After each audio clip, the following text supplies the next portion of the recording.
run it, run. No, no, no, no, ay. I've been running out of time, think I need to rewind, feeling out of line. I put everything aside, hoping that I make it right, all the things I do for you. I've been running out of time, think I need to rewind, feeling out of line for you. I put everything aside, hoping that I make it right, all the things I do for you. Nonchalant, wake up feeling like I'm righteous. In my mind, see it grab me with my likeness. Up till 5, no one working like this, I guess. Put in 12-hour shifts while I write this. And I know when the black shit, they showing love. Not everyone a day one, don't lie to me. And they wanna take credit when no credit's due. Say what you want, but it don't bother me. I've been running out of time, think I need to rewind, feeling out of line. I put everything aside, hoping that I make it right, all the things I do for you. I've been running out of time, think I need to rewind, feeling out of line. I put everything aside, hoping that I make it right, all the things I do. Nah, no sirski, baby girl be talking sweet but used to dirt me. Wanna take a few snaps for a story. Wasn't showing no love when we was hurting, it's funny, no, nah, no sirski. Baby girl be talking sweet but used to dirt me. Wanna take a few snaps for a story. Wasn't showing no love when we was hurting, it's funny, no. I've been running out of time, think I need to rewind, feeling out of line. I put everything aside, hoping that I make it right, all the things I do for you. I've been running out of time, think I need to rewind, feeling out of line. I put everything aside, hoping that I make it right, all the things I do for you.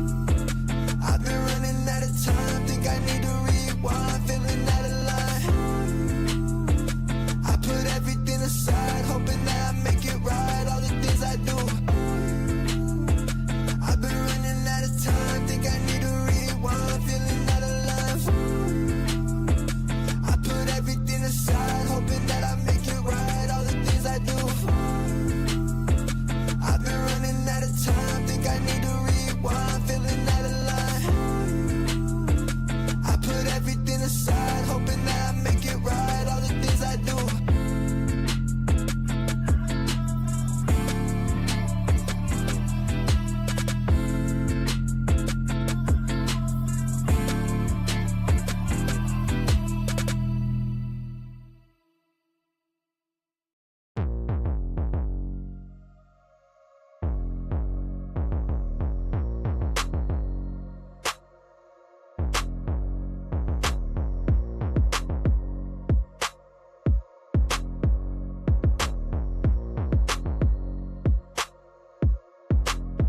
Wanna see you with your hands up,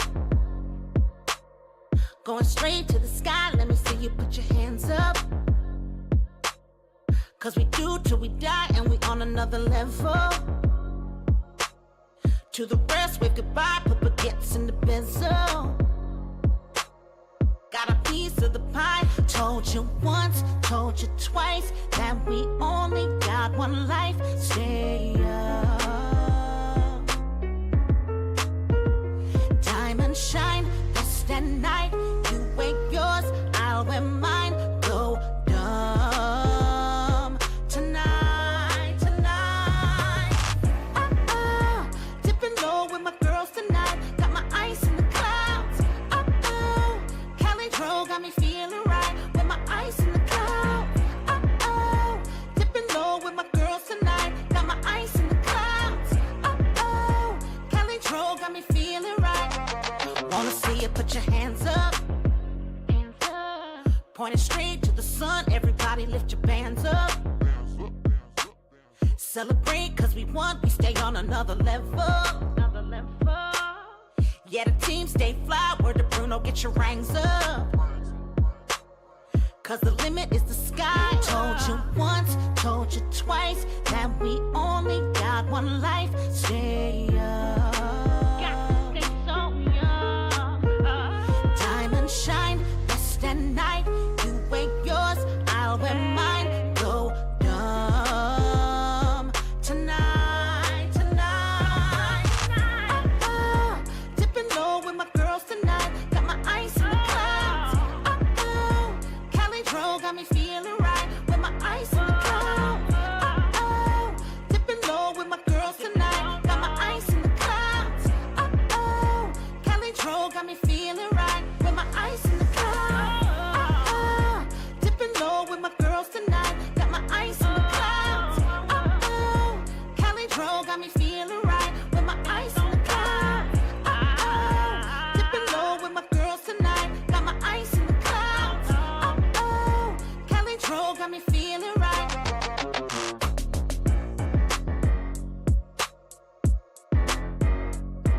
this ain't what you want.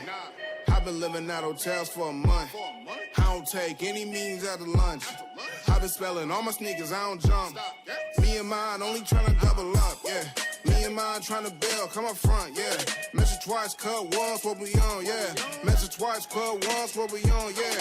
I've been reading Proverbs on the walk, yeah. And I've been shutting down the stars, yeah. Cause when it rains and it pours, yeah. And I'm ready for some more, yeah. And I've been reading all the war, yeah. And I've been shutting down the stars, yeah. Cause when it rains and it pours, yeah. And I'm ready for some more, yeah. And I've been reading all the war, and here I go again. I hope y'all never ever get the chance to win. I'm Westbrook and I'm staying at the rim. Yeah. Does anybody really wanna jump with him? Yeah. I got agents who talk like friends. Yeah. I got friends only wanna talk business. I got expensive cause winning's expensive. I got expensive cause winning's expensive. I've been reading all the war, and I've been shutting down the stars. Yeah. Cause when it rains and it pours, yeah. And I'm ready for some more. Yeah. And I've been reading all the war, yeah. And I've been shutting down the stars. Yeah. Cause when it rains and it pours, yeah. And I'm ready for some more. Yeah. And I've been reading all the war.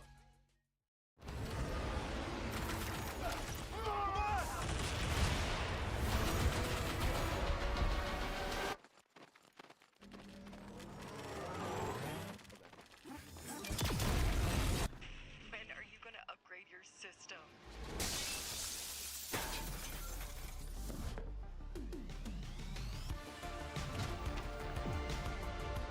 Alright, let's do this. Once there was a hunter who saw what others could not. With a magic case in her backpack, she roamed with wild abandon into the great unknown. Her gaze inescapable, her reflexes lightning fast. When armies swarmed, she went through. With eyes open wide, hands steady, holding, watching, capturing everything in sight.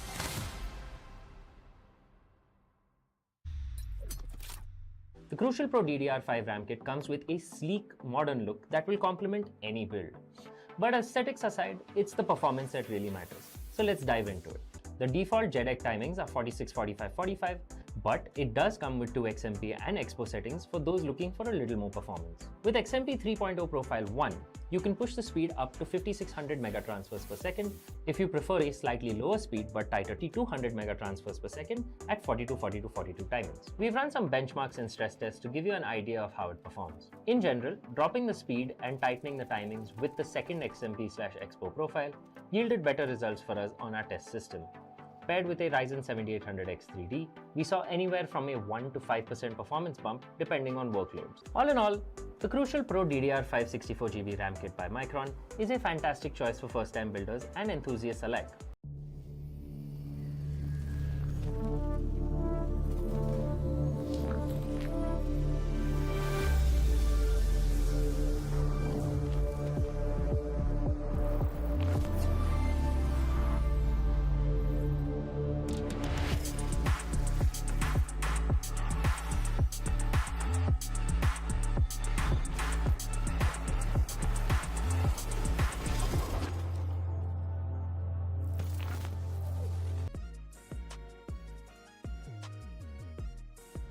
Right, guys, welcome back to Crucial by Micron presents SKplz Community Clash, powered by Zotac Gaming.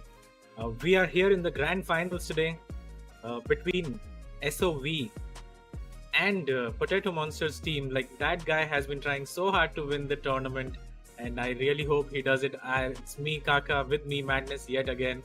Madness, what are your thoughts on this game?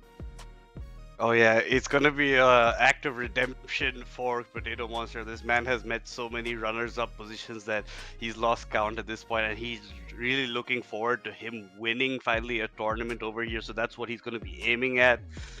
He will be facing against SOV. It is a pretty tough team, so it's gonna be a really long series in my opinion, how it does go out. With that being said, guys, we will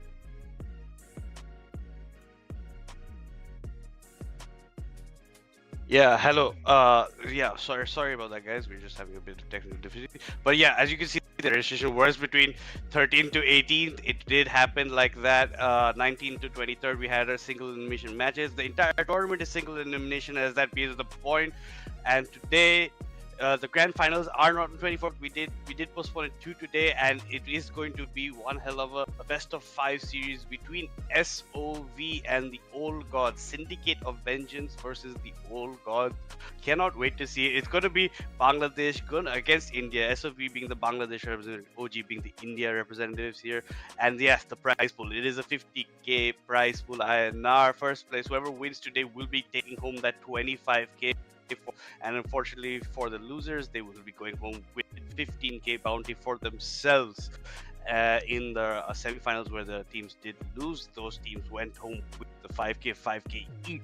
So this, because it is single elimination, neither of these teams have lost a best of 3 or a best of 1, and it's going to be interesting to see what they can pull off in a best of 5 series over here, because honestly it might go the distance, because both these teams went 2-1 in their semifinals as well, so they were showing a bit of weaknesses.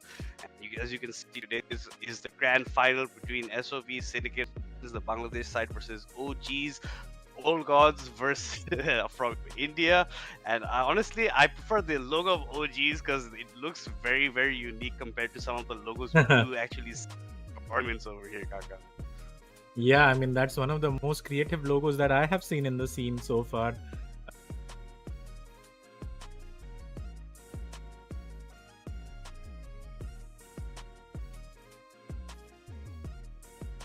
Yeah, okay, so with that being said, we will be just seeing what we can actually be doing over here. OGs are going to have a tough time against SOV. SOV was looking pretty dominant in their own semi-finals, and maybe Potato Monster will be pulling out his Tristana as well again, so can't wait to see what goes over there. But honestly, I might want to see maybe a bit of his Kaiser plays, because he is good on other champions, and maybe the teams will be understanding that if he does go for this Tristana, how to counter him. He's a pretty big advocate for the Tristana, so maybe he just wants to prove us all wrong, make us eat our own words over there, Kaka.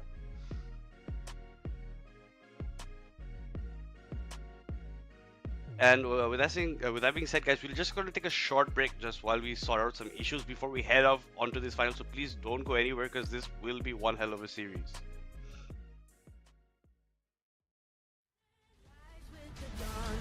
Rage like the sun, this is what we came for. Revolution.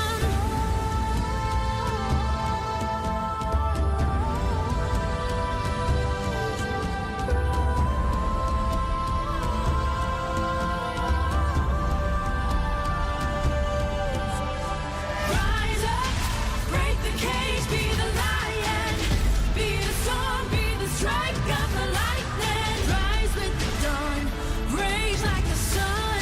This is what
run it, run. No, no, no, no, ay.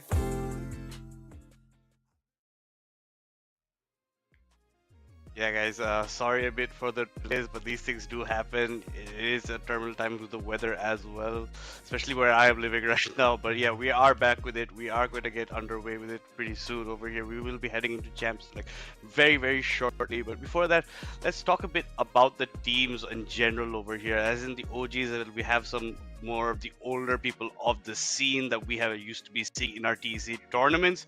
We have Potato Monster, we have W, and like we said, Kaka, the only one we didn't maybe see that much was Indica, but he was performing really, really well in his matchups yesterday. He was a pretty nice bright spot in that team as well over there, Kaka.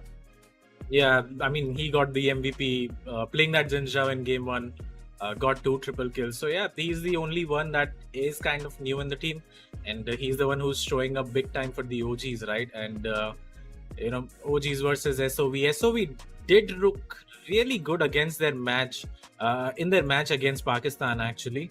You know, picking up 2 out of 3 games, but I always, like, I thought they could have won all 3 games if it had, you know, come to that. So they were looking very strong, Syndicate of Vengeance, and especially their mid laner, the High King, if I'm not wrong, he has been popping off in these games. So I think that's going to be one of the matchups to watch between W and him, because both of these guys can carry the game and, you know, take it by the scruff of its neck. So it's very interesting. And yeah, speaking of OGs, Potato Monster, I think it's his 3rd final now. Hopefully he will be looking to end the drought.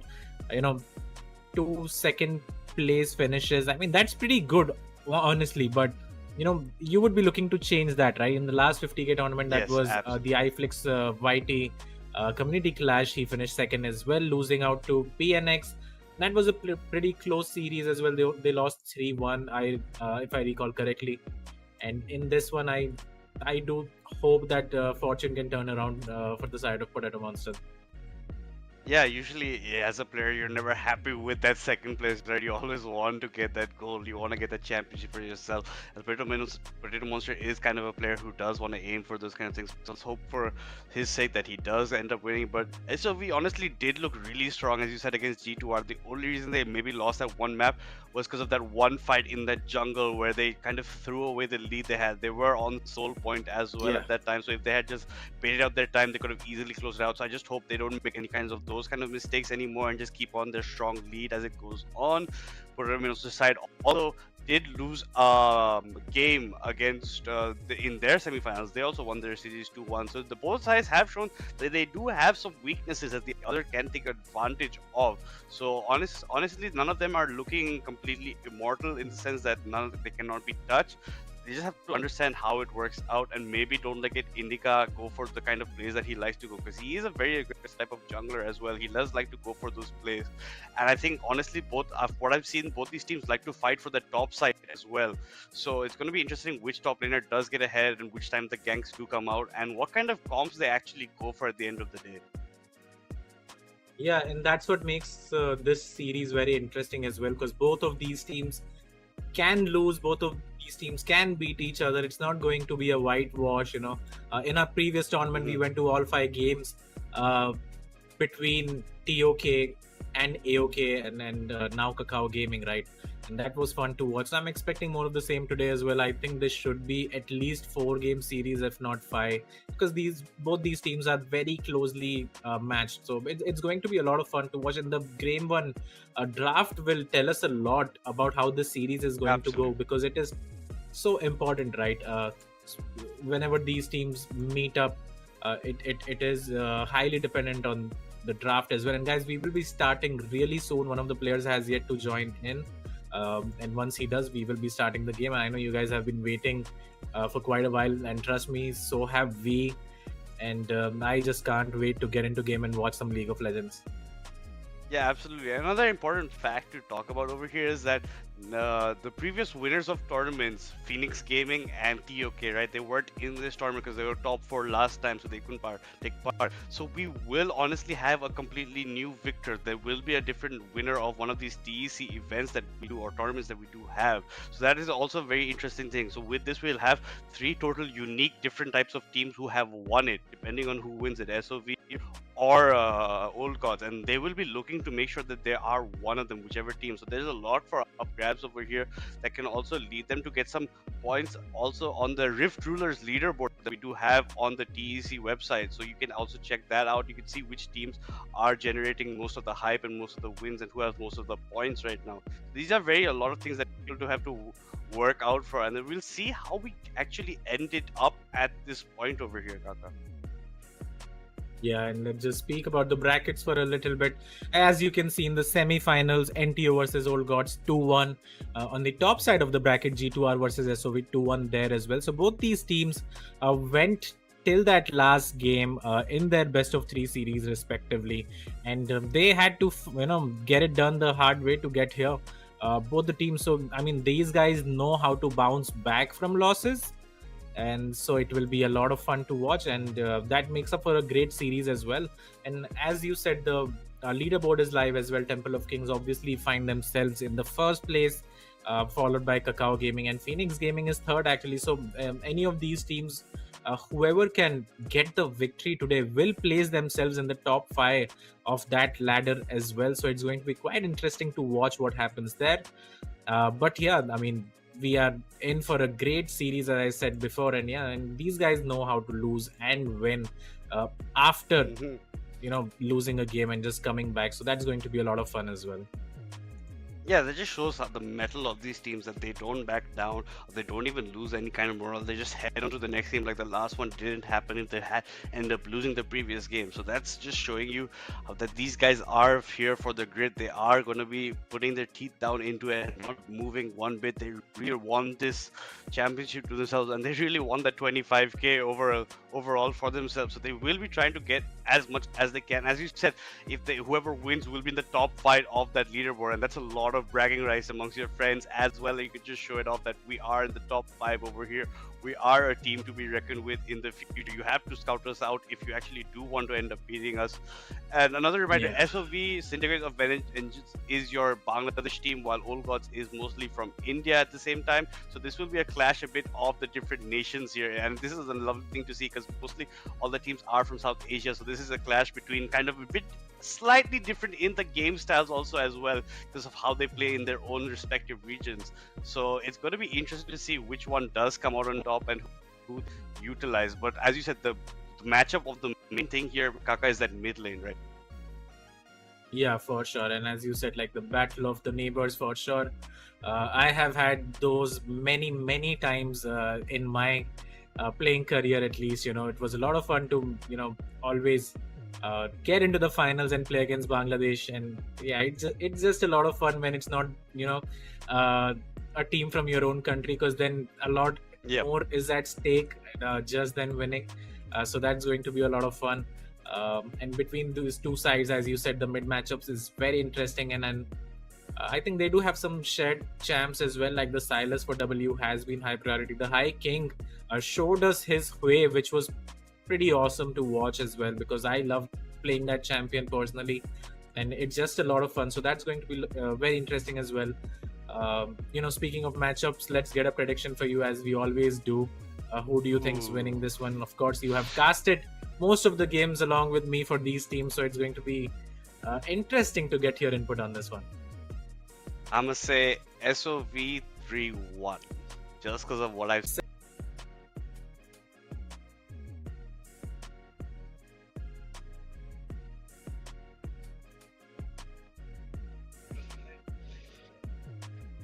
Okay, back.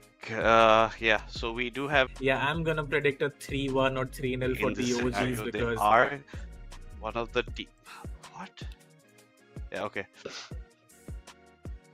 Yeah. So I'm gonna say 3-0 for OGs Madness. You predicted 3-1 for SOV. Ooh. Yeah. That's going to be something to watch. Yeah.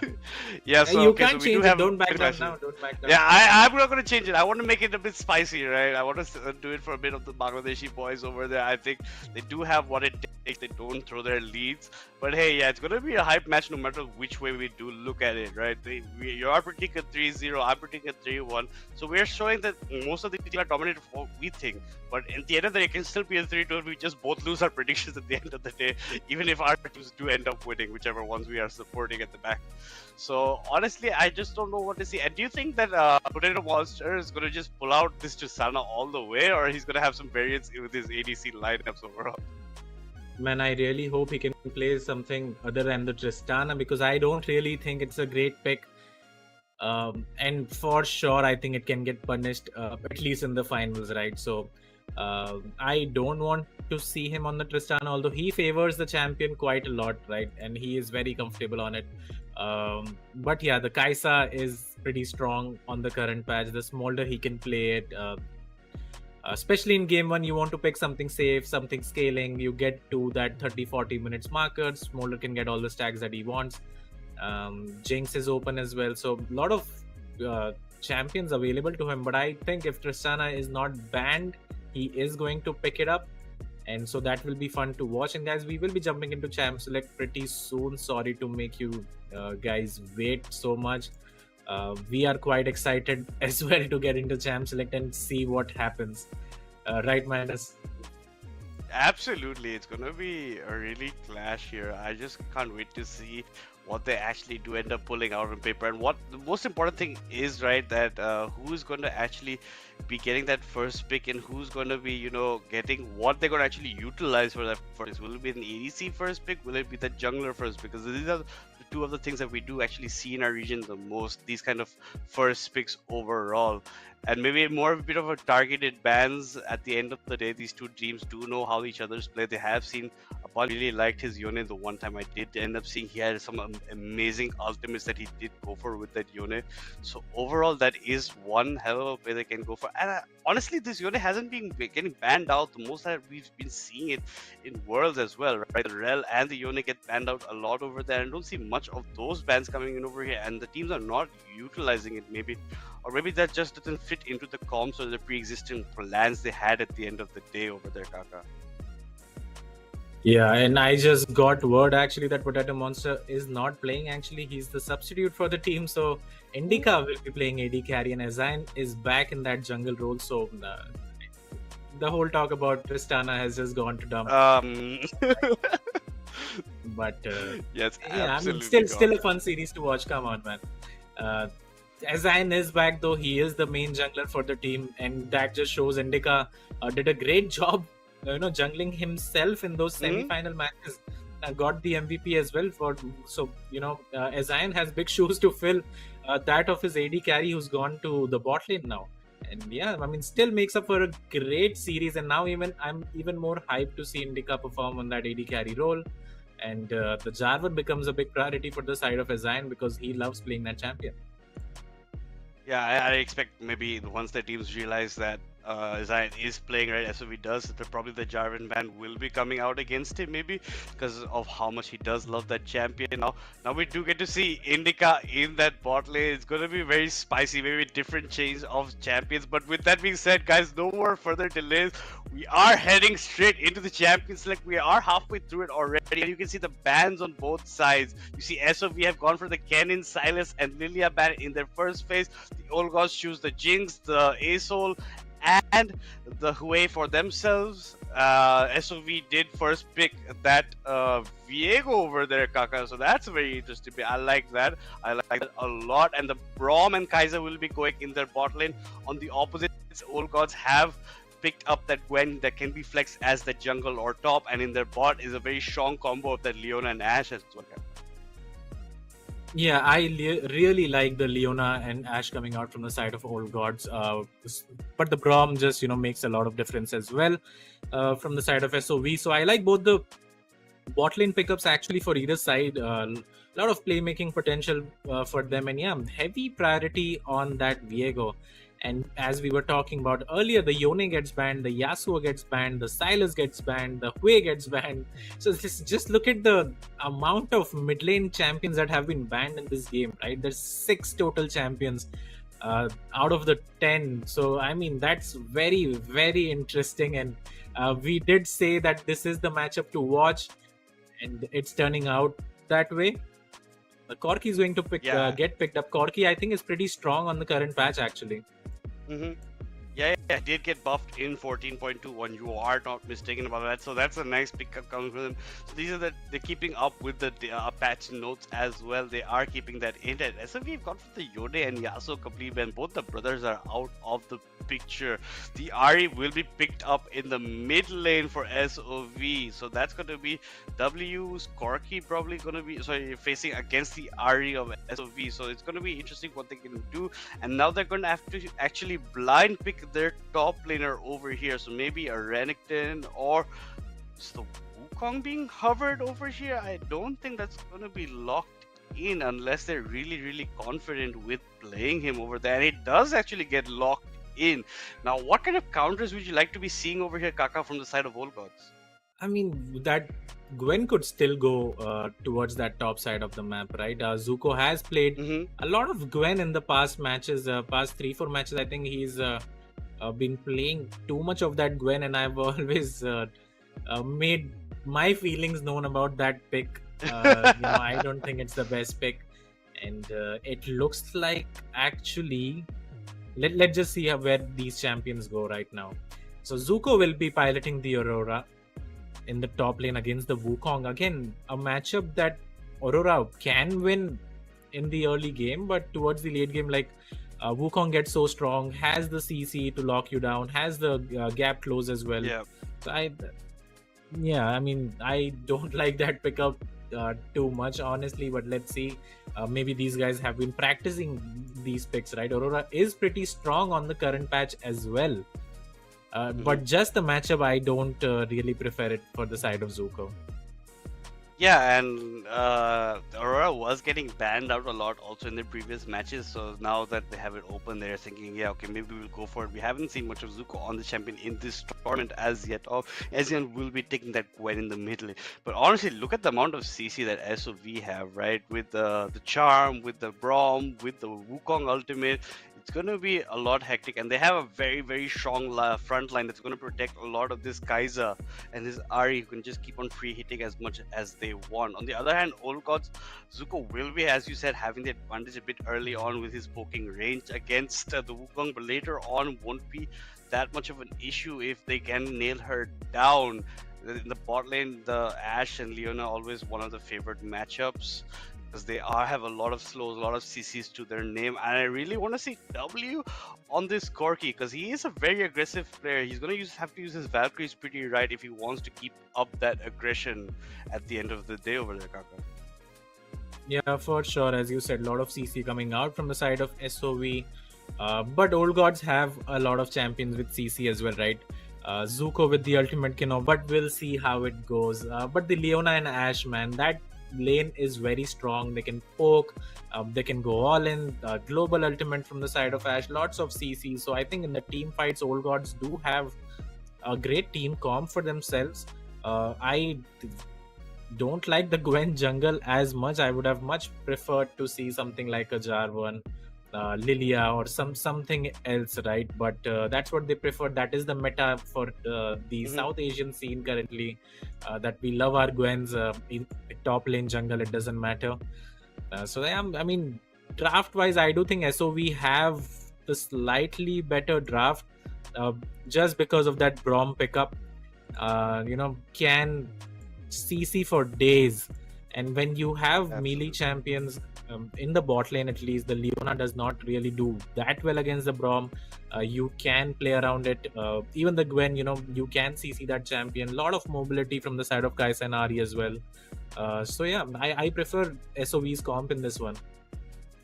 Yeah, honestly, I was going to also touch on that. SOV's comp is what I do prefer. The Lilia did get banned out here, so maybe that was playing on Ezreal's mind, but the Jarvan was still open, and you have gone for a top AP. If your mid was an AP as well, you you could have maybe gone for it yourself. But yeah, with that being said, guys, we're gonna look at the top 5 summoners of this entire tournament so far. And at the top, we have the man who is as a substitute today, the grinning face of Potato Monster, the ADC of OGs, who is now sitting on the sidelines. He has 38 kills, only 7 deaths overall, 23 assists to his name, and around 82k damage over here, Kaga.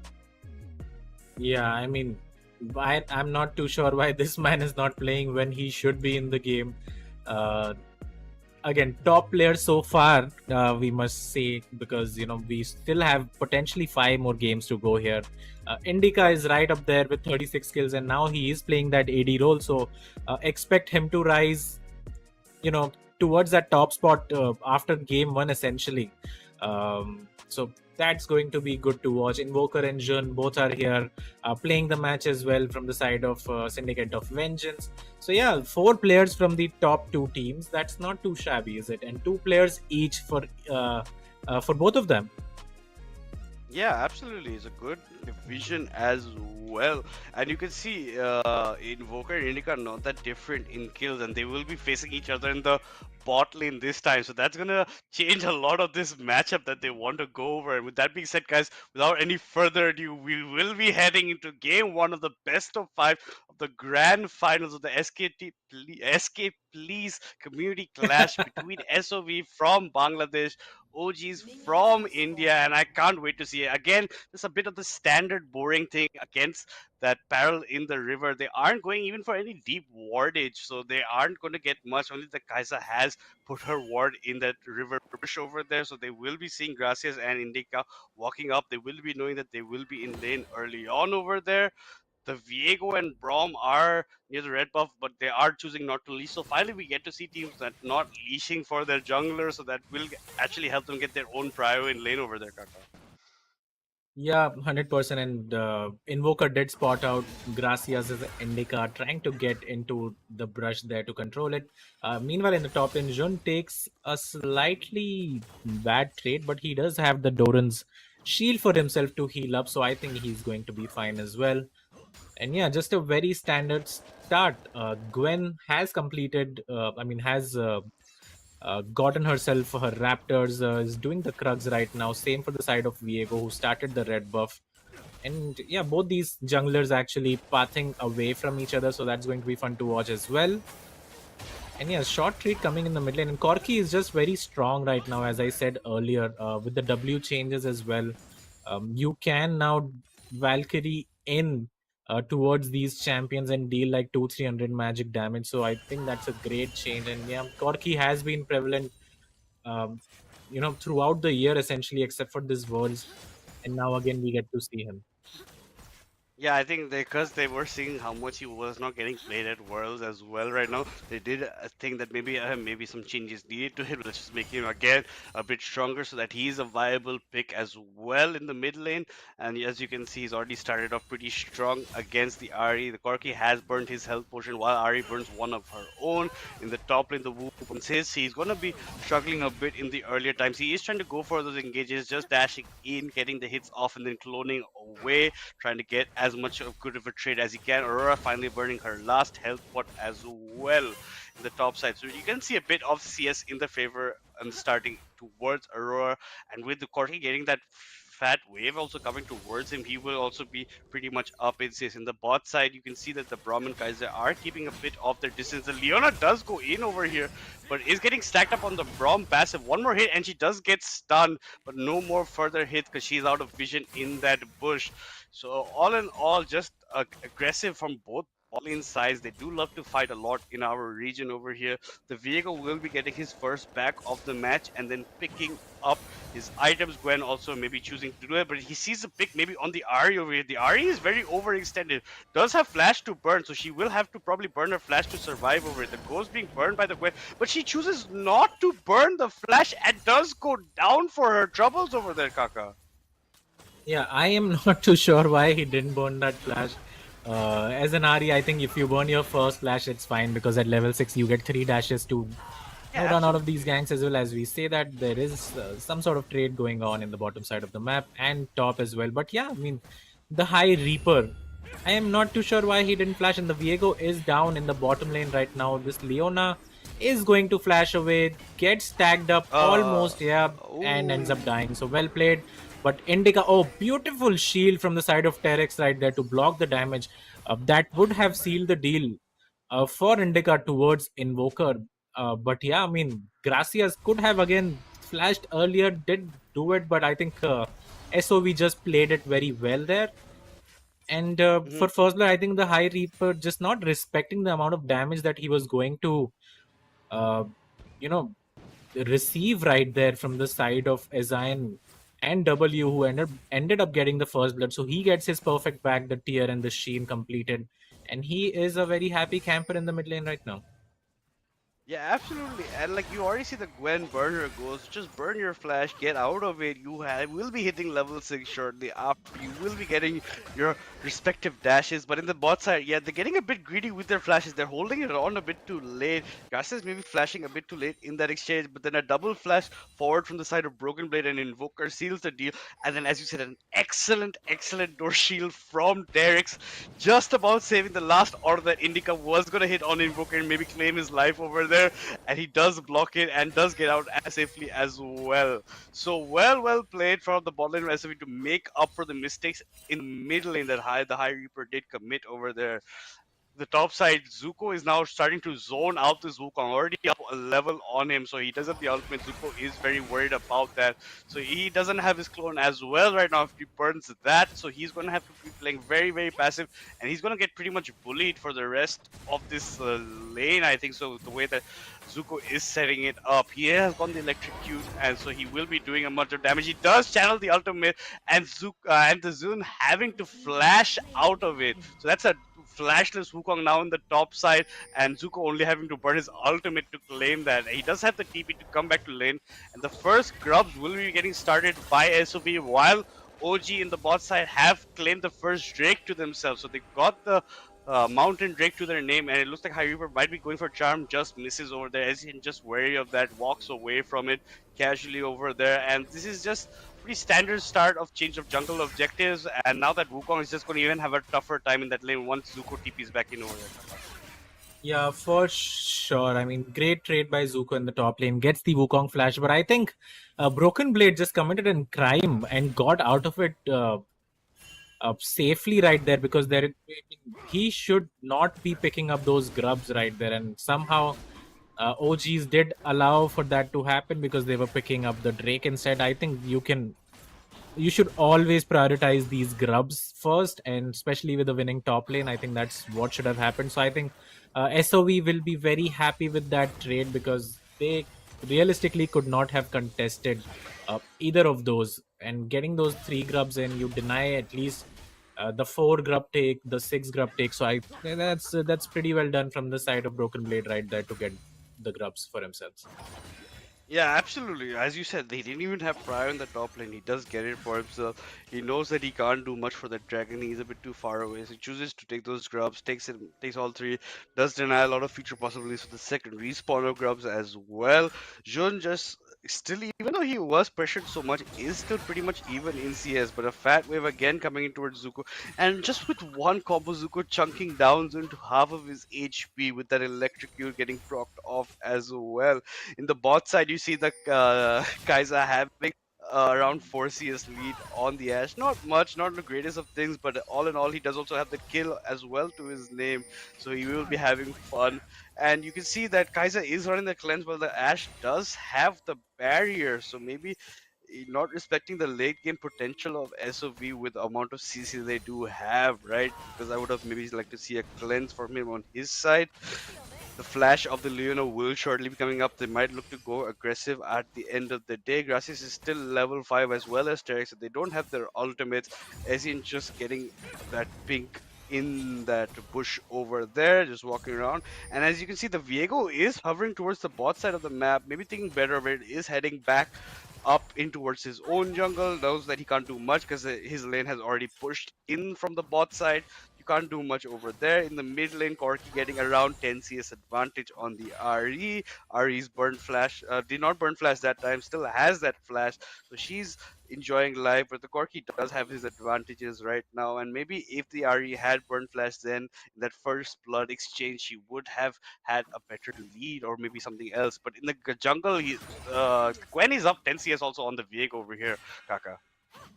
Yeah, 100%. And yeah, I mean, just the only sort of lead that I can see so far is in the top lane where Zuko is 19 CS up, 18 CS up now. Of course, Jun is going to pick up that wave, but hold up, the all-in comes in from Jun, but Ezine is here with his ultimate. Jun is oh my god, I think we'll have to go and watch a replay for this because I would like to take you to what happened there actually, because Zuko ended up teleporting towards the opposite side of his ultimate, leaving Ezine alone there to die, and it's a 2-for-1 trade at the end of the day from the side of SOV, and Ari got to roam there, and just this is where I lost my wordings as well, because if you look here, Zuko just teleported towards the opposite side for some reason while Ezine was fighting everyone alone, and then gets charmed right there. The R is there first, and I think that's the lack of experience on that champion showing. And Viego gets a double kill for after, I think, a great engage from Zuko. Yeah, and I think just Zuko not understanding where his the boundary was of his ultimate on that side, and as you said, maybe a bit of lack of experience on that champion. He does TP over there, leaves Isayan all alone just to die over there, and the Ari with the first prio there, getting there before the Corki, allows SOV getting a 2-for-1 trade for themselves. That's all very good. And now look at this. There are a bit of grub fights maybe going on over here. The Ari, the Braum, the Viego, and the Wukong are here. Only one in this entire fight is not the Kaiser. So OG is 5 men strong. So SOV thinking better of it. They know they've taken 3 grubs. They know that there's not much OG can do. They get 3 grubs for themselves, but no boosts and buffs as well. So they just let it go by. And now they maybe are get priority on this dragon, moving towards it first before OG can even reach over there, Kaka. Yeah, let's see though. They haven't started it. Broken Blade is still picking up the Scuttle Crab for himself. And yeah, I mean, smart to not contest those grubs there. The Wukong, Viego, Ari, all 3 of them did not have ultimates available for themselves. But right here, the 4 members strong from the side of SOV, a charm gets dodged right there. But Gracias, who was, well, fancy feet. If he does get charmed, then maybe he has to burn the flash, but that's not going to happen. Ezine and Gracia is going to get some vision back for themselves. W is pushing the bot lane, mid is shoved as well. And look at this, Zuko has come down from the top side of the map to get and secure this dragon for his team. He's going to end up staying here. Wukong will get a few plates there, but I think it's fine if you get the dragon, but it looks like it's going to be a 50-50. Oh, no, the dragon does get picked up over here by Ezine, and it's not looking good at all for SOV. As you said, beautiful ultimate, and this is the snip cleanup crew going on over here. That's a 2-for-0 plus the dragon. Oh, this is just not looking good at all for Syndicate of Vengeance. The old gods are showing why they have gods in their name as well. W going very aggressive on the High Reaper over there. Gets a huge amount of HP. The charm does land for Hyper, so he's maybe getting some trade damage back. Nice juke, nice sidestep from him as well. So he does manage to stay alive there. He does have TP if he wants to come back to lane. Does want to challenge it like that. But all in all, excellent macro work from OGs, right, Kaka? Yeah, for sure. And let's get a replay of that as well. Those ultimates, you know, connecting beautifully right there. Leona ultimate finds 2. So does the ultimate from Aurora. And just have a look here. Aurora, Zuko on this Aurora goes and uses his ultimate.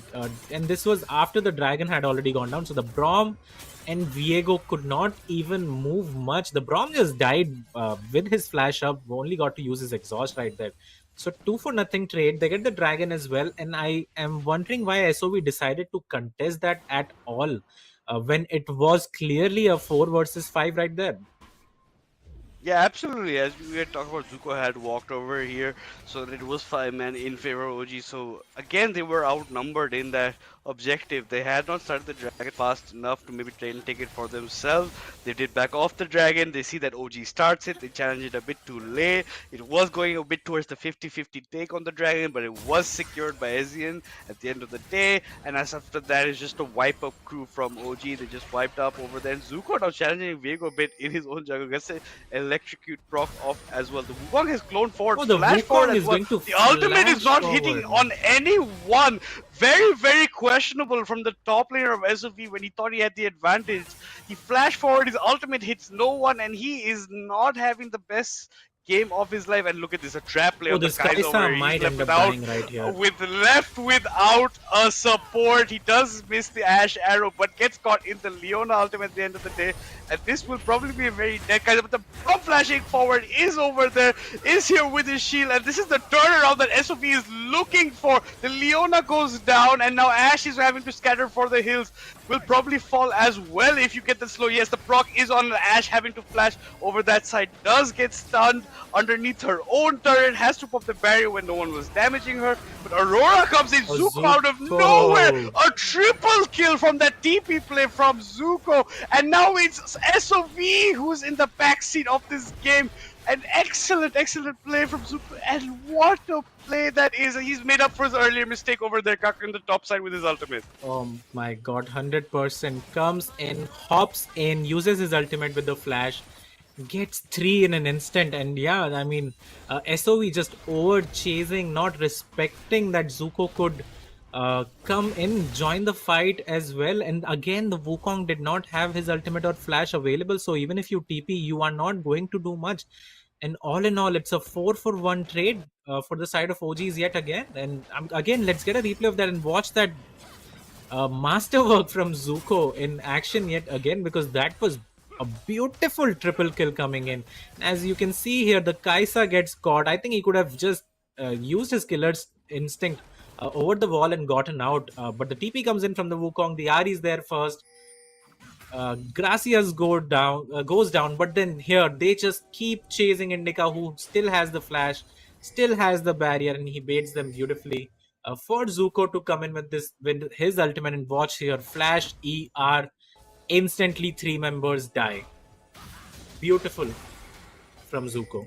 Yeah, absolutely well played. And big props also to Derek's what he did in that fight, right? He comes forward to save Invoker. Invoker is running for the hills, and then Derek's flash forward with the shield, with the protection. So he is saving a lot for Invoker. He does get the save of the day, but just after they get that one pick over there in the riverside, right? Maybe go back, but let's hold that thought. Zuko has channeled his ultimate. Nice escape from him. Now using the ultimate very, very well, and Zuko is showing us that maybe that the first ultimate that he did commit was maybe a bit of a misstep. Now the arrow does land on the Kai'Sa over here, and the Kai'Sa is being challenged. Leona also goes down. The Braum ult comes out of nowhere as well. The Kai'Sa has jumped in, and that might be a dead. No, it's a dead Kai'Sa at the end of the day, and there's the Gwen as well. The Ash going in the fight. Braum following shortly after. Broken Blade have to ult out of it, but still goes down. So that is a 3-for-1 in favor of OG. Only the Ash going down in that fight.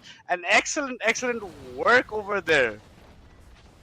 Yeah, I mean, yet again, fight started by Gracias onto that Kai'Sa, who did not have cleanse, who did not have flash, burns his ultimate, gets the kill. Again, they get a return kill and a shutdown for themselves onto the side of Indica. But at what cost yet again, man? Azine comes in, uses his ultimate, secures 2 kills for himself, and now we do have some significant gold lead coming out for the side of OGs. 4,000 gold ahead, make that 3.7k now, as they will pick up the bottom turret. Meanwhile, Jun did pick up the first turret in the top lane, so just getting, making that gold lead a bit close. But again, if you just look at the items, the Corki is going to have his second item completed pretty soon.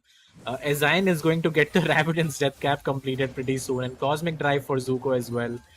In the bot side, Phantom Dancer coming in from the side of Ash. So all these power spikes, once they do come in, as we'll hold that thought, and W just flashes out smartly again, but he's He going goes in. back in.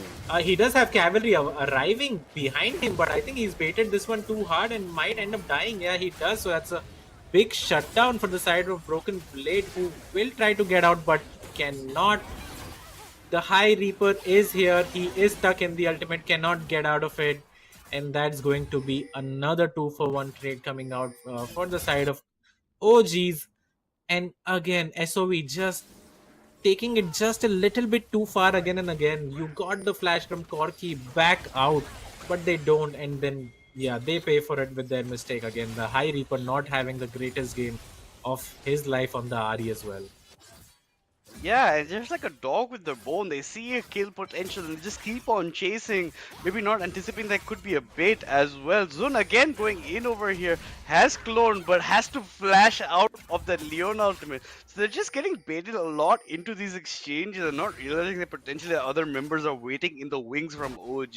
And OG are definitely punishing all these overextends. That Corki does go down in that fight, but as well, Broken Blade, High Reaper, both the Viego and the Ari go down. So just not working out at all in favor of trades. And look at it, there are 3 dragons up. They are on soul point for this Infernal Drake that will be spawning around 3 minutes time. So they are looking very strong right now from the side of OG. And I can't wait to see what else they have in store for us. And I just think SOV needs to play a bit more on the defensive side instead of initiating these kind of engages over here, Kaka.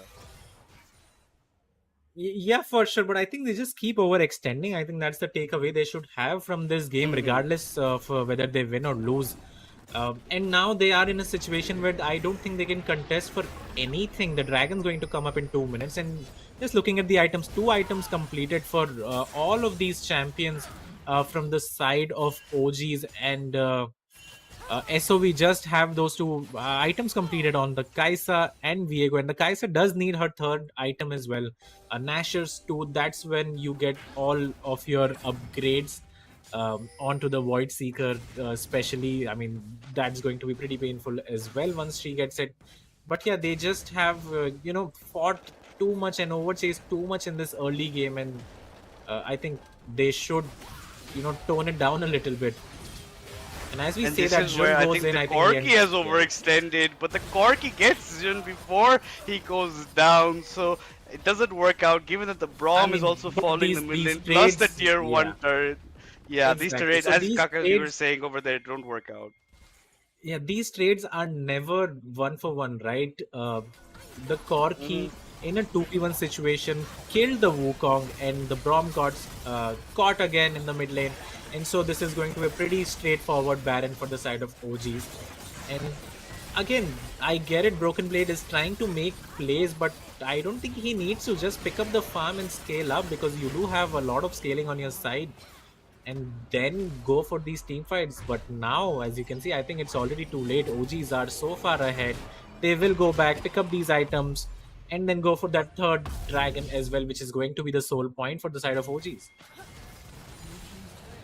Absolutely, and they are getting punished from it just because they sent 2 members to the top side as well. And let Terex fall down near his tier 1 in the mid. Tier 1 turret goes down as well. The Baron pick up as well. And just about Broken Blade dodges. No, that arrow did hit the Kaisa though. It hit the Kaisa over there, but yeah, that was not the intended target at the end of the day. Broken Blade was it. He just about gets like just brushes past his shoulder almost at that point. But now this is where the fights will break down. This is the last Drake that OG needs before they get Infernal Soul, and this is where they should be fighting. But look at how far away the Wukong is right now. He is still trying to make himself away towards this fight. The Drake has spawned, but Dex has gone in a bit too early and will be going down. That's a very dead Braum, and Broken Blade will be falling shortly after. Has to ult away. The Kaisa goes down. Broken Blade will be falling. Has to flash out. Gets exhausted by the Leona. And Gracias is not giving up on Broken Blade. That plant does secure Broken Blade's fate. Corki does end up getting the kill. And this will end up leading to the Soul Drake from OG as well over here, Kaka. Yeah, I think that's going to be the Soul coming in for the side of OGs. And again, I do not understand why SOV think they can take the fight. They are so far behind right now. Yes, it's a soul, but if you're gonna get caught before the dragon has even spawned, then it makes no sense. And yeah, they have a lot to do in that game too. That's going to come up after this one, because this game is this is done. Yeah, this is absolutely done as you are saying it. I think they have to just focus on their next game at this point. They have to not let their mental break, because they're facing a side of OG that is so overfed. Now they have Infernal Soul in the hand. The amount of damage they will be dealing out. I did honestly not like how Teres got caught out before that fight actually even did break out. Jun was so far away, even when the dragon was spawning, he was still towards his own blue buff side at the time that the dragon did get spawned. So there was absolutely no way they could even challenge it, and they still did try to go in before their time could actually hit off of them. That results in them getting pretty much wiped out of the map, the soul getting picked up by OGs, and they're just going to comfortably drift their way to victory if no further missteps happen from their side. Yeah, and now it's just a formality for the side of OGs to end this game. They still have the Baron buff on all of their members. Of course, have the Infernal Soul, and that is going to hurt a lot when you have like 4 carries in your team, right? And yeah, this is just going to be a very slow and painful death for the side of SOV in this one. And yeah, let's just see how they close it out, because it will you know, up their confidence by quite a bit if they can just end this game cleanly from here. They are almost 10,000 Yeah, gold ahead. Yeah, they are so far ahead. It's just going to be almost impossible for SOV to even try to mount a comeback at the point. They are trying to farm up their numbers, given that all lanes were pushing in at one point. And just look at this. They are setting up these traps in the jungle of SOV, right? The OG is going to be setting up some things here, but getting spotted out. The ward does get placed over there. Zuko and the Wu will be fighting out in the top side, because they do have the TPs for if they want to come up for a team fight that does occur. Zuko is going to try and slowly get that wave pushed in the top side. The mid wave is already pushing. Corki is going to push in the bot side. So they're just slowly going to be playing it out till they see what next opportunity they can get, because SOV does end up in the end just giving them these opportunities for these fights, and OGs gladly take it and just run with it, run completely away with it, because almost all the fights that got them the early lead was the overextensions from SOV, which was definitely not recommended. SOV gets one pick, they just keep on going for more, and just ends up more of their numbers going down. And that's what maybe they have to look out for in game number 2 when they do end up going to that part of the series, and they have to maybe rectify these mistakes. There are a setup from Gracias. Gracias will be using the Blast Plant over, but not catching out anyone. Ezreal is here in the wings. He's maybe trying to bait out even more members of SOV to come towards the top side. But no, OGs are thinking about just even pulling the fight even further back towards their favor. While the Corki is now going to be pushing up towards the tier 3 in the bot side over there, Kaka. Yeah, and 3 items done for the Corki, right? And we were talking about this mid matchup. W has just owned this one. And how? 5, 2, and 7 on the Corki so far. Triforce completed, Shieldbow completed, Manamune stacked up. He's looking really solid in this game 1. And the High Reaper, not so much, right? Only the 1 assist to his name. Has 2 items completed, but they won't be of as great value right now, because the RE does scale off, especially if you're 1 or 2 items behind. And I think we are just waiting for the Baron to come up for the side of OGs, and that's how they think they are going to end the game. So let's see how they set up for it. Actually, Gracias has already put down some wards towards the blue side jungle of SOV right there. The shove is good.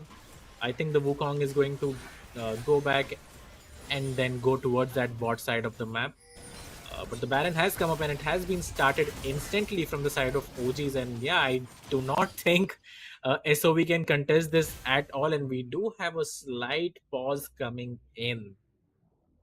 right now. Yeah, with that pause being said, yeah, as you said, I don't think SOV can even challenge this anyway. There's almost no point. Look how far away Wukong is right now. He's in their base right now. He's in near their tier 3 turret. So by the time he even comes here for a fight, this Baron will completely get melted away. You do have that really fat Ashe who's just gonna keep on hitting away. I think that's what OGs were just delaying it for. Just get this Baron and just get that final push in over there, and the inevitable does end up coming in probably in for SOV, and they will honestly have to be focusing on their game too, because we did say in the draft it's slightly better from SOV, but it just did not show up, especially with that first blood. Kind of set the tone for this entire matchup with Reaper not burning his flash, trying to get away from the gank from the Viego in the mid lane. So that did set up a lot of it. And another point is their overextensions. These guys need to know when to reel it in and when to go for certain things. If they do not start to comprehend where they're making mistakes, this will just continue over to game 2, and it will just lead to maybe another simple OG victory in that sense. And that might just lead Potato Monster's side to get the victory that they do need, even though he is, as in the sidelines, he will be getting that victory. But as we can see, SOV is actually trying to challenge it over here. The Ari does TP in. Wukong does go in, does not win the smite fight. It does go over, and that's a complete almost wipe of the members of SOV. The Wukong goes down, the Viego goes down, and that's backlines. You can just about see the Ari trying to run away with his life. The Braum goes down. Invoker, you have nowhere to go Yeah. except to the gray screen, and this is probably GG in the books over here, Kaka. Yeah, I think that's going to be game 1 for sure. The Wukong went in, but he does not have smite because he's not the jungler. Meanwhile, W Valkyrie's in, finishes off the last member from the side of SOV, and game 1 is going to go to OGs who have looked really strong coming onto the series. I mean, look at the skill score as well, 24 and 7. Got 4 dragons, got 3 grubs. They only lost 1 turret in this match so far, and yeah, I mean, props to them. Beautifully played in this game 1. And this will lay down a marker for the future games to come as well for the side of SOV. If they have to come back, they'll have to play significantly better than they did in this game 1. Yeah, absolutely. They will have to, and they will honestly have to change the way they do their team fights, because it's just not working out in their favors. They have to understand when they have fallen back so significantly, not to challenge it like this, right? Towards that soul fight, maybe just give up the soul and maybe take the Baron instead. Go for certain plays like this that allow you to maybe challenge or pull away members of OGs, because you can't take a 5v5 fight over there, even especially when your Wukong's not there. It's a 5v4 essentially. Even one of the Exactly. dragon fights where all 5 members of OG were near the dragon and you had the Aurora walk down, the Wu was in there. What do? You still go for that fight even after the dragon's getting taken away. You still commit to that fight. You go down while you're getting over there. And that one fight where they chased the Ashe underneath the turret, she still had flash, she still had barrier. She pops the flash, baits them all in. There's just amazing teleport from Zuko, flash in, ultimate, an instant triple kill for himself. Completely redeems what he did in the top try-bush over there when he left Ezreal alone. And he just continued to have excellent ults for the coming from that. I mean, as you said, I am not too sure what SOE was trying to do, trying to overchase and, you know, fighting 4v5s. And yeah, I mean, the OGs made them pay for it, and how. But this was not a close game. Zuko performing really well on that Aurora, getting that triple kill for himself, even joining some of these team fights before the Wukong, who was just, I'm not too sure, he just wanted to all in whenever he saw the Aurora. Maybe he did not like the pick coming in on the top side of the map, and I'm not too sure why he did that. And yeah, just a lot of over chase coming in from the side of SOV. So they will have to brush up their mistakes if they want to come back in this game too. And we will be looking at the crucial moments as well. And much of what we just said, right? We will be able to see it right here. And just a lot of 4v5s. And here again, High Reaper, just flash out and you are good. And he decides not to do so. So these are the sort of mistakes that you can't make in grand finals. Yeah, exactly. And even here, where Gracias holds his flash for so long before burning it once he gets stunned, right?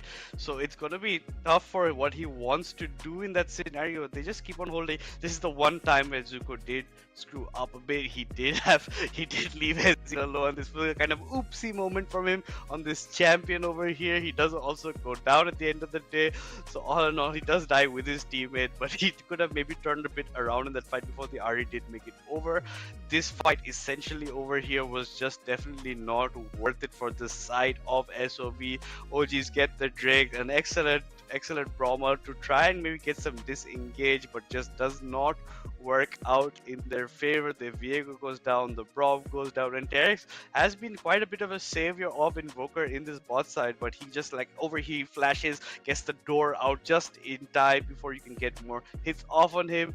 You see that the Wukong does TP in over here, but this is where they should have ended the fight. You got Gracias, you got it, you get Invoker, you get Indica to burn his flash, maybe fall back. But no, look at this. Wukong just keeps on staying there and keeps on chasing. If Wukong had fallen slightly back, he could maybe challenge this Aurora who comes in with the TP flashes over with her ultimate. Instead, those three die and the Wukong also goes down as well. Now to the Ashe, you're giving her even another kill, and what can Broken Blade do in this scenario? He just gets his own rift in the top side.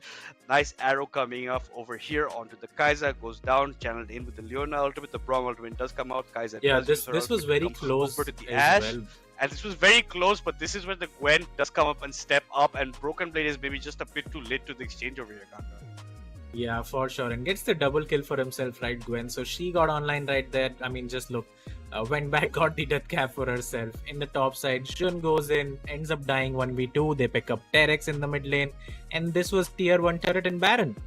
And there we go. We just ended the game. Only 7 kills for the side of SOV in this one. So a great job by OGs in this one. Honestly, it was very good to watch them perform like this, albeit a lot of mistakes from SOV, but OGs have showed up to win this tournament. And yeah, we are going to have a great series if SOV decides to show up as well in game 2.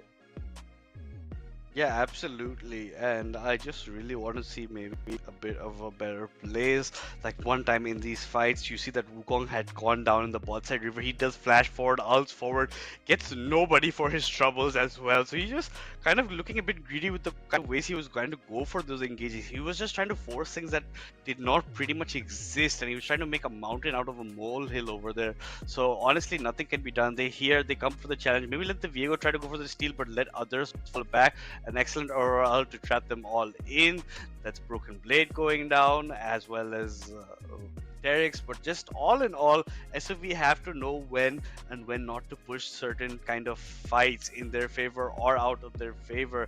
I really want to see them honestly pick it up a bit over there, but Ezia did play phenomenally. The Aurora, that's the talking point of this match, right? Zuko did play really well, except for that one ult at the beginning. He realized what his mistake was and he just capitalized from it, and this is where he capitalized completely with this TP ultimate into all 3 of these members. He gets those triple kills for him, and this is like a satisfaction for a player.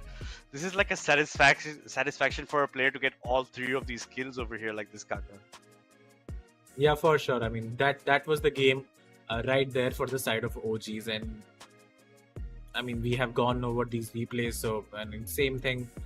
But yeah, Aurora making a lot of difference in this one, and maybe something to ban against the old gods, because Zuko comes up with a new pick yet again, and it worked for them. And that's the absolutely big talking absolutely point right here. For them.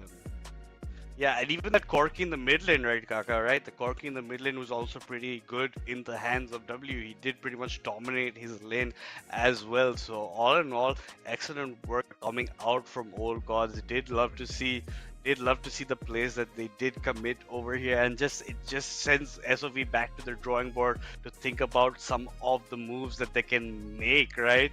What can they actually do to maybe overcome some of these things that come out? I think the Aurora ban has to definitely come out at the end of the day. It was coming out a lot from their side, so they are used to putting that in their ban rotation, so that will just come shortly back into it, because otherwise you can't do anything, right, in these team fights with those Aurora ults.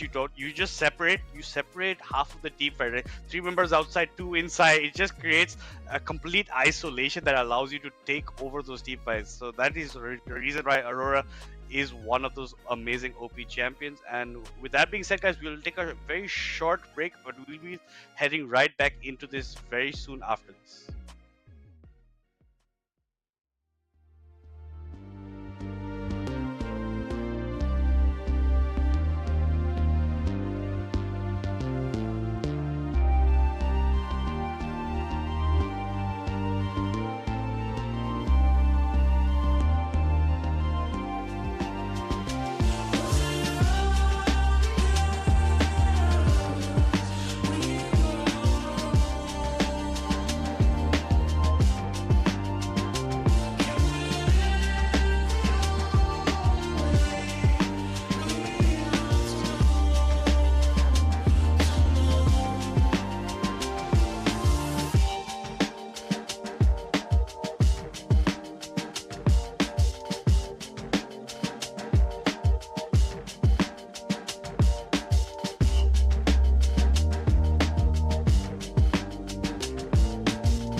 They wanna count me out.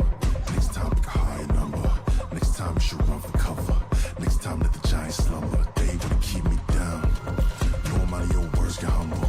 That spirit that refused to crumble. Got the wrong line, reduce the mumbles. 2 a.m. on first. Imitate vultures how they lurk. 10 toes with it, I'm out of eye with you, boy. Challenge the best with your worst. This is my turf. Way I move is inertia. Can't be stopped, it's unheard of. From the dirt, sweat got my feet muddy. Spin my wins, they might search you. On my word, path took plenty turns. It broke my confidence in cursive. When submerged, I found resolving my purpose and tell you about it back on surface. I survived.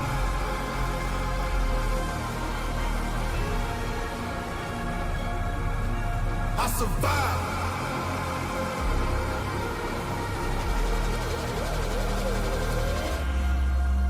Ever been lost in the woods, praying that it don't get dark? Ooh. Ever been in a situation couldn't win, but you still had heart? Yeah, if you anything like me, evolve from chum to shark, the hunger starts to grow apart. You didn't know you had. It's like that. Flip the switch, turn it up, and I'm giving it gas. I lock it in all free. Adrenaline double my percent. Made a home in the unknown. I swear I never fear again. I got ice in my blood, big enough to down this shit. I don't care how bad it get. I got 10 toes down. Don't forget, I survived.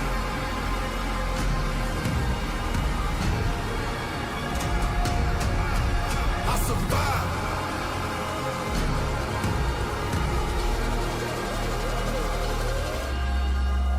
When you on the brink and you in too deep, when you feeling weak, when it's hard to breathe, you gon' take a knee? Never.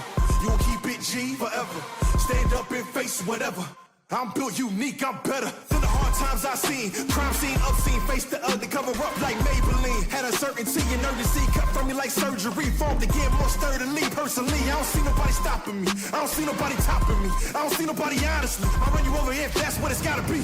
And it's gotta be what I look like, having fear still haunt me. What I look like, having regret haunt me. Pay that price, I don't care what it costs me. All my life been me against the army. I'ma push the red button on them like Atari. I'm big dog with a human like a Maltese. See more fall off the 03 tall tees. Not sorry for the way I am. Learn to ball them up with no one holding your hand. Never back down, never hide in the sand. If you ain't hear the message, let me say it again. Yo, let me say it again. I survived.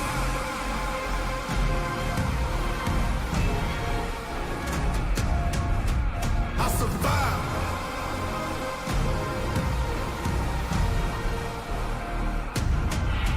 I survived.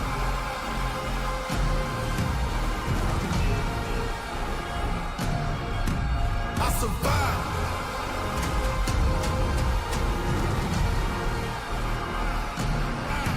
I survived.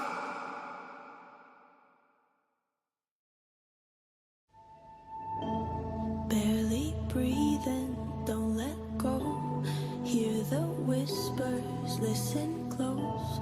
I know you've never strayed from the fold, but that's how freedom begins. Bended knees,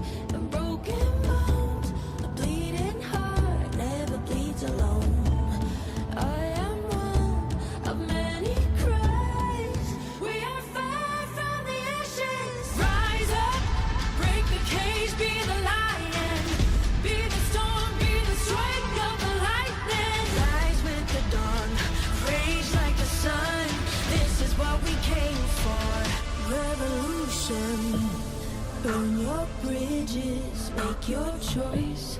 Fight your demons, raise your voice. They're only silent if we're making noise. So let the battle begin. Bended knees and broken bones. A bleeding heart never bleeds alone. I am one of many cries. We are far from the ashes. Rise up, break the cage, be the lion. Be the storm, be the strike of the lightning. Rise with the dawn, rage like the sun. This is what we came for. Revolution.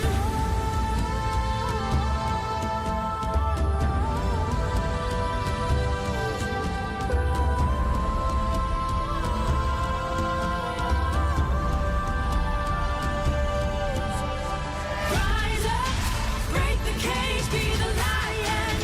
Be the storm, be the strike of the lightning. Rise with the dawn, rage like the sun. This is what we came for. Revolution. Rise up, break the cage, be the lion. Be the storm, be the strike of the lightning. Rise with the dawn, rage like the sun. This is what we came for. Revolution.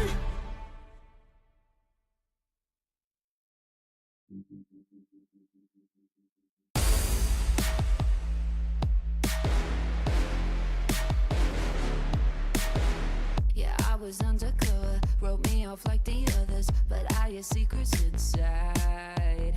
You didn't pay attention, like an experiment. No, you're gonna pay for your crimes. I'll change your perspective, I'll teach you a lesson.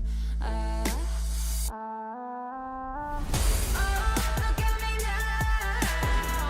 Oh, look at me now. Try to take me down. Lost but now I'm found. Used to be the victim in the dead of night, but I can be a villain in the moonlight. Look at me now. In the moonlight. I'll make it my mission. Oh yeah, I'll have you wishing you could go back in time to never test my limits. Nothing you say will fix it. I'm too out of my mind. You're riding high, but I've got you this time. Oh, look at me now. Oh, look at me now. Try to take me down. Lost but now I'm found. Used to be the victim in the dead of night, but I can be a villain in the moonlight. Look at me now. In the moonlight.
Right, guys, welcome back to Crucial by Micron presents SKplz Community Clash powered by Zotac Gaming. We are in the grand finals, which is a best of 5 between Old Gods and SOV. Old Gods coming up huge in that game 1, taking the lead for themselves. And Fireball, welcome back to the cast. I think perfect timing. This is going to be a great series to watch. I don't know if you got to watch that first game, but it was quite a one-sided affair. Any thoughts about the series so far? I mean, yeah, I loved the draft that came out. They got the AD mid in the Corki and the Aurora in the top lane with the Gwen just absolutely ran it down. Just too much to handle. And Aurora, I had a lot of complaints against these teams as well, considering no one was playing these champions like the Aurora, the Yasuo, the Cassante, who are permabans in Worlds. And finally, we see it being picked up, and we realize why it has been banned so much. The power that Aurora brings, you saw in the bottom lane team fight where she just jumped in out of her stealth and got a triple kill. So match summary coming up. OGs take the first game in 29 minutes and 24 seconds and absolutely dominating, actually ending the game with a 14,000 goal lead, had the Dragon Soul, took 2 Barons, and there was no point where it was looking like SOV had a chance. For sure, and SOV just being a bit overzealous everywhere. And let's just look at the MVP as well. As you said, the summary looks very one-sided, but this guy right here, Zuko, on that Aurora, comes in, uses his ultimate, gets the triple kill, and I think that was the game for the side of OGs as well. So mad props to him. As you said, finally someone is playing this broken champion, and good job by Zuko. Definitely, and if SOV are smart, I think they would be looking to ban this Aurora, and they will have to change something in the draft. So talking about the drafts, the lobbies are made, and we should be jumping into the draft of the second game real quick. So again, this is the grand finals of the SKplz Community Clash, powered by Zotac, Crucial by Micron. We thank the sponsors for making this possible, but again, let's see if SOV can bring one back and make the series interesting, or OGs just take it to match point and they have 3 games to play around with.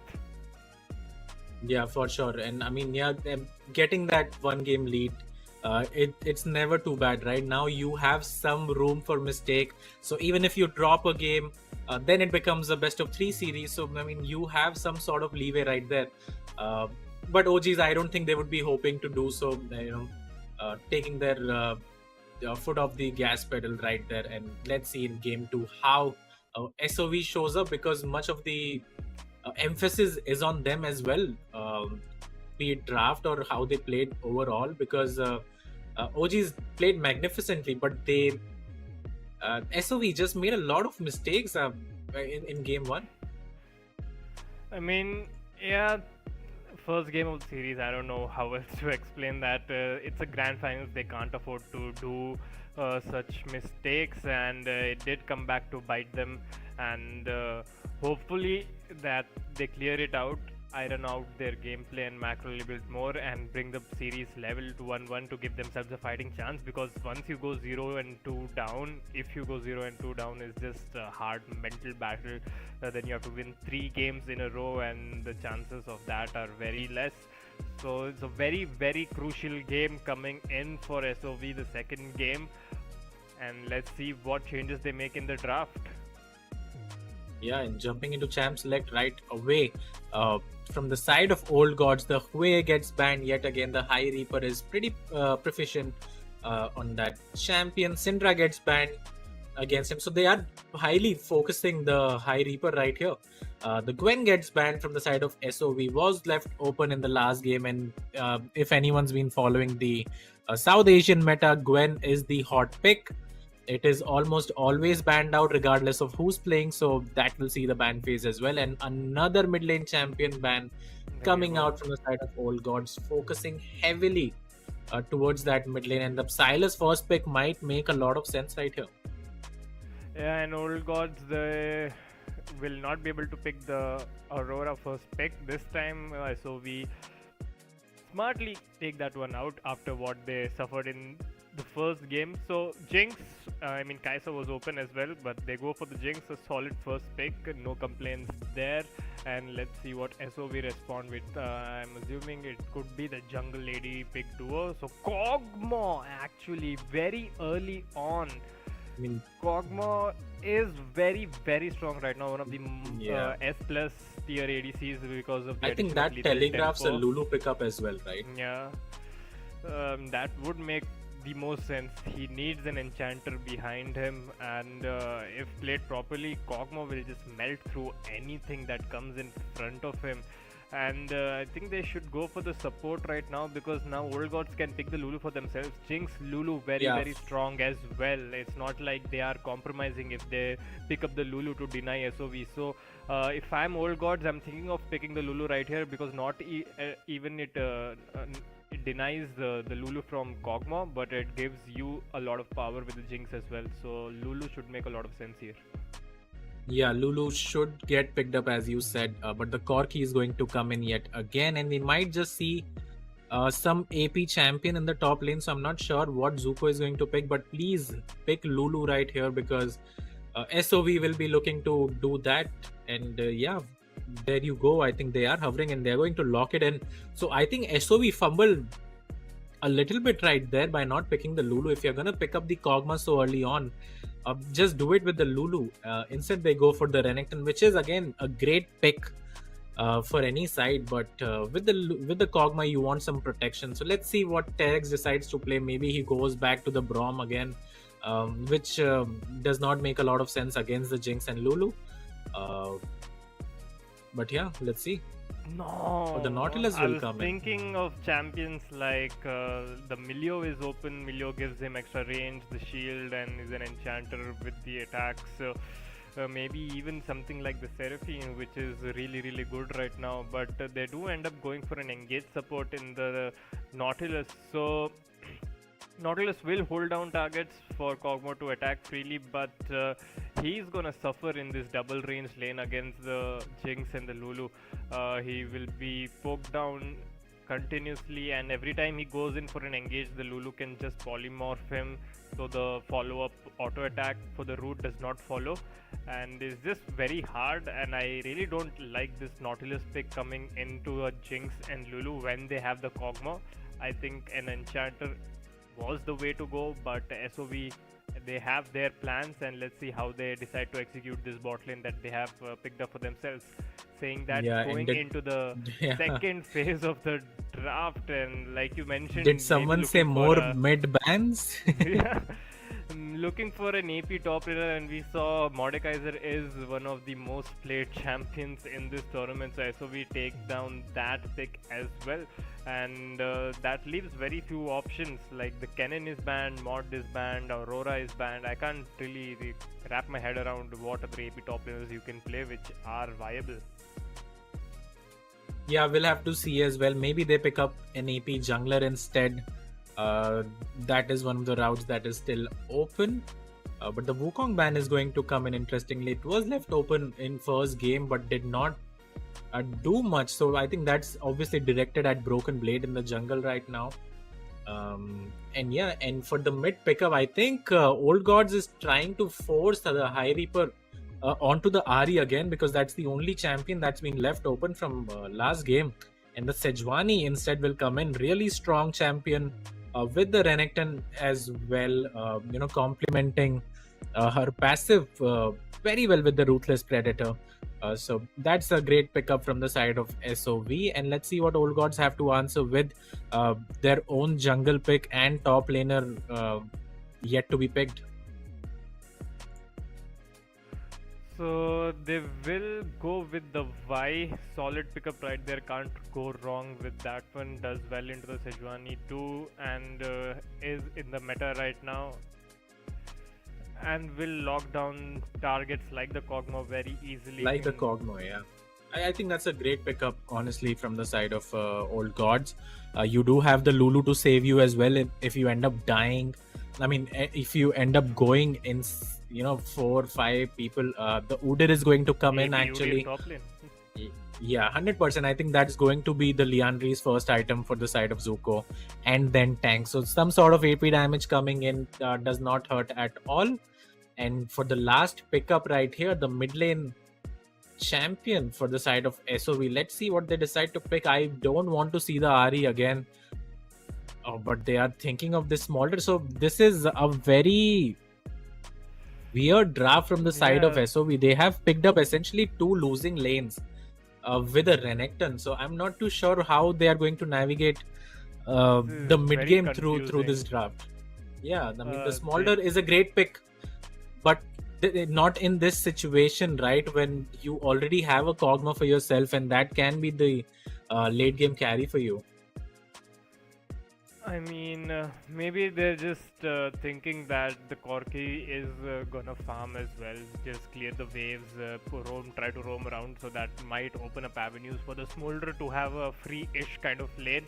Maybe that's the thinking they're going with, but the Kog'Maw and the Smolder are just gonna take a lot of time to ramp up, at least 2 items minimum, and Smolder needs those stacks, which is gonna be like again 20 to 25 minutes into the game, and till then SOV has to be resilient and make sure the game does not go away. We saw the previous game itself, by 20-25 minutes they were already 10,000 gold down, and if that sort of a thing happens again, this composition does not make sense at all.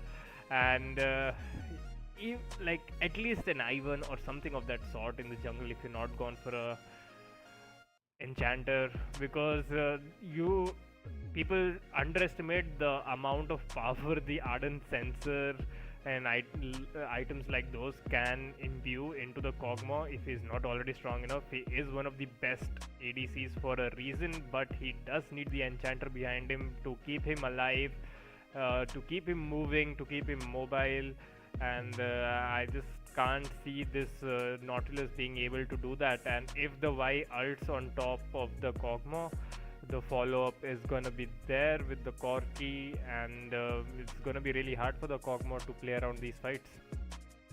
Yeah, for sure. And I mean, I don't understand why they did not pick up the Lulu with the Kog'Maw. I mean, come on, everyone knows if you're going to pick up the Kog'Maw, the Lulu has to follow, right? And then they gave Old Gods the chance to pick it for themselves with the Jinx. So that makes zero sense to me. And then you draft the Smolder as well. So clearly we don't like the draft that's come out from the side of SOV. But Old Gods right here, I think they have an excellent draft yet again.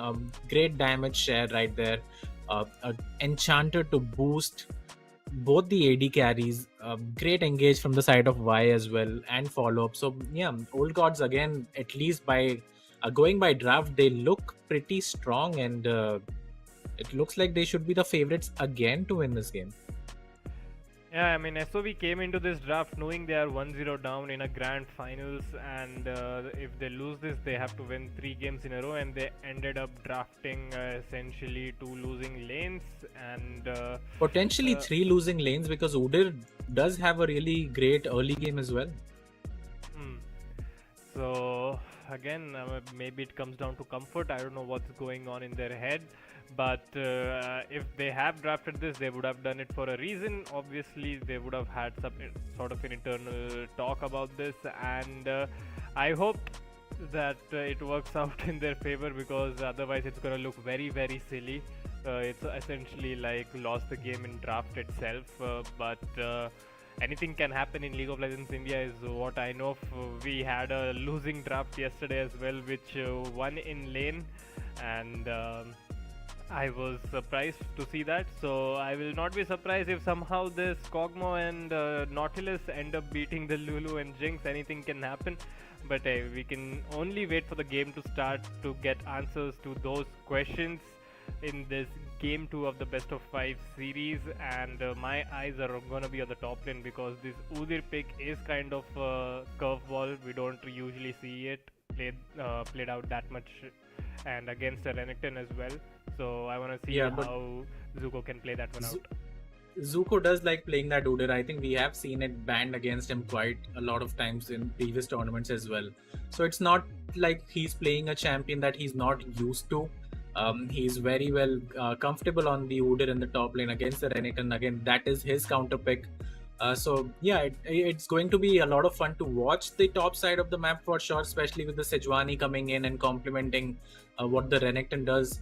And that's why we didn't like the Smolder pick coming in, right? Because you don't have to pick that champion when you already have a Kog'Maw. But yeah, as you said, very interesting matchup in the top side of the map. And I do think whoever wins that matchup will be, carrying this game essentially. And top side matchup, especially for SOV, is very very relevant because all of the power early game is gonna come from the top side.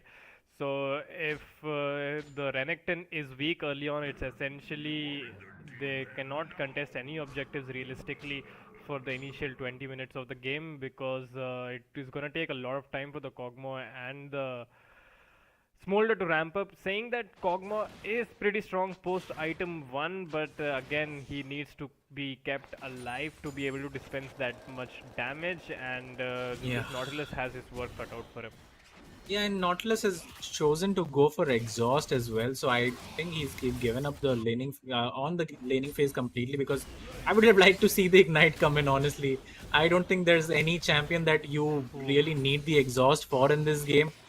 Coming in from the side of OGs, if you're trying to exhaust the Jinx, then you've already made a mistake going in that close.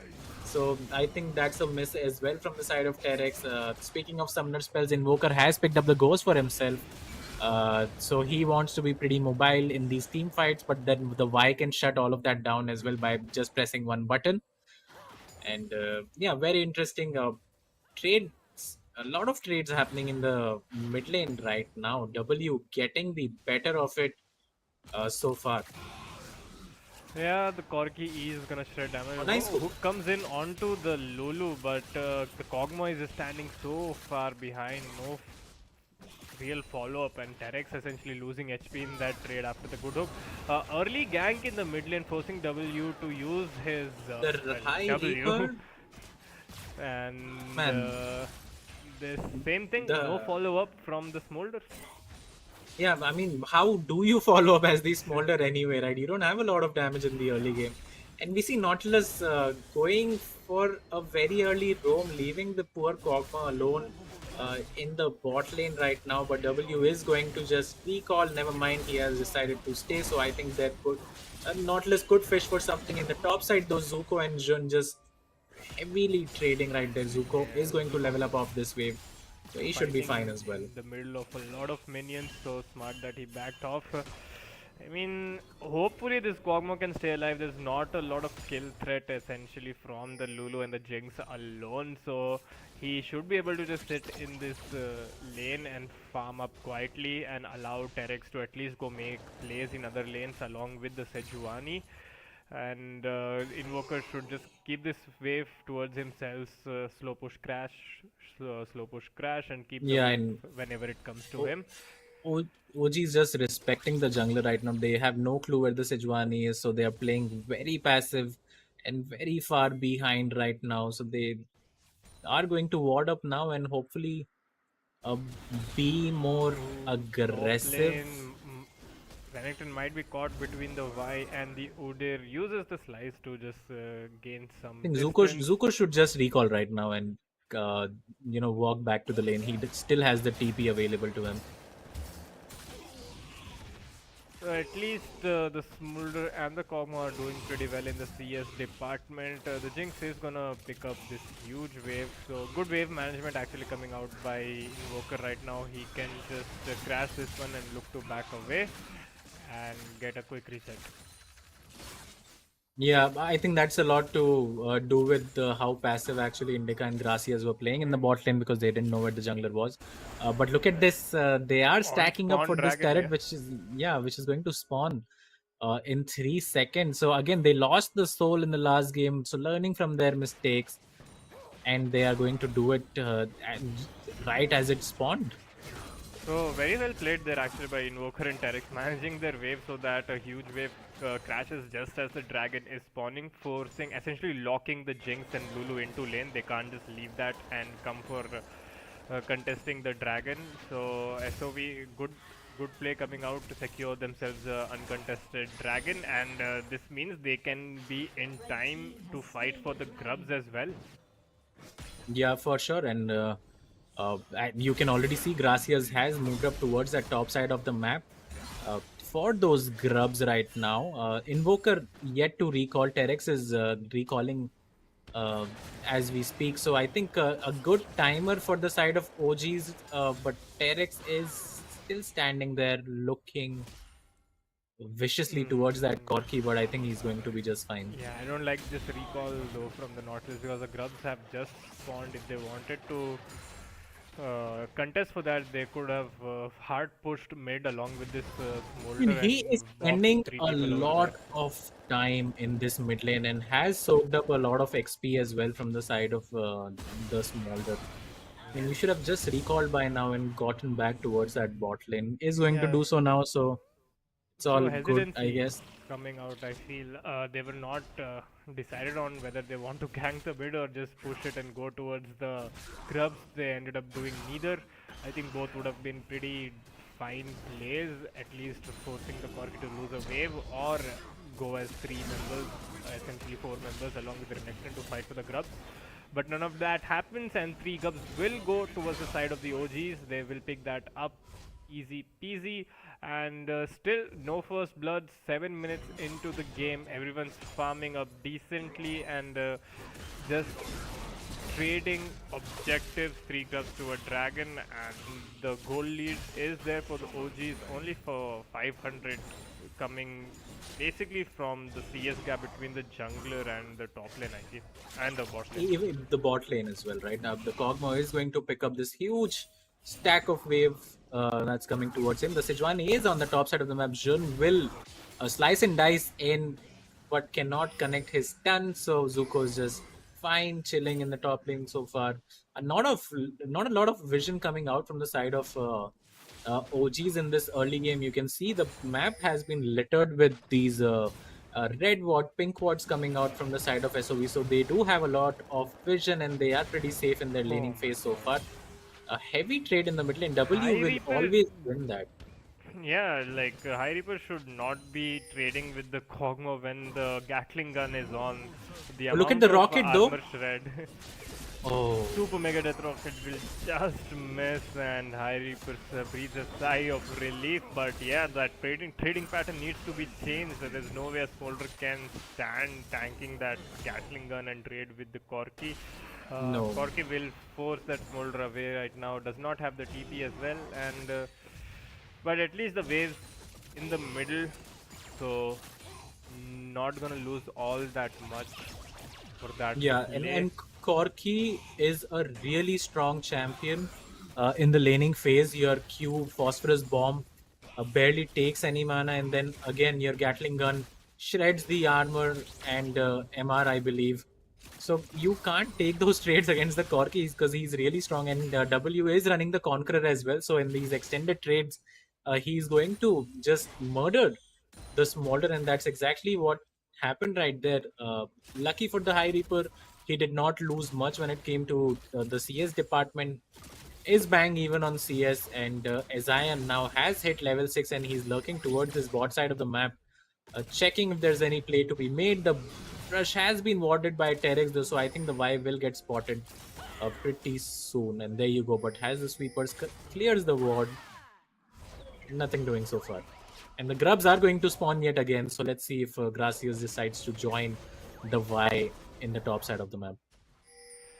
Yeah, I think they should be walking towards that, and SOV should really try to contest this, I feel, with the Renekton and getting the Nautilus top side as well. They could have even tried to make the bot lane recall, shift them to mid for these 2 waves so that they can fight for the grubs, because 6 grubs earlier on is very hard to play against, and good try on the hook, but it is gonna miss. Now Sejuani is here, will miss the ultimate, will rather it is gonna be flashed away by Indica and Gracias. So getting 2 summoner spells out from the bot lane opens up for later on gank possibilities, but she has revealed herself in the bot side, so that is gonna mean 6 grubs for the side of OGs.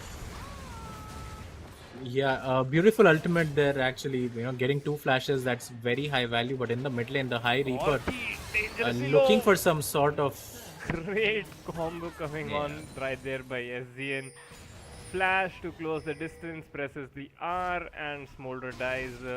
Cork essentially just baiting Smolder to come towards the top side where his jungler was lurking. Will end up paying with his life.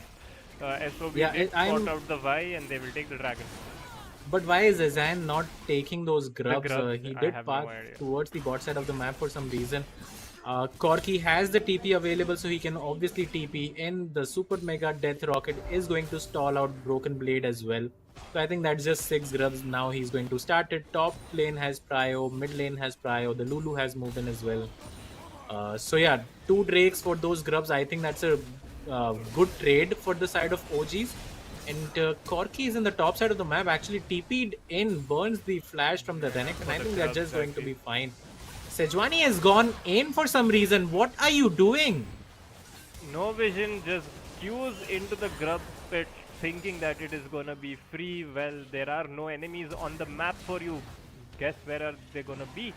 And OGs will pick up the 5 grubs happily, will give away 1 as consolation to SOV, and take Sejuani's flash in return as well. And I think they'll be very And happy with that. Nautilus's flash as well. So 2 flashes burn just to get that 1 grub.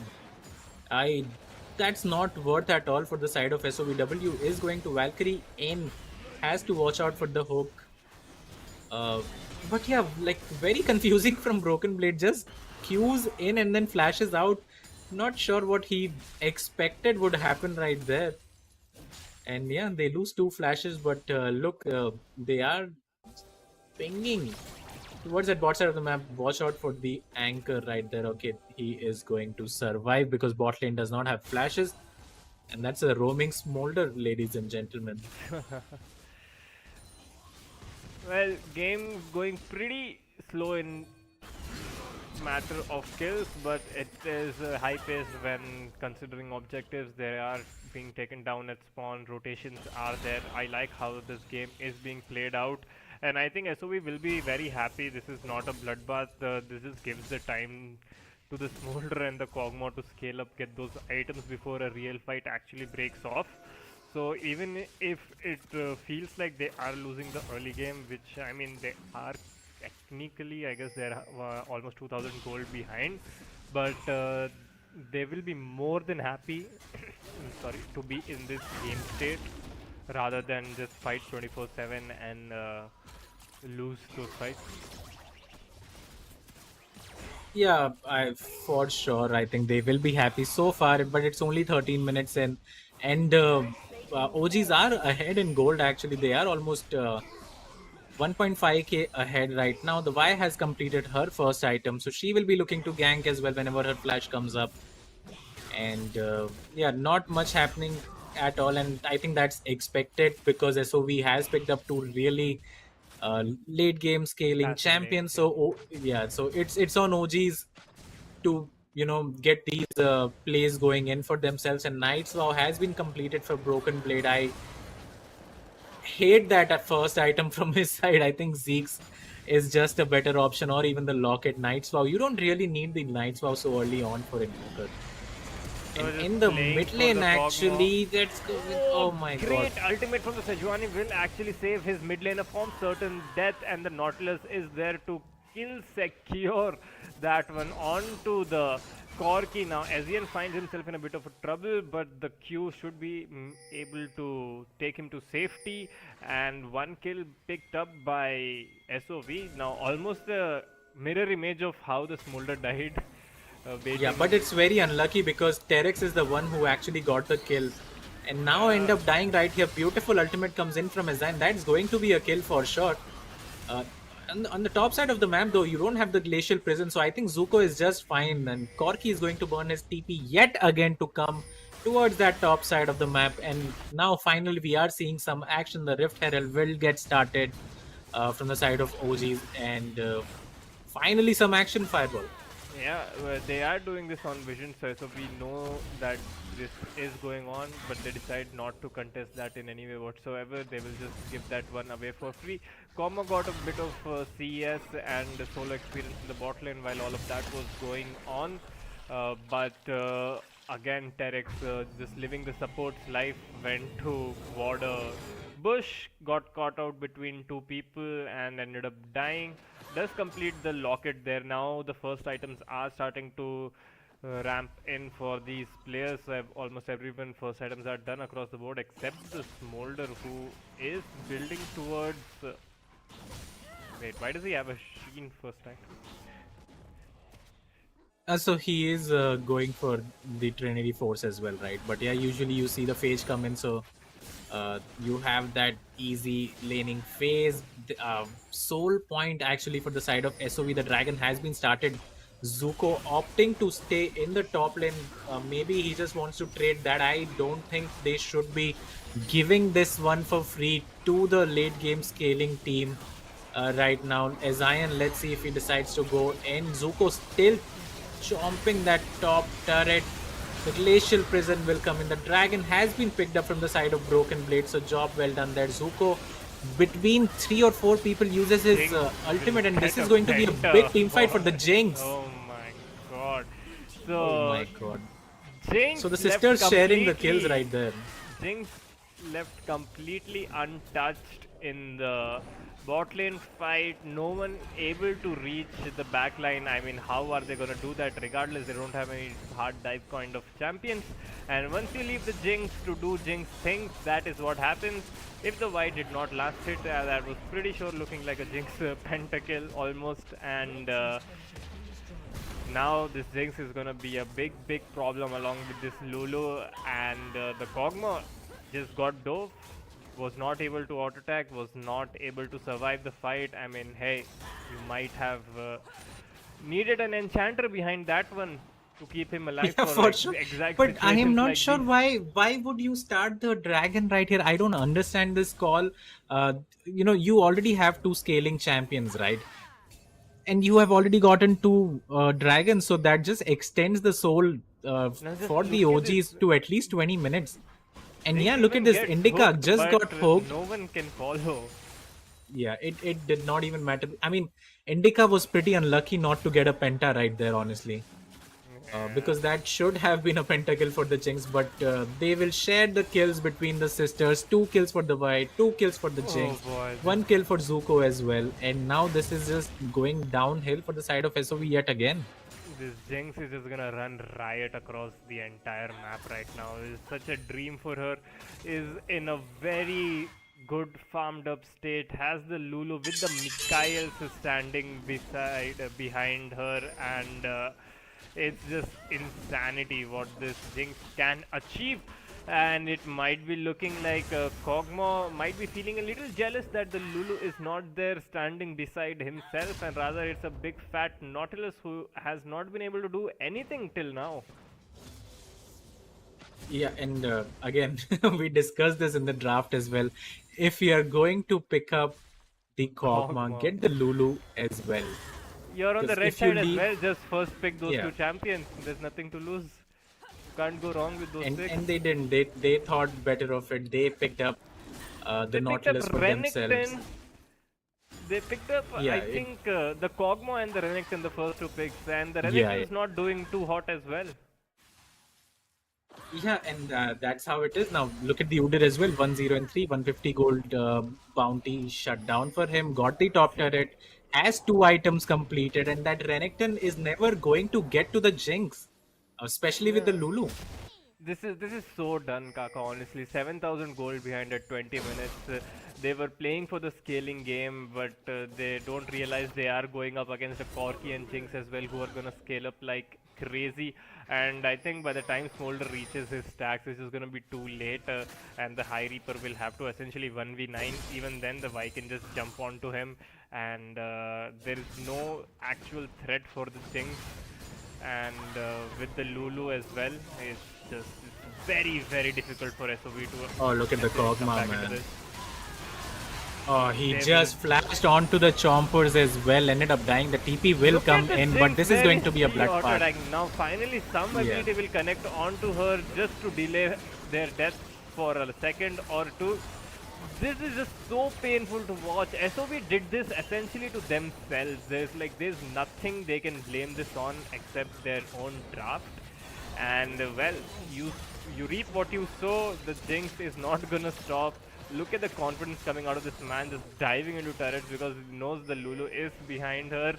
And it's just a matter of when OGs are gonna end this game. Honestly, I don't see Yeah, any way SOV 100%. come back. I mean, the only way they can do something is in this game is if they get the soul and then get the Elder Drake as well. And I do not think that's going to happen That's a in this long universe. time. So Yeah. yeah, so I don't think that's happening. I don't think the Smolder has the 225 stacks as well right now. We are at 21 minutes in, and Kog'Maw just lost both his summoner spells. So who is going to protect this guy? And I just look at his vision score as well. And am I reading that correctly, or does that say 2? Man has put his trinket down twice. I mean, he never left the lane, right? So I guess he didn't have any chance. Well, holding that thought, another team fight breaks down. All eyes on Indica yet again, kiting behind the Renekton, desperately trying to reach this Jinx. Jinx gets a reset, has the ultimate, now just has to look for the hook. The hook is used to escape, actually. They will get one kick. But why going in really aggressive now, missing the CS? But Indica, look at this. Jinx gets another reset, flash forward, gets a kill onto the Smolder, kiting the Sejuani to perfection. Another kill being picked up. That's and a 4v5 oh ace. my god.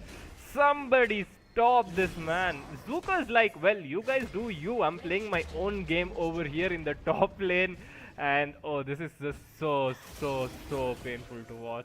Yeah, I'm pretty sure Zuko asked them like, guys, do you need me to TP there? And they just did not reply at all. So he clicked and saw the Jinx flashing and getting 3 kills for himself. And this game is done yet again. And first game was pretty one-sided. This is even worse for the side of SOV. And OG is showing up big time. And again, it has to come down to the draft yet again, and I'm not too sure why you would even step up that far to secure the drag. No excuses to pick up whatever they have picked up, and Jinx will be happy. Like, there's no dive on top. Just look at the goal lead right now. Of course she'll be happy. 12k goal lead almost coming in for the side of OGs at only 22 minutes. I think all they need to do now is just pick up that Baron and end this game, because this is signed, sealed and delivered for them, and on to game 3 will go pretty soon. 5-0 and 18 the bot lane of OGs right now, and this Kog'Maw pick is not looking good at all.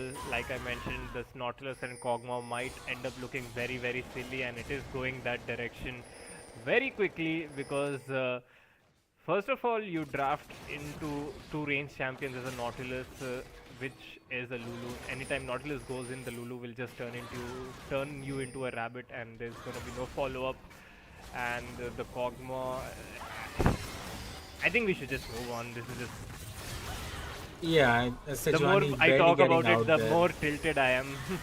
Just thinking why they have done this to themselves. I think your prayers have been answered, because OGs will start up this Baron right now. And once the siege starts coming in, SOV don't really have the greatest of wave clear as well available to them. So I don't think they'll be able to stop anything from the side of OGs. And this should be a pretty straight and simple game from this point onwards. And yeah, just look at the score from OGs. It looks beautiful. 105, 606, 218, 506, and the ultimate support flex that is going deathless, not having kills and having all the assists in the world. So yeah, the Baron has been picked up. 4 of them will stack up towards this mid side of the map. Corki meanwhile will recall and TP somewhere, maybe towards the top side of the map. And this should be the grand finals, Kaka, and one team has 1 kill up on the scoreboard. They are getting annihilated. I don't think I've seen a worse loss in a long time. I have not seen Temple of Kings do this to the lower bracket teams as well when they come before the knockout stages. This is that one-sided. Like, this is an absolute mental breaker for the side of SOV, like what they're going through right now. Yeah, but they are not helping their cause as well, right? First game, they had a good draft. Second game, they fumbled the bag pretty hard. And, on top of that, if you're going to start fighting against this Jinx, Lulu, and being greedy for dragons, then you pay for it. And that's Man exactly has what almost has 11 happened. CS per minute because he has no threat. He can just go wherever he pleases. Yeah, look at Zuko. He is alone stepping up that far and just gets out. Valkyrie in by Corki might be some punishment towards that. Never mind. They just do not have the tools to do anything in this game. This is so painful to watch. Now Gracia's job is very easy right now. Just keep pressing E, lock your cursor on top of that Jinx, and occasionally press R when needed. Nothing else. And let the Jinx take you to victory. Yeah, I'm not too sure what to say as well. Let's just see how OGs end this game, though they are splitting 4-1 right now. Ezan will get caught but takes no damage at all. 225 stacks have been, the smolder is stacked up, but he's going to get ulted and probably die right now, here. Jinx There you is go. there.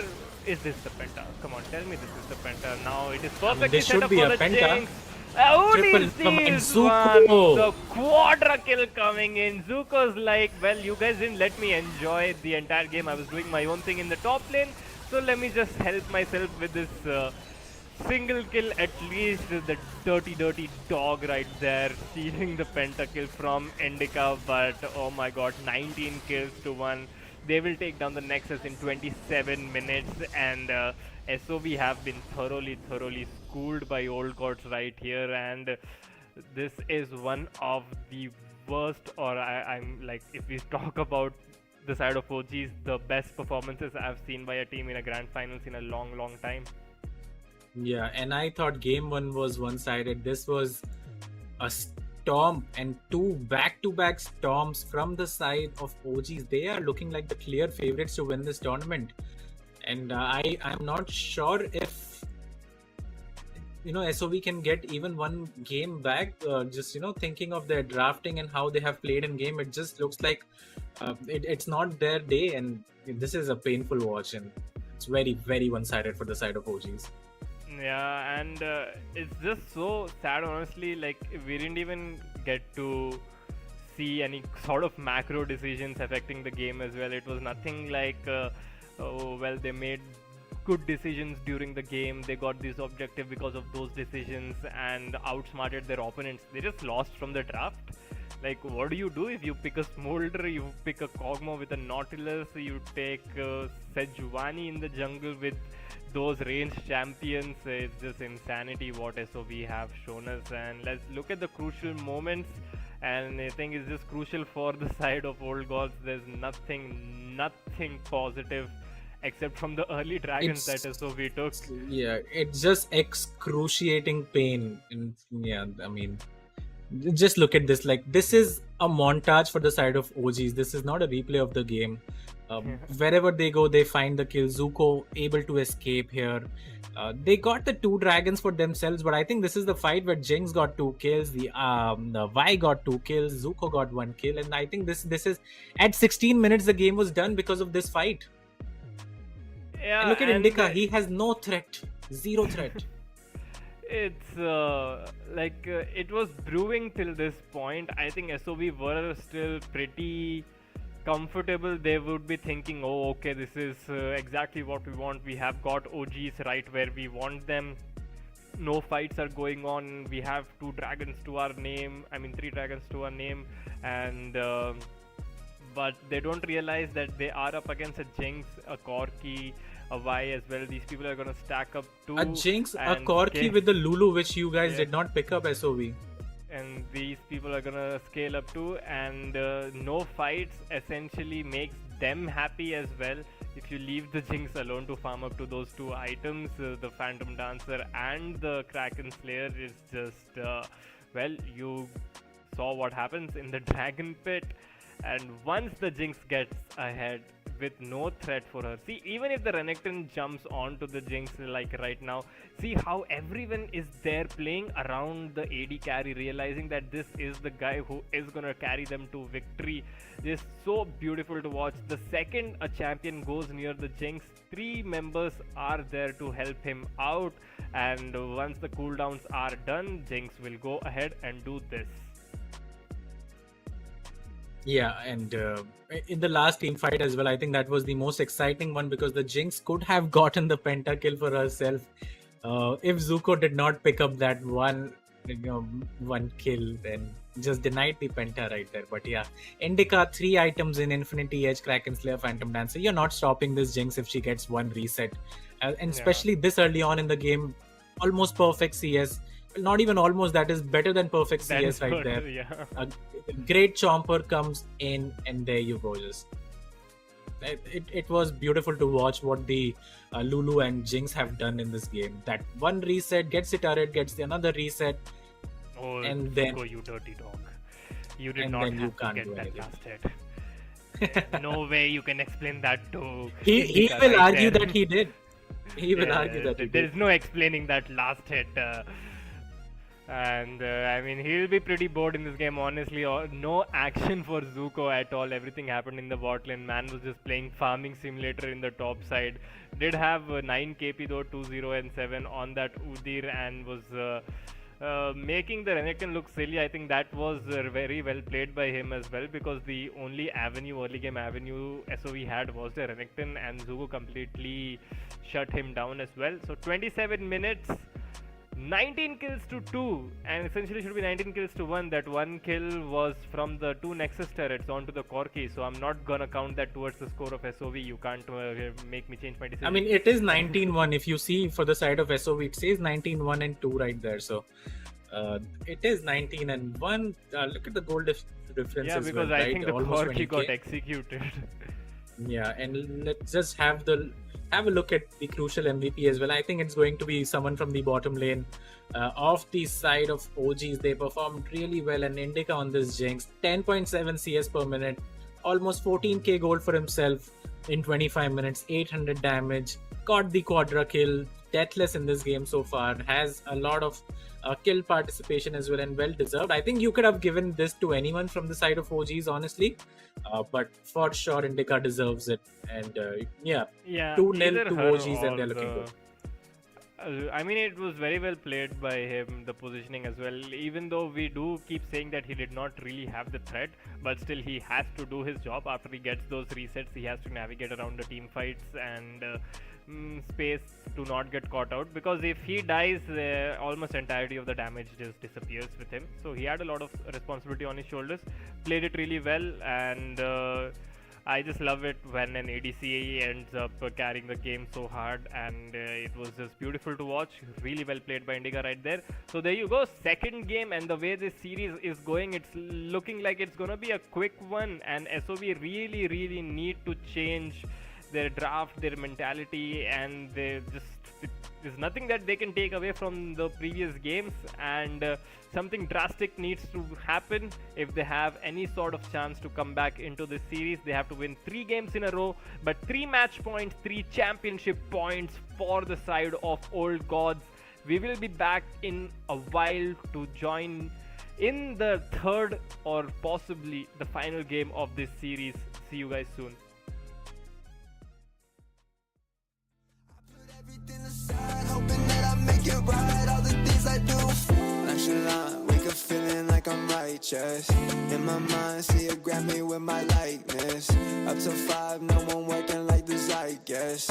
Put in 12-hour shifts while I write this. And I know when the black shit, they showing love. Not everyone a day one, don't lie to me.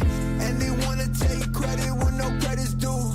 Say what you want, but it don't bother me.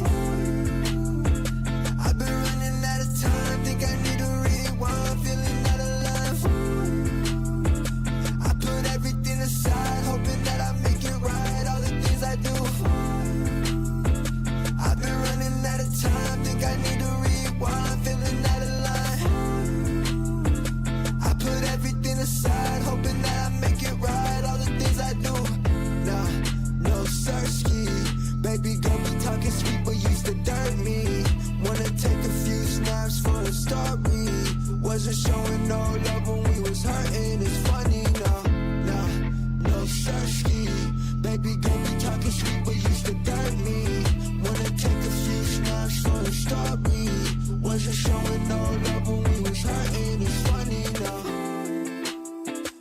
I've been running out of time, think I need a rewind, feeling out of life. I put everything aside, hoping that I make it right, all the things I do for you. I've been running out of time, think I need a rewind, feeling out of life. I put everything aside, hoping that I make it right, all the things I do for you. I've been running out of time, think I need a rewind, feeling out of life. I put everything aside, hoping that I make it right, all the things I do. I've been running out of time, think I need a rewind, feeling out of life. I put everything aside, hoping that I make it right, all the things I do. I've been running out of time, think I need a rewind, feeling out of life. I put everything aside, hoping that I make it right, all the things I do.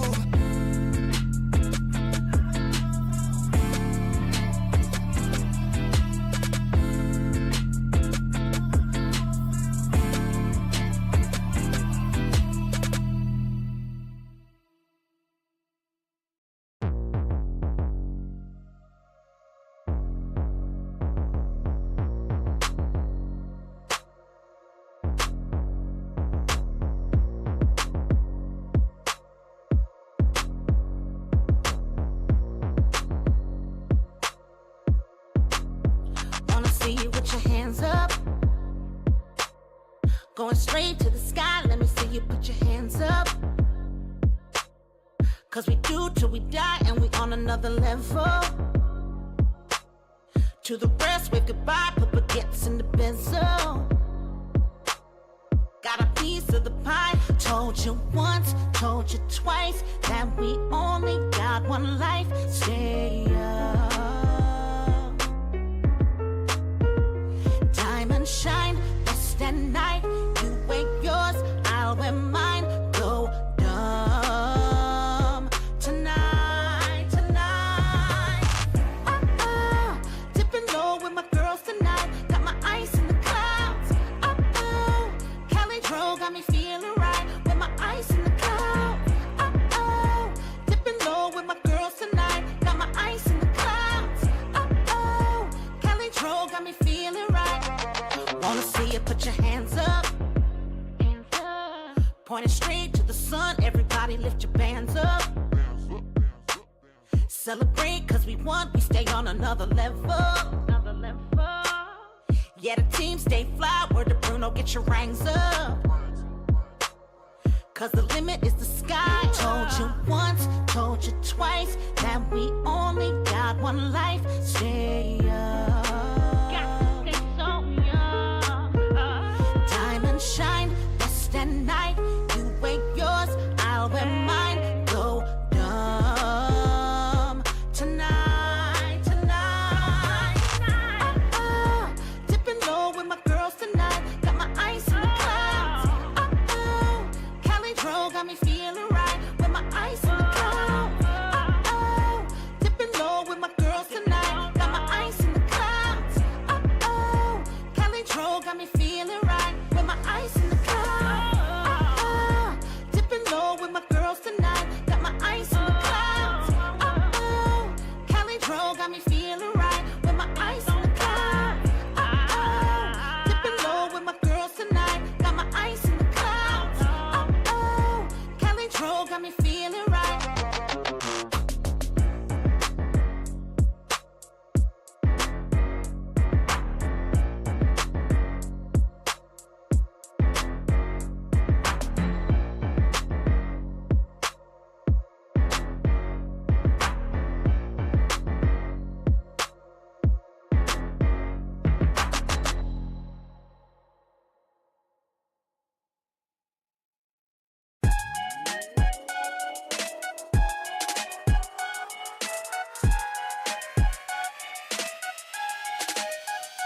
This ain't what you want. I've been living at hotels for a month. I don't take any meetings after lunch. I've been spelling all my sneakers, I don't jump. Me and mine only tryna double up, yeah. Me and mine trying to build, come up front, yeah. Mention twice, cut once, what we on, yeah. Mention twice, cut once, what we on, yeah. I've been reading Proverbs on the walk, yeah. And I've been shutting down the stars, yeah. Cause when it rains and it pours, yeah. And I'm ready for some more, yeah. And I've been reading all the war, yeah. And I've been shutting down the stars, yeah. Cause when it rains and it pours, yeah. And I'm ready for some more, yeah. And I've been reading all the war, and here I go again. I hope y'all never ever get the chance to win. I'm Westbrook and I'm staring at the rim. Yeah. Does anybody really wanna jump with him? Yeah. I got agents who talk like friends. Yeah. I got friends only wanna talk business. I got expensive cause winning's expensive. I got expensive cause winning's expensive. I've been reading all the war, and I've been shutting down the stars. Yeah. Cause when it rains and it pours, yeah. And I'm ready for some more. Yeah. And I've been reading all the war. And I've been shutting down the stars, yeah. Cause when it rains and it pours, yeah. And I'm ready for some more, yeah. And I've been reading all the war, and I've been shutting down the stars, yeah. Cause when it rains and it pours, yeah. And I'm ready for some more, yeah. And I've been reading all the war, yeah. And I've been shutting down the stars, yeah. Cause when it rains and it pours, yeah. And I'm ready for some more, yeah. And I've been reading all the war, yeah.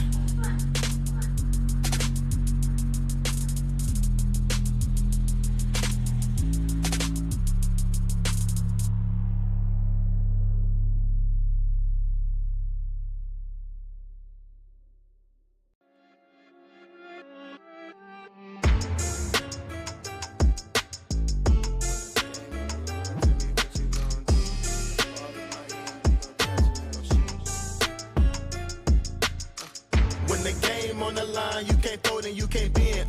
Y'all be playing it safe and I be going for the win. Remember back when they was doubting on the kid. Now they tuned in cause my game too legit. Stayed down, remain humble and I made it work. Crazy how I came out so clean from the dirt. We was using candles on the nights the lights ain't work. We ain't never going back to that and that I merged. Turn your back on me, the worst mistake you ever make. Keep my grass cut, gotta watch out for the snakes. If it's on my plate, best believe it's getting 8. I'm falling like I'm Kobe 33 before the 8. I just want the rings and the medals and the trophies. I want the Kardashians and Jenner to all know me. I wanna take a Uber to the hills to visit Chloe. I want the floor seats cause I'm tired of the nosebleeds. When the game on the line, you can't fold and you can't bend.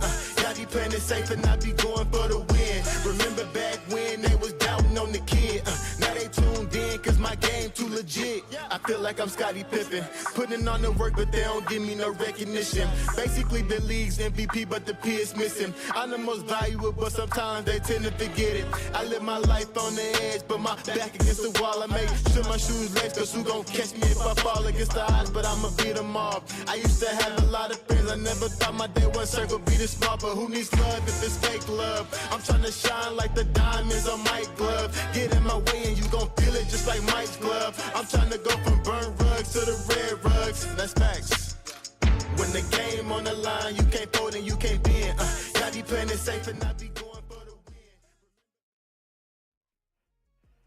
win. Welcome back guys to the third game of Crucial by Micron presents SKplz Community Clash powered by Zotac, and this is the grand finals between SOV and OGs. OGs are in a convincing 2-0 lead against SOV Manus, and both of these games were not even close, and I just have to see what SOV have in response, and I'm pretty sure the morals will be very down because of the fashion in which they lost these two games as well, and OG should be full of confidence to just steamroll their way through this third game as well and secure this title for themselves. Yeah, absolutely, but SOV has no one else to blame but themselves for that draft they did last time, right? You get the Kog'Maw, but you don't get the Lulu. Makes absolutely no sense. You're locking that Renekton as one of your first picks, who can even be a blind pick later on, no problem. He didn't even have the best of the times in the top lane. The Udyr was matching him pretty well. That was just basically Farmville Simulator going up in the top side, and everything happened in the action in the bot where Indica just popped off, went off it. And if once you have that Fed Jinx and your team does play around him and they do understand how to use that to your advantage, there's absolutely no way you are going to be losing those team fights, especially with the Kog'Maw on the opposite side who has almost no protection to his name. So yeah, the SOV does not have anyone else to blame but themselves for the way that match went up, and maybe I hope to see a maybe different type of drafting that comes out from them in this game 3, and they are on the ropes. This is do or die for them. They lose this, they will be the runner-up. They will unfortunately be walking away with that 50k prize pool, 50k INR instead of that 25k INR that the winners get. And it looks like Potato Monster is one step closer to getting that trophy for himself. His squad he is on the sidelines today, but he did do a lot to get his squad to where they are right now, especially in the semi-finals. He did pop off on the Tristana, and Indica, this man has got the MVP on 2 separate roles in this tournament itself, in the semi-finals on a jungler, in this series on ADC. So this man is all the talks of the town right now. So I just honestly can't wait to see what they come up with in the next match. And honestly, if the Jinx doesn't get banned, you have to do something or somewhat to counter it off in the bot lane side. I mean, he is having the series of his life as well. I think he was 7, 1 and 9 on that Ashe in the first game, and we all saw what he did in the second game as well. So, insane performance coming out by Indica. Maybe he should think about role swapping to ADC forever. By the way, he is playing this role and helping his team out so much in this series.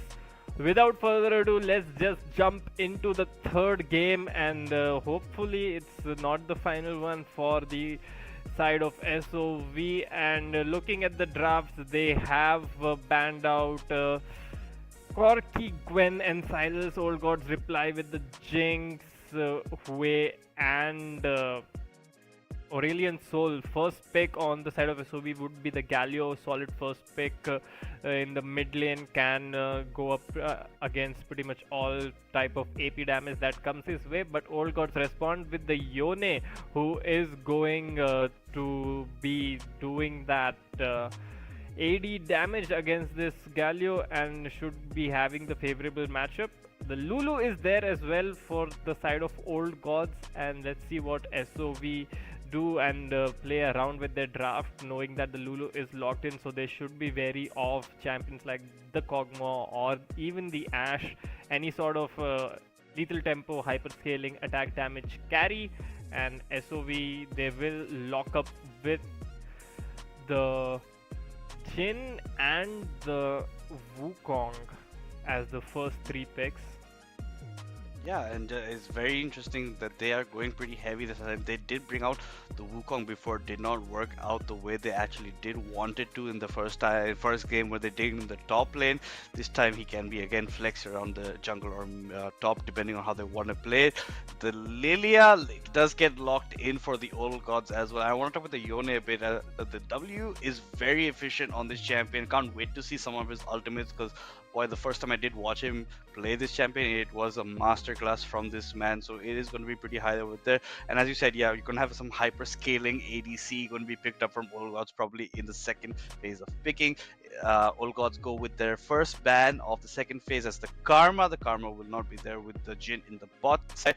SOV taking their time to think this over, and it's the Aurora that does get banned out, that one that Zuko did get his MVP on in game 1, so that's also out of the picture as well. So that being said, I really want to see something that June can maybe pressure a lot in the top side with, because in the first game he did not have the best time. Second game also he could not do much. He was just chilling there against the Udyr. The Leona ban comes out from Old God, so now this Jhin does have a couple of options. I would not mind seeing a Rel, would not mind seeing a couple of tanky supports around him. He can be opting for any of those things, and it looks like SOV will probably target another mid laner, another top laner ban if it does come to that point over there. Fireball. I would have liked to see some sort of an ADC ban for the side of SOV at least. I think an Ashe ban would have been good, or because okay, Kog'Maw you can still punish with the Wukong and the Galio. See, there's the Ashe.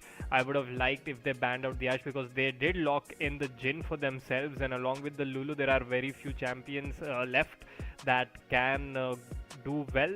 If there was the Ashman from the side of SOV instead of the Udyr, maybe that would have been the better choice. So a slight mistake there by SOV in the draft. Ash and Lulu again, very, very, very dangerous to play against, especially when you're the Jhin, and they will lock in the Volibear, a solid pick in the top lane, can hold his own, and they go with the Seraphine this time. So Jhin and Seraphine is unusual but can work, because the Seraphine E with the Jhin W, they can lock champions down pretty heavily, and does have that great engage and disengage as well. Can provide the move speed to the Jhin even more, has the healing and shielding for him too. So along with champions like especially the Wukong and the Galio, who like to go into the faces of the enemy champions, the ultimate from Seraphine gets easier to land because it continues off of your allied champions as well. So I like the Seraphine pick coming in here, but I would have liked to see the Ashman at least, because again, Ash, if she gets to auto attack freely along with this Lulu, she's gonna do basically the same thing what Jinx did in the previous game, and does have the added utility with her slows, the ultimate, and well, last pick is the Cassante. I mean, I love Old Gods just bringing out these picks, the Cassante, the Aurora, and I was missing these champions in our scene, and finally I get to see a team picking these champions up. We already saw how strong Aurora was, and Zuko yet again bringing out a very strong meta champion right now in the Cassante against this Volibear, and will be looking to dominate his lane in the top side yet again. Again, this is 2-0 do or die for SOV basically 3 times in a row, and Old Gods would be looking to carry on and finish the series off right here and right now. Yeah, absolutely. Old Gods is definitely looking to etch their names on the trophy right now. They're just one step away from it. This game, if they win, they will be your champions of this tournament. SOV is having a very, very tough time right now against them. Their draft does look pretty solid though, in this opinion.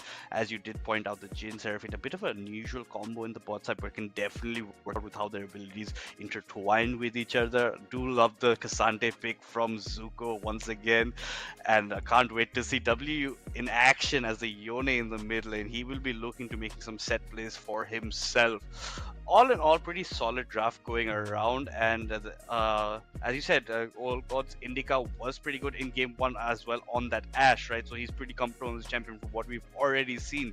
So he'll be looking to make a name for himself once yet again. That being said, the Lulu will be providing so much more attack speed, movement speed for him. He can be kiting in and out of these fights as he pleases. And which side would you say did you favor in this draft overall, Fireball?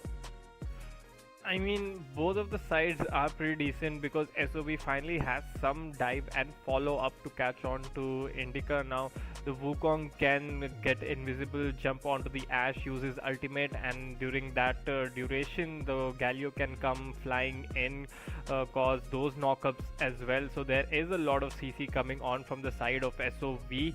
AoE as well, and the damage output from the Jhin and the Volibear should be decent enough. And saying that, Old Gods, they have the Yone, they have the Cassante. I mean, they have 2 of the 3 most broken champions right now in the top lane and the mid lane, and if played properly, I think they should just be winning out of the lanes. And again, depends on Indica how well he can keep himself alive. He does have the Lulu to keep himself safe as well, and Ash, if she gets to auto attack freely, is gonna be a big problem for the side of SOV as well, because they are playing a lot of melee champions, and Ash, if she decides to go the Runan's Hurricane way, it's just very hard for them to do anything. Yeah, absolutely. I'd really love to see the Ash with the Runans. I always love to play on that champion, especially melee. Against melee is going to be so optimal in that scenario. And Indica is very versatile on this champion, so he will be looking to make some very good plays for himself. The Lulu will provide a lot of backup. But yeah, that's just what it looks like on paper. We're gonna have to see what it does do in game, because these guys do like to play a bit different to what it is theoretically their comp should be doing for. They love huge amounts of aggression, go for a lot. Asian is will be trying to be making some plays himself.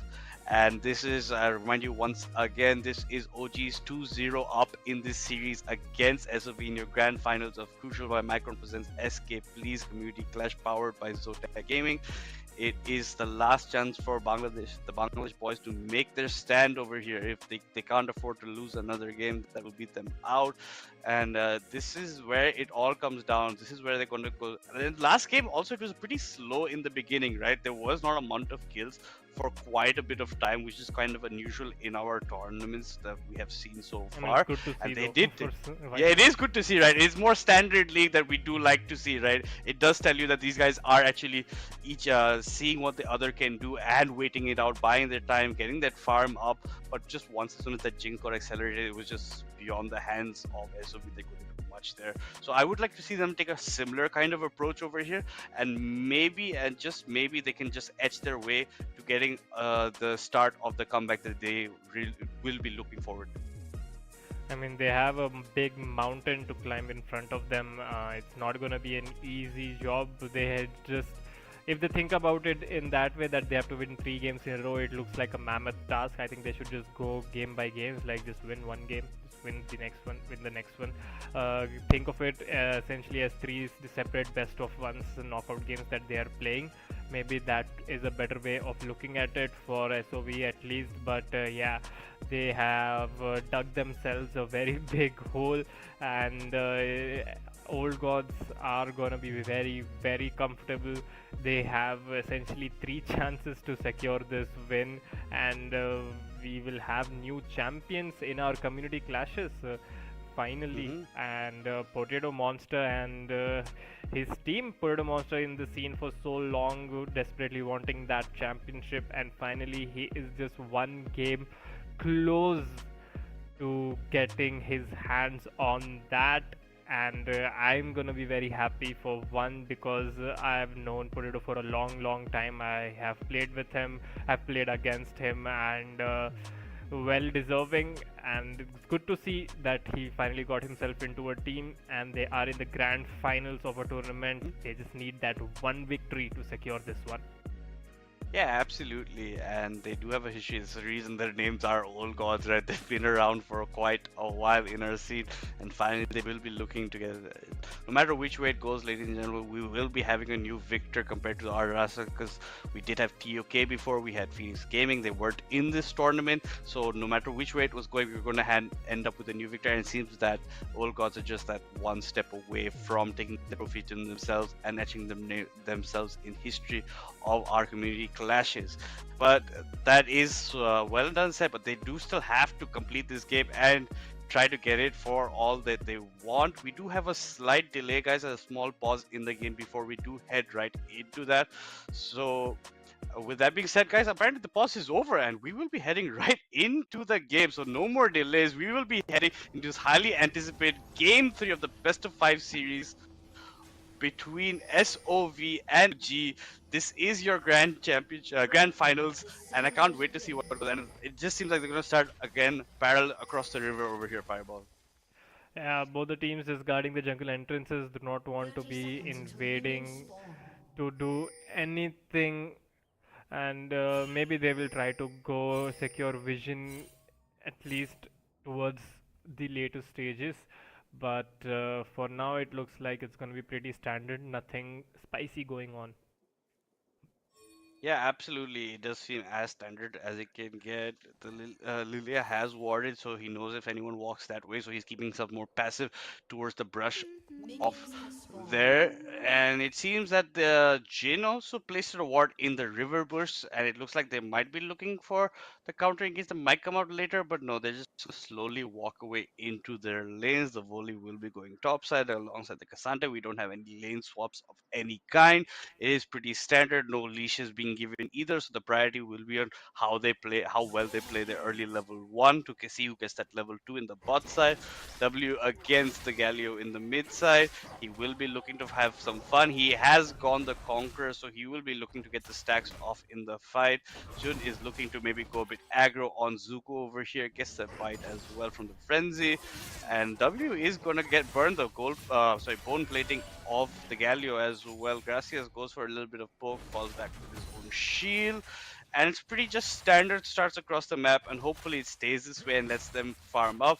Both junglers had started in the bot side of the map. The Wukong has already reached his top. He only took his red buff and then went there without taking any further of the camps over there. So he will be faster up towards this top side, but he already has the Volibear pushing in over there, Fireball. And as expected, the Jhin will get level 2 faster, does have the better push in compared to the Ashe earlier on. And now still the Ashe got perfect CS, actually got every single minion from the first 2 waves, doing good for herself there. And the Yone, my eyes will be on this mid lane, how he plays around the Galio. I think he has picked that one up as a counter pick to the Galio, and he should be in a pretty decent spot. In the top lane, as expected, the Volibear is gonna keep pushing in the Cassandra because of the AoE passive that he has. A bit of trading going on into the mid lane. The Conquerors is stacked up. And what a champion Yone is, right? Has a dash, a mini unstoppable dash, has a shield, can buffer CCs, has a mini Z ultimate in his own abilities. I mean, someone please rework this champion already. Yeah, this is a pretty much very OP champion. He has been first pick so many times in Worlds, even in the Swiss stage as well. There's a complete reason for that, as Fireball completely well described his skill. He's just a mixture of different champions that can just do so much over there. He can be played anywhere at the top, the mid, depending on how he wants to. The Lily and the Volibear will be meeting themselves in the jungle there towards the Scuttle side. So the Volibear is being pushed out over there. The Wukong is towards the bot side here as well. He is just getting the Scuttle probably and walking back to take his own golems in the bot side. So they will be working like that. The Lilia is here maybe to hover, but he is channeling his back. He will be getting the first back out of both junglers to get themselves their items. The Volibear goes go close by, walks up. This is his own ward as well. So now he has vision. He's not that scared of ganks. He knows if he does see anything, he can move out. The Drake will be spawning pretty much quite soon, in around 40 seconds time. Just even trades going out on the top side. Zuko is feeling the brunt of the damages, but the Volibear is pretty far behind on the CS right now, Fireball. Yeah, he is pushing in the Cassandra quite a bit, but he's not picking up those last hits, and it can come back to bite him now. Good trade there, the shield helping him out. The bot lane is in the middle, pretty even right there. Lulu places a good ward in the banana dry bush right there, so not gonna get ganked from the Wukong. Now Wukong doesn't have any camps to pick up on the top side. He is thinking what to do. He is trying to go around, maybe looking for a gank in the mid lane, because the top lane is pushed out, so there's no gank opportunities there. And the dragon has spawned as well, but both the junglers are moving top side. Now their camps are spawning back up. They are just looking to keep farming. They do not want to fight for the objectives as of yet, as we saw in the second game when SOV just started the dragon on spawn, and they were very proactive with that one. But this time there's nothing like that happening. Now the recalls of the bot lane have not been done as well. Both the ADCs just sitting on the Doran slate and looking for a good recall timing for themselves, but either of the ADCs just refuse to give up a wave to go back and pick up their items. Yeah, absolutely. And W had to burn his TP to come back to lane, so it looks like the High Reaper wants to get some aggressive trades here before getting his own TP back. But look at Ezreal over here in the bush, catching out the Wukong. But the Cassandra is falling with the Volibear close by over here, Fireball. He will find the Volibear there, but the Galio ultimate is there to provide some assistance. Flash forward, the taunt will connect, but he is unstoppable, cannot get CC'd. Another 200-year champion by Riot Games. Ready, here you go. And now Yone is there for the follow-up. The ultimate is not that great, will connect only onto the Volibear, and now they will want to back away. The Summoner Spell Heal is used from Gracias to disengage that team fight. Very, very messy. It could have gone either way. It was looking like Zuko is about to get caught out, but he buffers his unstoppable perfectly so that he does not get taunted, and the ult from W wasn't the greatest, so there was no follow-up from that. So at the end of all of that, few summoner spells being used from both the sides, but still no kill, and SOV will take that man advantage and start up the Void Grubs for themselves. Yeah, they'll be taking all three without any problem. I think if W hit a better ultimate in that kind of exchange over there, might have changed a bit of how it goes. But What talking a about that, the Captain enchanted arrow Jack goes cleanse. on to Jin, but just an instant cleanse by the man over there. Just walks away calmly out of it. Recognizes his support is not nearby, has to do for the instant cleanse as well. They might get a bit of prio towards this dragon if the if the Seraphine does come back and let them push that lane back in. The Lilia is close by as well. So all in all, pretty going over there. The Galio being forced to burn his ultimate earlier on to go to the top side for his roam that way, try to prevent anything happening. But huge fights a bit going on, but nothing actually accumulating for it. So they're just testing the waters right now and seeing what they can be doing in which kind of scenarios. If we talk about the CS, the Cassante is quite relatively up around 10 CS. The jungler difference CS is for Ezreal in Ezreal's favor. The mid lane is pretty even, as well as the ADC lane is also pretty even in the terms of CS. W already has his Berserker Greaves, so he'll be looking for much. The Galio opted for the steel-plated caps, so he'll be looking for going for more of these exchanges with that added armor to his name. Nobody actually taunted towards this dragon right now, so this is going to be a pretty late dragon soul overall if anybody even tries to go towards that point of the match over there, Fireball. Yeah, and the plated steel caps helping out the Galio a lot as well. Is just not gonna take any damage from the auto attacks of the Yone till the Yone gets his items, and High Reaper should be fine in that lane for himself, and will be just looking to perma push that one and roam either top or bot to get the roams. But here now Jun has dove into the turret, will disable the turret with the Volibear ultimate and gets the last hit onto the Cassante, securing a solo kill, first blood for himself, and great play there by the Volibear. Yeah, absolutely. Chad solo bolo from that man, recognizing that he has the power to go for it at that time. He disables the turret. The Cassandra tried to do a counter with his own ultimate against him, but does not work out. So not his ultimate, the dashes, but it couldn't actually do anything in his favor. Now the dragon being started about SOV, so they will be getting all first three grubs plus the first streak to their name. So this time they're looking pretty good in the early game for themselves. Last time they had got towards almost that they were on Soul Void, but they could not actually finish it off. They were being prevented from it, and this time it'll be even later on. The three grubs to their names does allow them to push a bit more of these turrets, but they are having a pretty standard nice game, and this time Jun is taking the definite lead in the top side with this Volibear, even though he is behind on CS by around 6 or 5. It's not making him worry that much, given that he went for that solo kill right now, and now both these top laners have unleashed TPs, right? Zuko has his TP up while Volibear's is still on the cooldown marker, so nothing will be coming of that. The Void Grub will be coming up shortly yet once again, so it will be interesting if OG tries to go for something, because they need to at least prevent 2 of those Void Grubs going over to SOV's side. And the Rod of Ages is completed for the Volibear at around 9 minutes, and that will be done stacking around the 19-minute mark.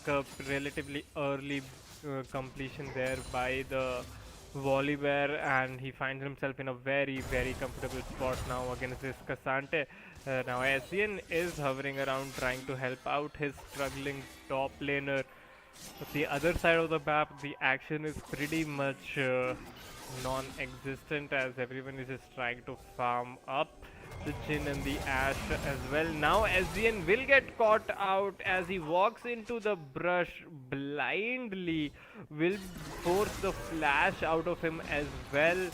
Volibear used his flash to go secure that kill, and another kill for this Volibear in the top lane, and someone needs to stop this bear because he is out for blood. Yeah, he absolutely nice setup play there over the push. Even though the sweeper was getting triggered by Ezin while he's walking, nothing he could do. Just a late flash as well, so his flash is burnt. But Another let's hold that dive thought. The coming Volibear in. goes in on the Cassante. The Cassante also flashes Very away, well and that's this kited time a around. nice kite by the Cassante. Absolutely with the Volibear. No? But let's talk about that previous fight. Because that previous fight, now all 6 grubs will also be being picked up by the Wukong over here, Fireball. Yeah, but then Jun going in aggressive onto the Cassante yet again, but Cassante just dodging those abilities perfectly with the dashes that he has, and will get essentially a mini shutdown towards himself in the top lane. Will help him out a lot in the mid lane, though. W is starting to struggle a bit against this Galio now, as Galio has completed the Bami Cinder as well. Now the damage is starting to ramp in, and he's just gonna keep building more and more armor. So essentially only Ezin is going to be the one who is gonna have any real threat against him. And one kill for the Cassante does bring back the gold little bit. Still only 400-500 gold difference, but look at the objectives. Every single objective in the bag of SOV right now.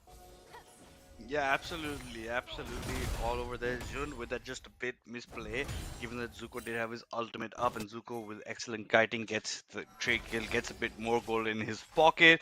But also SOV has been dominating the map on jungle objectives, getting everything to their name. Probably going to even be looking for that Rift Herald when it does come up. In the bot side, Indica and Gracias putting on the pressure on Invoker and Terex, pushing them underneath their turret right now.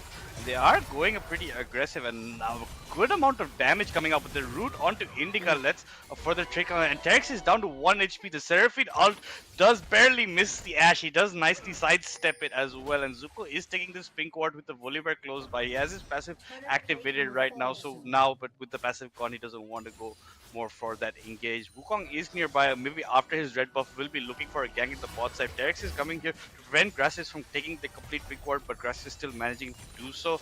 Indica trying to get maybe one plating to his name, also failing in that. The Wukong is relatively close by, so this might not look good for OG's side right now. The clone over, the flash over, the ultimate onto Indica, but Lulu plus the flash of the Ashe gets the Ashe out to a safe distance. And I don't think anything else will result from that, except maybe Gracias goes down over here with an extended womp from the Wukong onto his head over there, Fireball. Yeah, and Indica and Gracias are staying there welcome for far too long, and they end up paying for that. And now Indica might get dove as well, and they end up giving that kill to the Jhin. So 2 kills picked up for the side of SOV there.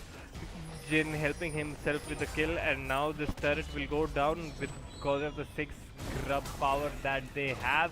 And OGs will reply with the Rift Herald at least, but now slowly SOV are starting to get a significant lead.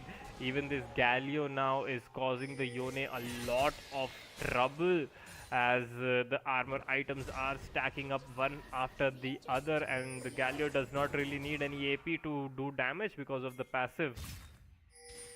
Yeah, absolutely. And SOV just looking like a different kind of beast to what they were before in the other 2 games. Completely taking advantage. But OGs have started the dragon right now, and the Wukong is coming there for some help. I don't think the Galio can do much in this team fight. He is pretty low on mana. And the Wukong and the Seraphine and Jhin are here. The TPs are coming in from both the top laners. So this is going to be an exciting time. Even the Yone as well coming in. So I want to see who gets this dragon. And it looks like it's going to go in favor of the blue side. Coming in by the Cassante. Huge Lilia ultimate will sleep 4 members of the side of SOV, and a dream fight from the side of OGs. They take down every single member. Oh my god, I want to see the replay of this. The play coming on by Zuko to clump up 4 members of SOV, followed by the Lilia ultimate, and that was insanity by OGs. A huge shift in the favor of OGs in this game. Just look at this play. The teleport comes in, everyone's just focusing on the dragon, not giving respect to the Cassante. The Jhin is so far forward, they all clump up, and now this moment 3 ultimates just connecting there, and everyone just drops dead. I mean, yeah, they got the dragon, but was that worth it? Yeah, absolutely a good point over there. They just focus, they tunnel vision pretty much on that dragon over there and pretty much lined up for Zuko to take over. Gets them all into a place that W can get an excellent ult plus Asian sleep as well. Nothing that can be done when you already put yourself in that situation, in that narrow kind of gap in the straight vertical line, so you can't do much. The dragon does get taken over as you said, but question does we ask, is it even worth it at the end of the day? You already had one dragon up, you could have maybe given it up given how that fight went out. Definitely not worth it in my opinion. You give up so many kills just for one Drake to a team that was already struggling. If you had just maybe let that off, they would not be in the position that they are currently. They are going, and it all started also with that bot side where Gracias and Indica stepped over. That's where it gave SOV something that they can have confidence on going for these kind of plays, and they thought that they were dominating the fights, but they just did not anticipate the wombo combos over there that came out from the side of OGs, and that just leads OGs to almost wipe out everybody in that team fight. SOV up 2 Drakes onto 0 of OGs, but not much that OGs can do other than that. They are up on goal lead after that team fight, up around 2.3 to 4 gold for themselves. They are having pretty good time. The Cassante is pretty fair also. 313, 200G bounty on his head, 150 gold bounty on the Yone in the mid side. He is up on CS on the Galileo as well as the Cassante on the Volibear. On the bot side, Indica is up on CS as well over the Jin. So all in all, up in CS across the map for the side of OGs over here, Fireball. Yeah, and it was looking very good for SOV till before that fight, but that was such a shift in momentum right there. The combo just landing absolute lip play right there by the Cassante and the Yone along with the Lilia ultimate. So great teamwork coming on. Ash Arrow will connect onto the Jin. There is no cleanse available, but the Galio is there to provide the support. The instant clap back coming on by SOV. The Seraphine with the Galio protecting the Jin. And now it's going to be 3 kills for the side of SOV without any response. They thought they were the ones who caught the Jin, but no, it was the other way around. Yeah, absolutely turned around. Even the shutdown of the Cassante going out the Jin, giving him so much more gold in his pocket. Very well played by SOV in the fight. We just take an instant to see the fight over here. They look like they got onto the Jin. Jin gets hit by the Chandler. The Galio is instantly there with his ultimate as well. Excellent Seraphine ult from the back. It goes in onto Gracias going down, the Ash going down, and now you'll see the Jin picking up this shutdown bounty onto Zuko as well. So excellent play from the Galio to hover with his ultimate, comes in just as soon as that Ash arrow lands, maybe 1 or 2 seconds later, channeling his ultimate onto it. So an excellent answer back for SOV for that dragon fight, and they're showing that they have not left their foot off the pedal for even 1 second, even after that slight mistake towards the dragon pit side. Yeah, I mean, Madness, we are up for a very, very feisty game. Gold dead even at 20 minutes. Such back and forth team fights. One win for OGs and then immediate win for SOV, and now the focus should be towards this dragon pit. 20 seconds for the Chemtic dragon to spawn, and SOV are sitting on 2 dragons, 2-0 for OGs. OG should be looking to fight for this one, as this would mean SOV will go on to Soul Point, and they do not want to do that so early on, around 20 minutes into the game. And every time a team fight breaks down is just so anxious, because both of the teams are sitting at equal gold. Oh my god, Volleyball just took a chunk out of W's HP bar right there, and now Wukong is there to follow it up with his ultimate. The flash follow will barely miss, and now the Unstoppable will clip back. W is surviving, but the knockup barely misses, and they do end up getting the kill onto W in the top side, which will just translate into the tier 2 turret. Now the team members of OGs are coming in, trying to get something back, but the teleport is there from the Galio to disengage any sort of ideas that OGs had. But I think instead of trying to do that, they did end up picking up the dragon. So yeah, they did pick up the dragon as Yone was going down. So they got the dragon at least, but the tier 2 turret goes into the favor of SOV and they get a kill onto the Yone as well. Yeah, they did take the dragon relatively early on before. That's why they were a bit late to the party over there. And I think that was a nice defensive TP from the Galio to prevent the members of OGs from getting any ideas of maybe turning that fight on its head over there. The Yone goes down, but the Wukong ultimate has been burnt as well. Plus the flash of the Wukong mostly in that fight gets burned. They did get the tier 2, but now OGs have delayed the soul for SOV. Even though it is the Chemtech soul, not the strongest of souls at the end of the day. A soul is a soul. And look at this, the Galio into the Yone over here. Well, And nothing Galio much coming was off of alone. that. He got his entire rotation off, got half the HP bar of Yone and forced him to recall off the map. So still, now we see how strong of a pick this Galio can be. Look at his items, full armor, no damaged items, and he is taking down half HP of the Yone with one spell rotation. So just the innate damage numbers on this champion are so high. So great pickup there, and you saw in the previous fight as well with his ultimate, he can just provide so much support for the team too. Almost has 2 globals with the teleport and his ultimate available. So great pickup, this Galio pick doing a lot for them actually. Even though he is 0, 1 and 3, but behind the scenes the Galio is one of the major parts of this team right now. So 23 minutes into the game, 2000 goal lead for the side of SOV. 2 dragons to 1 for the side of SOV, 4 turrets to 2 for the side of SOV. And is this the game that SOV bring it back? Yeah, could this be the beginning of their comeback? They are looking pretty strong over here. They have been doing a couple of... This Galio pick, I think, is one of the backbones of their draft right now. It's doing so much in their favor, how much he can be across the map at all times. But even with his TP down now, he has his ultimate up, so he can be relatively far from his team. The Bolivar is going over here. Engage onto the Ashe right now. Ashe has completely gotten caught. No way that Indica did not even get to flash away in those knockups. And poor positioning for once coming out by Indica will make sure that SOV can walk towards the Baron, but OG is trying to re-engage 4v5 without their AD carry.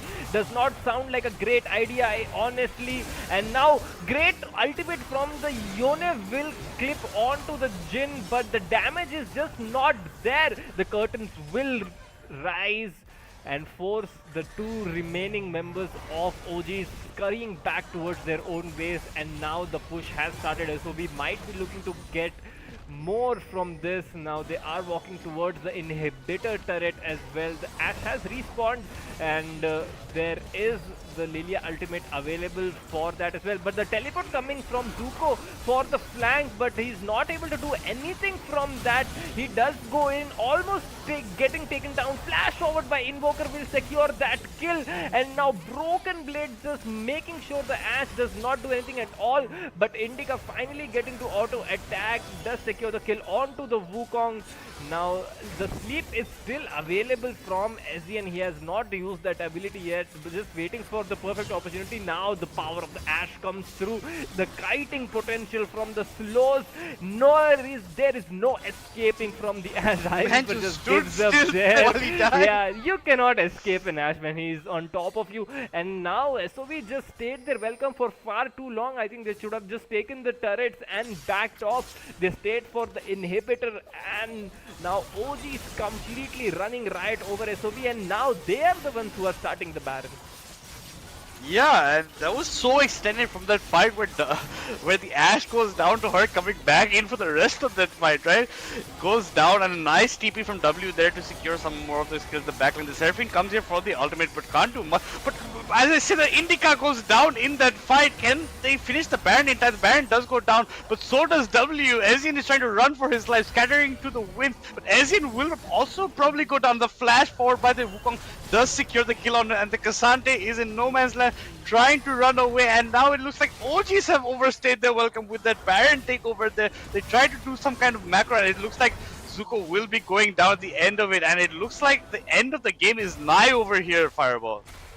Yeah, and it's just so back and forth for these teams. They do one play and they end up losing their entire team. So SOB just respawned in time, and they were able to take down the entire team of OGs for this. Game 3, and SOV are back on the board, so OGs are not going to take this series down 3-0. SOVs giving a good performance. I loved their macro decision coming out. I loved how they played around their strengths. This time their draft was good as well, along with the Galio, the Seraphine, and the Jin. And although there was not a lot of difference in the drafts, the Cassante and the Yone, they did not perform that much for me. Honestly, those champions, the amount of strength that they have, it was just not seen. Unfortunately, they are hard to play. You should know how to play them properly as well if you have to make them work. But it was just like the Galio and the Volibear were just too much to handle. And now we have a series on our hands. SOV bringing back game 3, go 1 and 2, but still OGs have 2 more chances to close this one out. Or is this the beginning of the dreaded reverse sweep?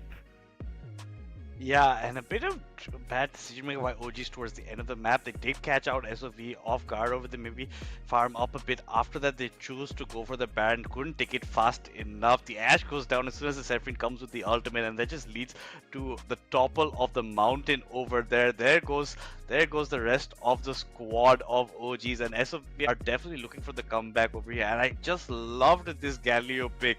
It was one of the most important things of all of their team fighting abilities over here. With that being said, guys, we'll head into the crucial moments of this match and you see where everything turned on its head over here, Fireball.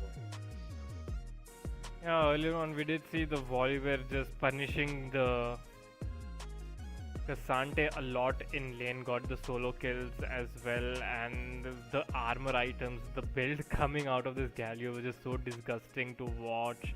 There's nothing the Yone could do against the full armor stacking Galio, and Galio was essentially just playing as a tank support and helping the Jin and the Wukong out to dish out the damage, and help out did he so well. And unfortunately for Indica, this time he could not perform at the level of the first 2 games, and OGs, they drop a game.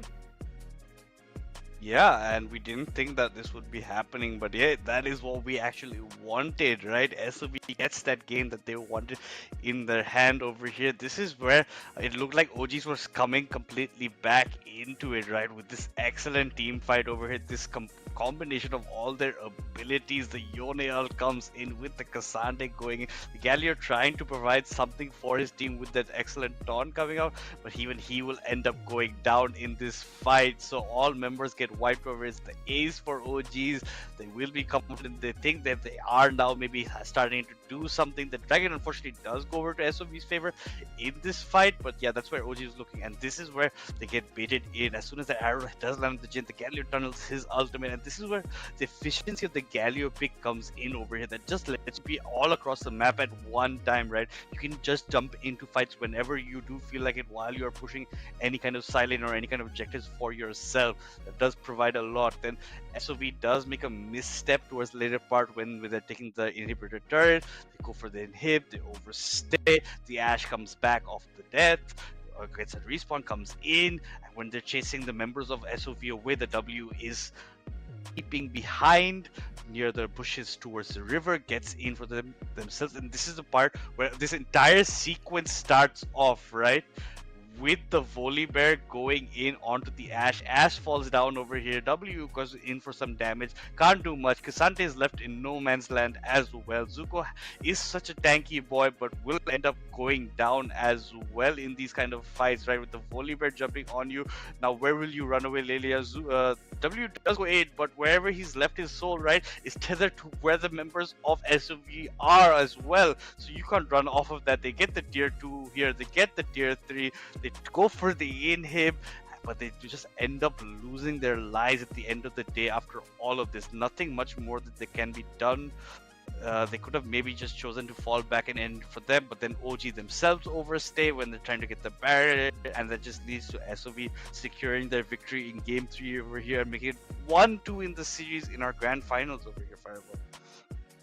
And now we have a series on our hands, the momentum towards the side of SOV as well. Now if they can take game 4 as well, and suddenly OGs will start sweating, they will start doubting themselves, thinking that they dropped a 2-game lead, and the mental warfare, the fatigue setting in from 5 games of League of Legends, everything just culminates into a explosive game 5. But to reach there, SOV still have to win another game of this series, and this all important game 4. Let's see how it goes.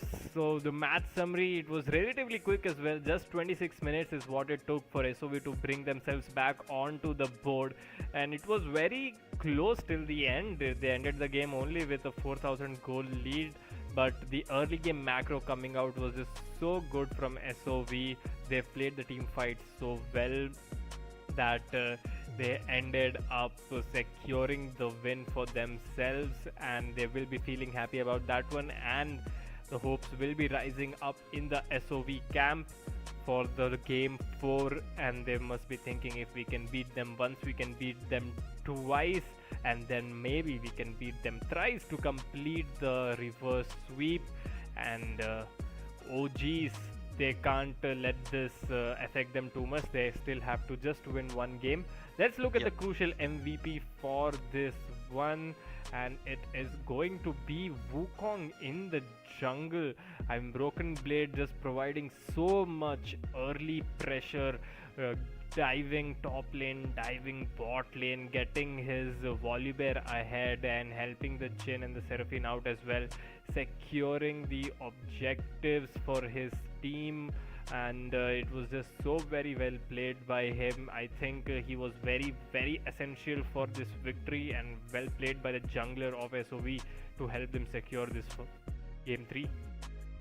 Yeah, absolutely. He was very crucial in these team fights, had some very good ultimates, did a lot, warped down that Ashe near her own turret as well, and it kind of made Indica not have the best of games, right? Because he was getting shut down from all sides with the amount of CC that the side of SOB was bringing. He could not actually utilize anything he wants. Only maybe in that last fight he could maybe free hit a bit when he did get that respawn, but that's pretty much all that he could be doing in that fight, and we'll just hope to see maybe a better performance from him in the next match, and maybe SOV tries to go back for that reverse sweep, getting another game in the next one. But just before we head into game 4 of this best of 5 series, guys, we'll just take a short break before we head back into all of this action.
Wanna count me out.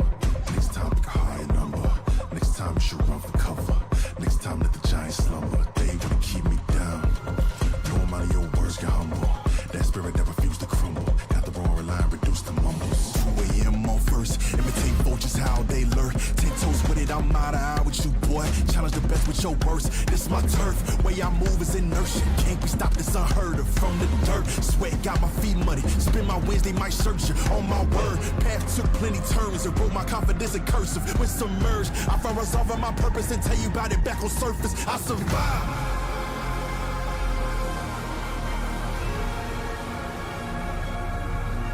I survived.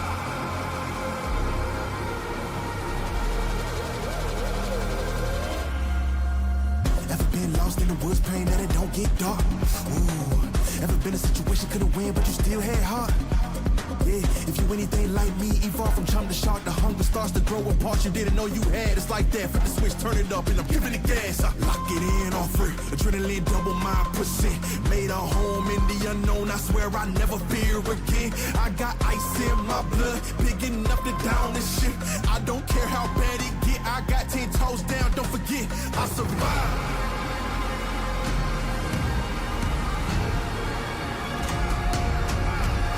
Survive.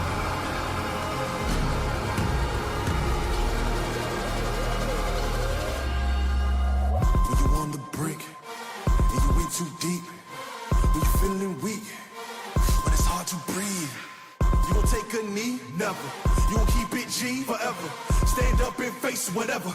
I'm built unique, I'm better than the hard times I seen. Crime scene, obscene, face the ugly, cover up like Maybelline. Had uncertainty and urgency, cut from me like surgery. Formed again more sturdily, personally. I don't see nobody stopping me. I don't see nobody topping me. I don't see nobody honestly. I run you over if that's what it's gotta be. And it's gotta be what I look like, having fear still haunt me. What I look like, having regret haunt me. Pay that price, I don't care what it cost me. All my life been me against the army. I'ma push the red button on them like Atari. I'm big dog with a human like a Maltese. See more fall off the 03 tall tees. Not sorry for the way I am. Learn to ball them up with no one holding your hand. Never back down, never hide in the sand. If you ain't hear the message, let me say it again. Yo, let me say it again. I survived.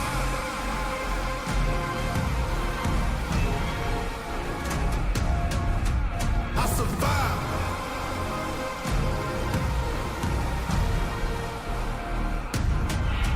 I survived.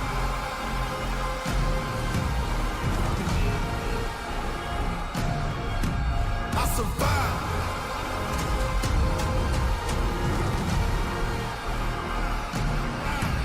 I survived.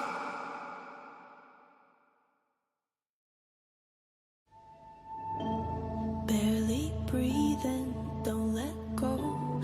Hear the whispers, listen close. I know you've never strayed from the fold, but that's how freedom begins. Bended knees and broken bones, a bleeding heart never bleeds alone. I am one of many cries. We are far from the ashes. Rise up, break the cage, be the lion, be the storm, be the strike of the lightning. Rise with the dawn, rage like the sun. This is what we came for. Revolution. Burn your bridges, make your choice. Fight your demons, raise your voice. They're only silent if we're making noise. So let the battle begin. Bended knees and broken bones, a bleeding heart never bleeds alone. I am one of many cries. We are far from the ashes. Rise up, break the cage, be the lion, be the storm, be the strike of the lightning. Rise with the dawn, rage like the sun. This is what we came for. Revolution.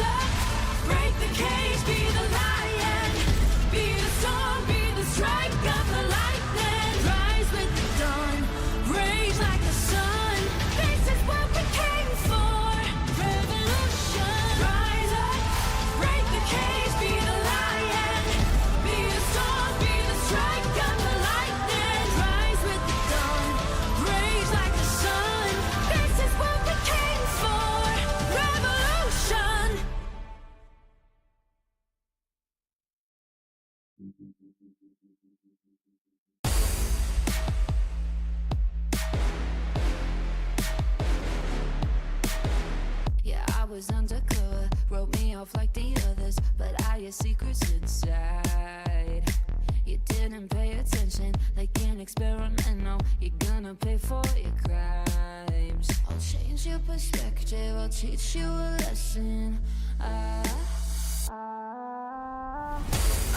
Look at me now. Oh, look at me now. Try to take me down. Lost but now I'm found. Used to be the victim in the dead of night, but I can be a villain in the moonlight. Look at me now.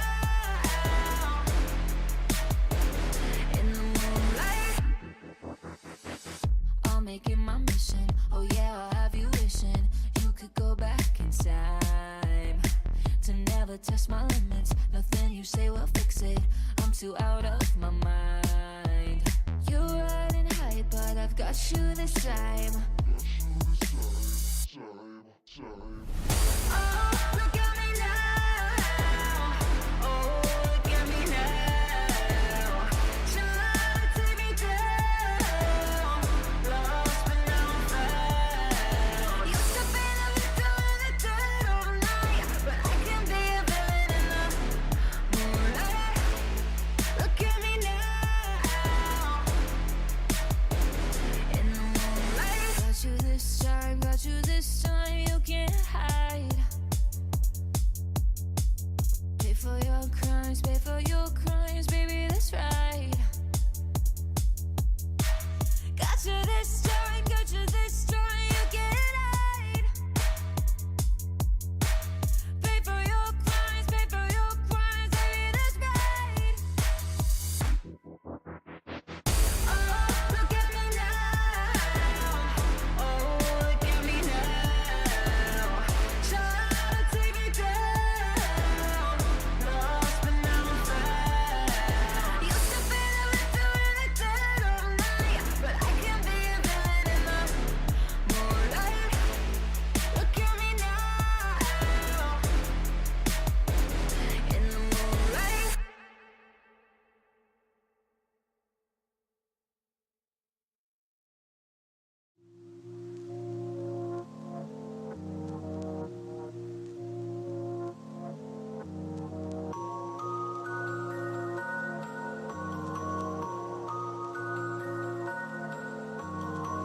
I'm taking my stack back cause I want that and I get what I want. Whatever the price tag, I'ma pull it up and be gone in a minute. I want something up on the chain with a little ice on it. Here's a little advice for you. No one ever is nice to you unless the price is right. What? I wanna cash out, take a stack out, hit a check in the morning. Riding the waves, making them waves, no time for crying and moaning. All in the place, catch of the day. Just got this morning. Taking my time, you'll be amazed. Yeah, I got it.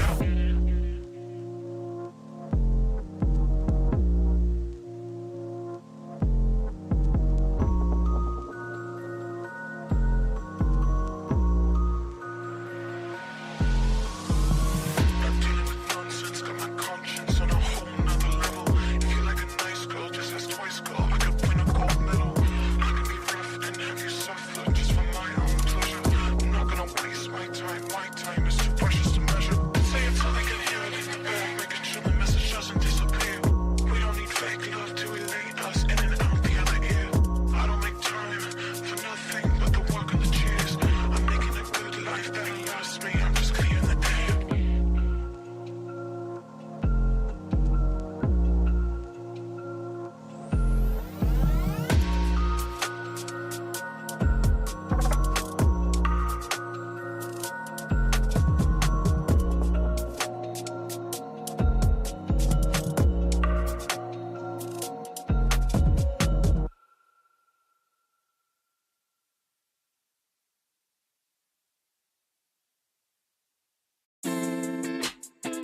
Guys, welcome back to Crucial for Micron presents SKplz Community Clash powered by Zotac Gaming, and we are in the grand finals. Game 4 of the best of 5 series. It's 2-1 in the favor of OGs, but don't let that dissuade you from anything, because SOV is the team that did get the last game on their hands, so they have the momentum in their favor. They got their one game in their column last match, and they are doing good. It's me, Madness, alongside Fireball, and we can't wait for this matchup to go. It was very spicy towards the end of game 3 over there between what these teams were trying to do, how overextended they were, and it was just very interesting to see over there entirely. Fireball. Yeah, the previous game, it was very back and forth. It was almost like we were not sure which team is going to win, but SOV did have a very good early game, and in the last team fight it was very back and forth. The teleports were coming in, there was victory for one team, and then they were just dragging it on. Then it was followed up by the second team, and at the end of all of that fiesta, it was SOV which came out on top, and they did secure their win to make the series 1 and 2. So it is all about this game 4 now. We will be jumping into champ select, and let's see if anything changes in the draft, Madness. Yeah, absolutely. I do expect maybe a Galio ban given how efficient he was in the first match, but all gods have already got their bans out of the way. They got the Hui ban, the Wukong ban, and the Aurelian Soul ban, so they don't want to see SOV have this Wukong anymore. They think it was general, given that also that Broken Blade was MVP last match with that champion. SOV's ban being the Gwen, the Corki, and the Jinx, all 3 champions we have already seen in this series, so these are very targeted at what Old Gods can do, and it looks like this time Old Gods will be picking the Galio for themselves with their first pick, so that's an excellent first pick for them. They recognize how much of a good potential is. I was also very concerned seeing the hand banner, but if they had the plan of picking it themselves, that's what works out. And now let's see what answer SOV can bring out over here. They look to be securing the Jin for themselves with their R1. At the same time, it looks like, yeah, the Jin does get locked in. So I want to see what they do play with. They did play the Seraphine last time with the Jin. That was a very unusual bit of combo we do not usually see as the bot lane, but it worked out very well for them. They did have a fun time with it, and with the Jinx ban out, that's one thing left off the shoulders of SOV that they have to worry about that gets counter. But instead, they're going to be locking in the people's favorite Sylas in the mid lane. So they are cooking a bit over on that side with that Sylas pick coming in. I do like to see it. He's a very highly aggressive champion in the mid lane that can do some domination, and it's something that W also does love playing. So he will be aware of what to be playing against it or how to be playing against it, given what does he pick up. They do pick up the Leona support for the bot lane, so that will be a pretty good engage. They already have 2 good CC engaged champions for themselves in the Leona and the Galio, so the draft already looking pretty strong, while SOV is just pure damage looking right now.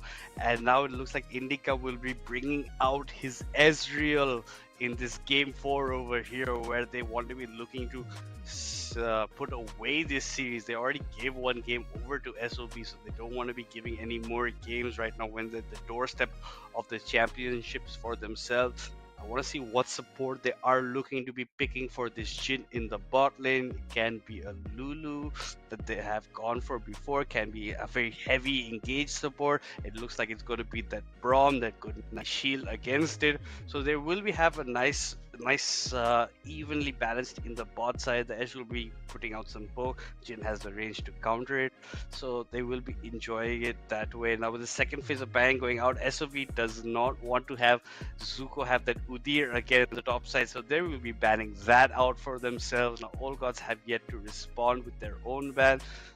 The Volibear does come out, which is a very good ban given how Zun was playing it last game. He did get a dive onto Zuko as the first kill of the matchup in the top lane, the solo bowler for himself. They don't want this Volibear in the hands of SOV's top laner, which is a very good choice. The Aurora once again became standard ban after Zuko picked it in game 1, where he pretty much dominated with the ultimate.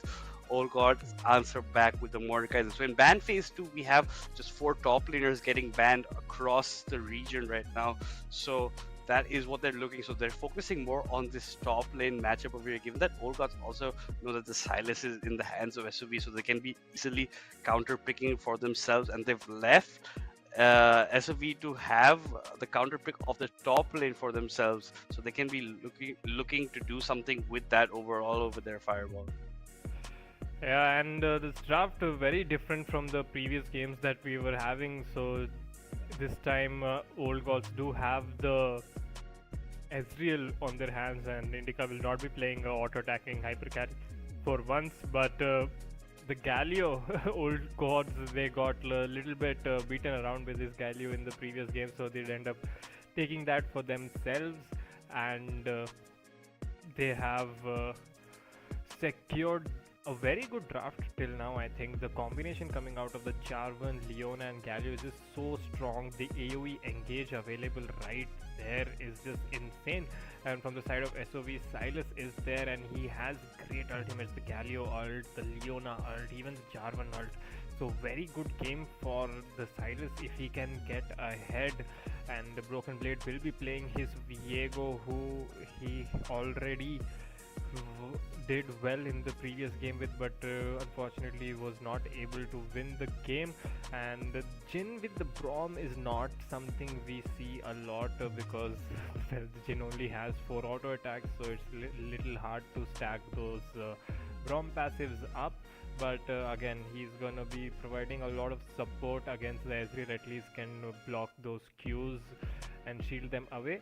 They will finish their draft by locking in the Darius against the Jax. So what are the thoughts coming into this draft?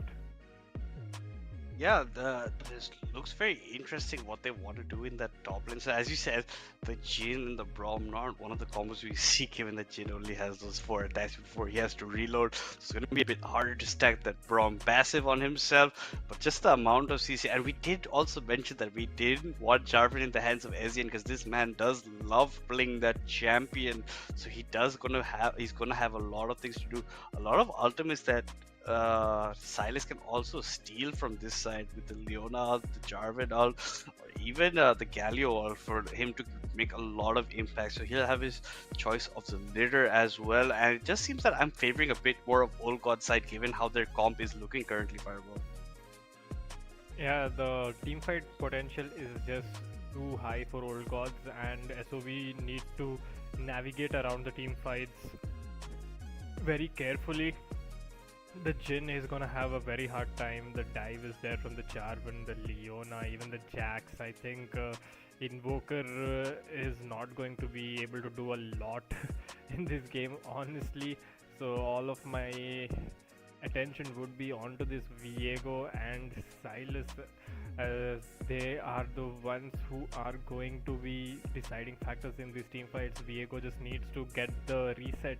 See, if he gets the resets as well, the abilities he can get from Old Gods is just insane, right?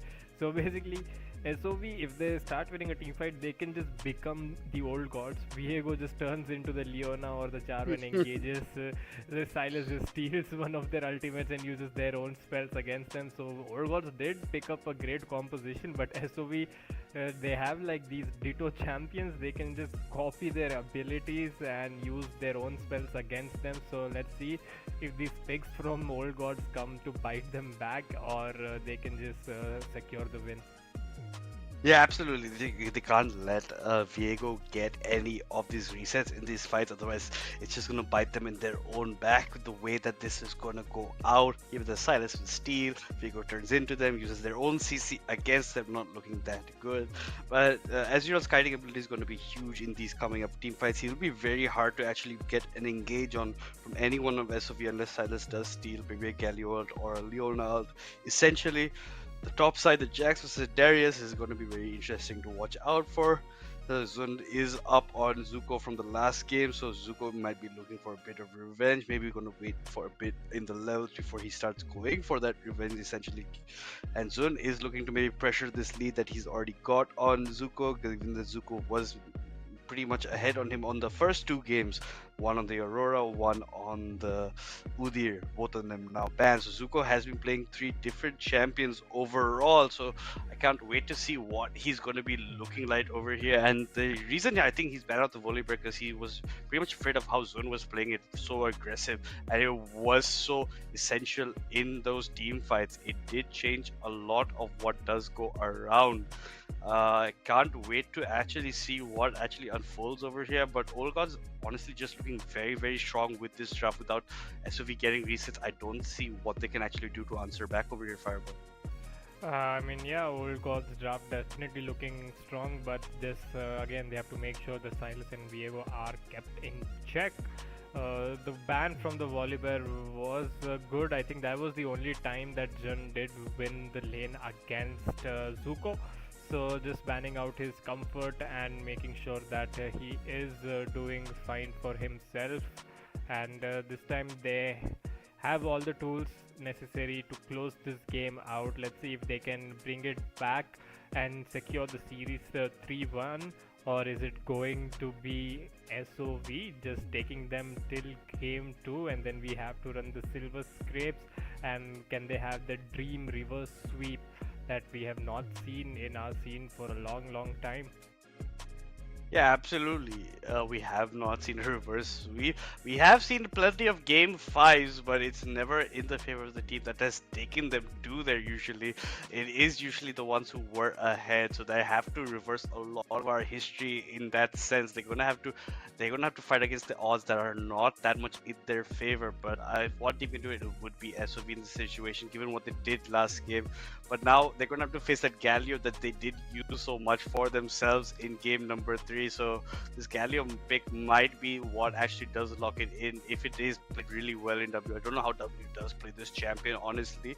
So we're gonna have to see what he can do in this matchup. But if Viego gets resets, it's just pretty much GG in those team fights. If you don't let him, it's going the other way. It's going to just we are very flips in these teams, and it just depends on which members of the teams go down first overall. Definitely very scary if the Viego can turn into the Leona, but yeah, I think Leona's gonna be surviving the team fight for a long time. But still, even the Jarvan EQ, the Galio taunt that can come in, so lot of potential is there for the side of SOV as well to completely turn around these team fights. They are missing some sort of an engage, though. I think the only engage lies in the hands of the Silas. Essentially, he has to be the one stealing the Leona ultimate, the Galio ultimate, to use it to engage using his chains. So the Silas is a very, very essential part of this composition, almost like the foundation stone. And if he falls behind or anything happens to him in the early stages of the game, it's going to be very hard for SOV to make the most out of the composition that they have drafted. And I think Old Gods should be realizing that and using their resources towards in the mid lane to make sure the Silas does not have a good time. Yeah, absolutely. If you punish that mid lane a lot and give it a lot of priority, if you want to fight around that, it's going to be hard for the Silas to actually do anything in this matchup. If you keep him situation behind, pressured him around, it's going to be not what SOV wanted. Old Gods can definitely utilize this. I think they're smart enough to grab these opportunities and maybe secure their names on their trophy. At the end of the day, this is how they have been playing. They have been playing pretty well until the last matchup. Just a bit of that overextension the last part just came to bite them back a bit, but they did answer it back with the other 2 games. They had phenomenal games overall, but it also depends on how these top lane matchups also go. It just gives confidence to their players on how it does go. With Zun getting the confidence, it just changed the tip the favors in their favor, because with his Volibear, he was doing a lot in these team fights. The Volibear, the Galio, the Jhin being left essentially untouched completely just led to the demise of OG in the last matchup. And now SOV have picked this champion once again. They're feeling very confident that this is maybe one of their win cons over here. So we have loaded into the Rift right now, and there is a small pause. I think some connection issues, but I'm hoping that it will be solved pretty quickly. I think all 10 players loaded into the Rift will be having some sort of nerves. If you're OGs, you would be wanting to finish this one out as soon as possible because they do not want to deal with the pressure of the game 5. And again, if you're SOV, you're just thinking this is an elimination game. Once again, they can't put any foot wrong and they just have to be perfect to drag this one out till game 5, and then they have to repeat the entire process if they want to lift the trophy. So a lot is hanging on for this game, and SOV, well, they are on the back of strong momentum, and let's see if they can keep that going. But for Old Gods, they had pretty convincing victories in the first 2 games, and even the third game it was not a stomp. I would say they were very close even till the last fight. So I think they will be feeling confident that they should just play their own game, not look to change all that much macro wise, and hopefully, like the first 2 games, they can finish this one out as well. Yeah, absolutely. They will be looking for something of that sort. Now, the Ezreal pick from Indica could come up huge over here. The way it is played out, he can be a huge point in this game. You don't want SOV to pick up another game of you because, as you said, it takes you to the game 5. A lot of more pressure on your shoulders. You don't have that, backup plan anymore. And now the SOV is the ones with the complete momentum. They are the ones who will be one step away. So this is also a certain kind of do or die for Old Gods. They don't want to get to the stage where they're feeling so pressurized, so they're gonna have to keep on going for it at this point and have full foot on the pedal, the gas accelerated. They do not want anything to evade their plans, and I just can't wait to see what goes out. If this Galio has some good roams and engages early on, if the Silas is hurting a bit too much and he's not getting backup from his team, he can go for those kind of plays and maybe get the other lanes up ahead so that they can counter the Silas later on, maybe switch lanes and go up for those kind of matchups. Definitely might looking to do that, and we saw that they put a lot of preference to the early dragons as well.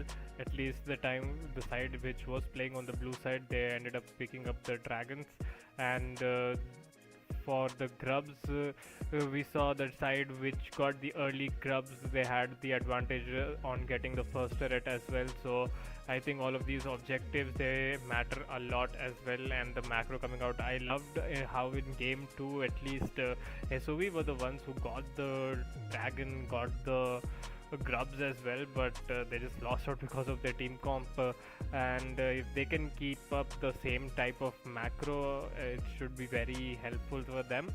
So I will try to get some update on what is happening in game. We're still paused.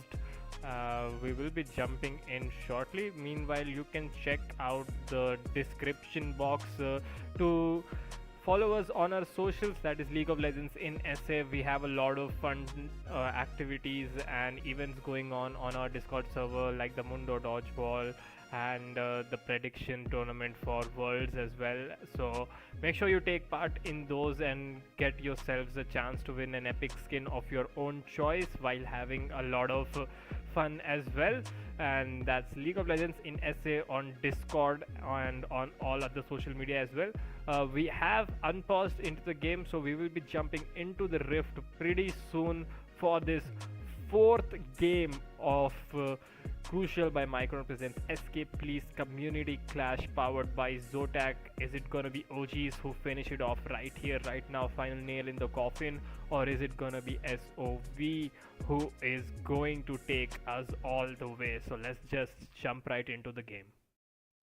Yeah, and sorry for those wait, folks. Pauses do go on. We will be heading right into it over here. You can see that now they are maybe trying to go for a bit more aggro pressure in the top side from both teams. Essentially, they are waiting to see who makes the first move. The bot laners are left on their own island towards the bot side. Viego has placed his ward, is recalling to maybe get the sweeper for himself. Will be picking that up and then moving on back into his own jungle. No moves made by Ezreal or W to give away their position from this bush, so it is relatively unknown. The Darius is situated in the top part of the river brush, so he will also be looking to see if any utility moves are made. But as you can say, still pretty standard. No kind of invades coming out, and it seems like Broken Blade will be starting on his bot side jungle over here, while the Jarvan will be going probably for his blue buff. Or no, he is paying for his own red buff, so they will be starting on both of them starting on the lower corners of the maps over here. So that's going to be interesting. They will be moving upwards, and they will maybe meet for a later on fight against Jun and Zuko in the top side. So they will be looking for that. No leashes as well being given out, so both of these bot lanes can fight for their own priority in the bot side. In the meantime, the Silas has started in the mid lane against their nice bit of damage coming on early onto Derek's over here. His bone plating has also gone away. The Jin does have the wave push on him. On the top side, you can see the Jax fighting against the Darius, and Darius going dangerously low.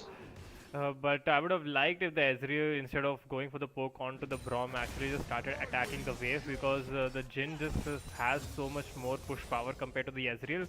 So Ezreal would desperately want to get some early damage onto the wave to make it at least close to get level 2. Now they get zoned out behind with the level advantage that they have. So still, that is okay if he picks up all of the CS that is available in front of him. He will be caught up in the farm department right there. Now in this top lane, a huge wave being built up by this Jax is level 3 compared to Darius level 2, and Darius just sitting on the 3 CS will be looking to farm this wave under his own turret, and should be fine to do so. I don't think the Jax has the capabilities to dive the Darius at this point of time.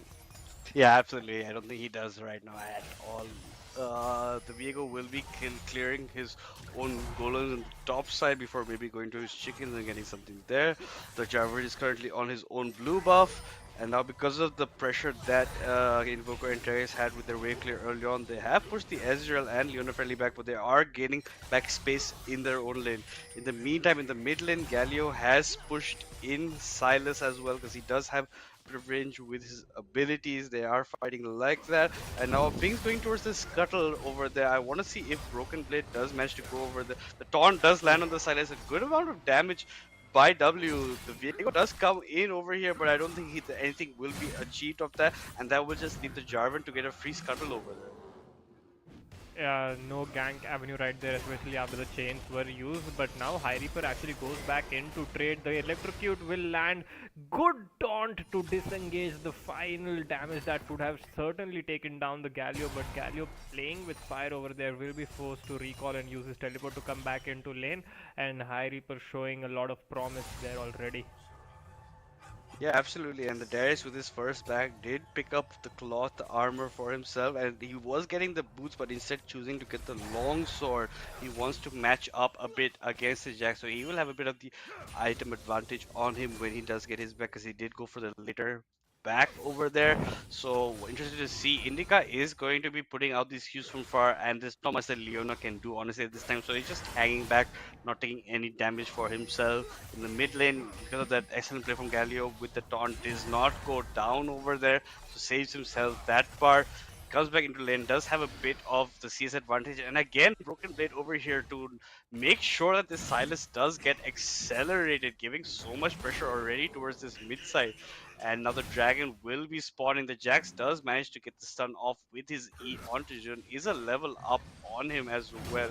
Jun running the Ghost and the Flash, no TP, so will be later on not be able to do many split pushes for himself. So he has to show that he is dominating most of this lane. He has the Jax pushed in, but the Jax is currently up on CS. But in the meantime, in the mid lane, the Silas is going in on the Galio. An excellent taunt from the Galio. And a lot of damage being put onto this Silas over here, Fireball. Such an oppressive champion. Once he lands the E, will be in the aftershock, can tank up most of the damage. Holding that thought, the Darius gets caught out, and the knockup from the Galio connects as well, but the taunt is not available, maybe was on cooldown. So that just allows the Darius to hop over the wall using the flash and make sure that he stays alive, but he's just gonna be so far behind now. The Jax will be desperately looking to push this wave and crash it into the turret, so the Darius loses that one out as well because he does not have the teleport, but I don't think he will be able to do that in time as Broken Blade is there to stop that from happening. But the Darius already falling so far behind, level 6 to level 5. Such a huge wave experience that he missed out on half of the wave there as well. But Jun struggling. Yeah, Jun is definitely struggling because Broken Blade went there to help his top laner out. The grubs have been started by the Jarvan, but in the meantime, in the mid lane, you can see that the Braum has come. Maybe just a second too late to get that passive onto the galley over there. He does block out, but all three grubs have been picked up by the side of the old gods. All because Broken Blade has been focusing too much on maybe his own lanes instead. So not much he can be doing there. Then the Leona recognizing not much can be done in the bot side right now has chosen to go to Oh, these extended that's room. a But dead look at the trash Darius. setup on the Darius over there, He's Fireball. Yeah, as you said, between that's a very three dead Darius. people without any vision, no flash, uses the ghost, but it's just gonna delay the inevitable. They give over the kill to the Jax as well. First blood coming on to Zuko and Zun. If he was behind previously, now he's just fallen into a huge ditch and he's just feeling sad for my man over in the top lane. Yeah, absolutely. In the meantime, in the mid lane, Silas has stolen the galley. All he can be looking to do something with that. But SOV did manage to pick up the first Drake of the match, being that Hextech Drake for themselves. Given how many members they did see off the side of Old on the top side, the problem is over here. I think he did get slightly spotted out over there. So if the Galio does go in, he will be very punished. And no, I think the Galio did spot him and has smartly backed off from any future exchanges. The difference between the Jax and the Darius is pretty much like a canyon right now. It's a pretty huge difference, and Indica and Gracias are now slowly taking control back of this bot side with the Jin and Terex being pushed completely away. The CS difference is pretty even in the mid and the bot side, but that's where the main CS difference coming in the top side, right? And now the Jax is pretty much freezing that wave against Darius, so the Darius will not be able to get much of the farm. The Jax can pretty much go on in whenever he wants. He does have that lethal tempo for those elongated exchanges over there, Fireball. Yeah, and this entire lead is sitting on the top lane for this Jax, and we know how strong the Jax can be. He's just gonna get stronger and stronger as the game goes on, and the Darius is eventually gonna fall off. So it's already very bad if the Jax has such a huge lead earlier on. Now he's trying to all in flash forward, but the sun unfortunately does not connect. The guillotine is there to take down the Jax to low HP, but Broken Blade had to use his flash to secure that kill back on as well. So Zuko gets a kill, is traded back, uses his flash, gets the flash out of Broken Blade as well, and now he can just teleport back into lane. And the Darius cannot do that. So all in all, I think Zuko should be fine with that trade, honestly. Yeah, and that's after the flash E of Zuko actually does not land on Zun, right? There's no stun from it. Zun does still have to fight off that. I think the flash from Broken Blade was not maybe to secure the kill. It was maybe to go in there to save Darius before he does fall. But unfortunately, the flash gets burned. The Darius isn't safe. You do get the trade kill to yourself. You do get the Viego with his one kill. But as you said, Zuko can just tee back to lane, gets there before the Darius. And again, it's just going to fight against him. And now the Asian is also here. This Darius is not having a good time. Doesn't have flash, doesn't have ghost. He just goes down on repeat over here, Fireball. Yeah, and that just essentially locks Broken Blade in the top side. How many times have we seen this Viego come and cover this top side wave for the dead Darius? It's insane. He is essentially locked in there. The top side of the map, he has not been able to gank his mid laner who he would have wanted to play for. He's not able to show his face in the bot side, and that just allows Jarvan to, you know, do pretty much anything that he wants, but all of the attention is in the top side. Darius 0-3 already, and this is going slightly out of hand for the side of SOV. Yeah, definitely, and it's not looking like what they wanted. And just because Broken Blade is hovering so many of his lanes and just shadowing them, helping them get their farm that is falling behind, especially with the Darius falling so far behind right now. There's not much you can do. It's letting the other team go for all these grubs right now. I think this is going to be all 6 grubs in the favor of OGs right now. All gods running away with all grubs to their name. They did manage to lose the first Drake, even after all the pressure that caused Broken Blade to come over there. But now it looks like a bit of payback is coming over here, Fireball. Zuko finds himself between the two members of the top lane, but here comes the Galio. The Darius, using his flash in that engage, will find himself locked inside the Jarvan ultimate yet again. The bleed is ticking down, but Ezreal is gonna be fine. So what looked like Zuko in trouble actually was turned around with the help of the Galio, and at the end of that is just the Darius dead again. Yep, once again the Darius dead. Ezreal would have gone down to the bleed, but the Triumph saving him over there, and Zuko trying to walk back in, but Broken Blade is here for the action. The E right over there to get the stun. Broken Blade does have ultimate, choosing not to maybe go for the all-in very wisely, because he would have been in turret range, would not be able to maybe secure the kill. Also with Dragon coming up, that would have been a very, very risky play to be making over there. But yes, once again, the Darius is out of the game over there, Fireball. I'm just not. I cannot accept Broken Blade's decision making right there. I think the top lane is just such a lost cause. Whatever you do, the Darius is not gonna come back against the Jax anymore. It's just not possible. So he should be focusing his resources on the other side of the map where there is still some hope. I mean, I get that he doesn't want his Darius to die again and again and again, but he could be using all of these resources to gank the Galio, to help gank the Leona Ezreal, or try to get the Drakes, or just counter jungle on the bot side of Ezreal at least. But Broken Blade not giving and look, up he's on once again in the top side, right? As we talk about it, while the Dragon is going over towards Old Gods, this is not the play you should honestly be making. This is just like maybe just two really good friends just don't want to let go of each other, and they're like, no, you just help my lane, forget all the other lanes. But in the meantime, in the mid lane, the taunt on to the Silas goes over there, and he could honestly help the Silas to get the one accelerated. It would have changed the complete outcome of this game over here, Fireball. Earlier on, we saw how Silas was trading pretty evenly with him. See, he just sat in the top lane bush for like 30 seconds, achieved nothing, lost the dragon. I mean, he's finally realizing there's nothing left in the top side of the map, but is it too late? Finally goes into the bot side of the jungle. I think he is hitting the Grom for just the second time after the first clear, and Broken Blade usually does not put a lot of steps wrong, but this early game has been a complete disaster, I believe, for the top side of SOV. Yeah, absolutely. This is not the way they wanted this game to be going, right? You sacrifice so much with nothing to show for it, essentially. What went for your troubles was that Ocean Drake as well. Now finally Broken Blade, maybe seeing some sense, is coming towards the bot side, but it just might be too late for anything to be done over here. The Darius is fallen behind, the Jax has been accelerated, that late game champion will just keep on scaling again and again, and just look at the difference between him and Jun right now. It's a canyon difference in CS, a bit of difference in XP as well, and this Darius can't even split push later on because he doesn't have a TP to match it with the Jax.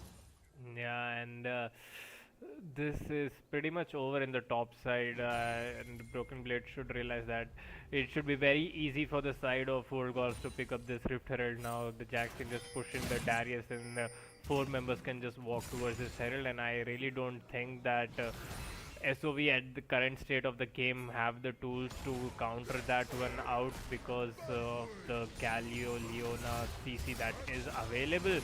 But in the meanwhile, in the mid lane, the chains do not connect. I think that would have made the situation interesting. Braum passive does connect, but the Galio does not give 2 damns about that. He is so tanky right now with his Hollow Radiance complete, and blue team secure the Rift Herald as well. Jax does teleport onto the bot lane, flash forward onto the Jhin, making sure that he uses both his summoner spells. Will he take down the Jin. One more auto should do it, and there you go. The Jin goes down on the hands of the Jax in the mid lane. There's a fight breaking down. Now Terex finds himself in a bit of trouble as well. Double kill for the Zuko. He will happily trade his life for that, but actually, the shutdown goes maybe to the not. Jhin. The shutdown goes to it goes over to the invoker because Braum smartly did not even touch the Jax. So the shutdown goes over to the Jhin. So maybe definitely not worth it for Zuko. But in the meantime, because of all that pressure, look at here in the top side and in the mid lane, the Herald has already been used. Tier 1's going down, Tier 2's shortly to follow in the top and mid lane. So all in all, just complete map domination from the side of Volcon.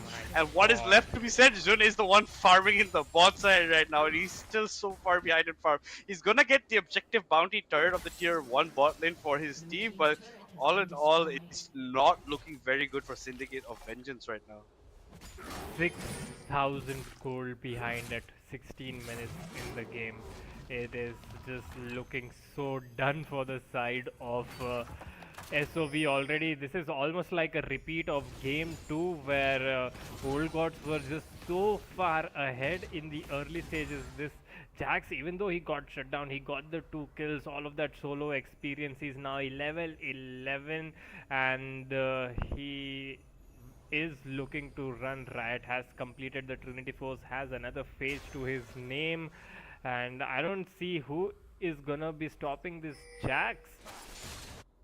Yeah, absolutely. Who are you going to send to match him if he goes for the split pushes, right? This Darius definitely can't be one of them. He's pretty much out of the picture for the next 10 minutes of this match, at least until he gets some items on him. He hasn't even completed one item to his name. Broken Blade is looking very aggressive on this Galio. He's going for a lot of these fights, and he has the Silas and Braum coming up not that far behind. He does ulti forward, but the flash from the Galio does save him, but the turret is still up here in the tier 1 side. So what can you actually do? All you actually managed for all your troubles over there was the Galio flashing burn, but what does it cost you? The tier 1 in the bot side. You focus so many members just to try and catch the Galio, you're just going to give up everything else. Plus the second Drake will be going over towards OG, right? Leona ultimate forcing the Darius flash, but the stun and the root follow-up will connect. That's the grey screen for Darius yet again, and Jun will be looking to forget this game as quickly as possible, and I feel this is like game 2. We're just waiting for Old Gods to finish this one out, because honestly I don't see how, in what world can SOV come back from this sort of a deficit. Now Leona is there, the root connects onto the Braum. Maybe they do not want to be focusing their abilities on that champion. They do get the second dragon for themselves, will back away, but whew, one step already in the champions podium for Old Gods. Yeah, absolutely. They are just running away with it. We do have a slight pause, but we'll head back in shortly. But look at this Jax, 6-1, has the phases, it has the Trinity Force, got another dagger, and this Darius on the other hand. This man is almost down 50 CS, not a single item completed as well. It's not looking like the best of times. That also with so many resources by Broken Blade put into that lane. So you have nothing to show for it as well. And you're just losing objectives left, right, and center just because of how far ahead this Jax is right now, Fire. Yeah, if we just look at the goal difference, if the observers can get that stat out, the difference in gold between this Jax and the Darius is going to be astronomical. 3,100 gold behind the Darius.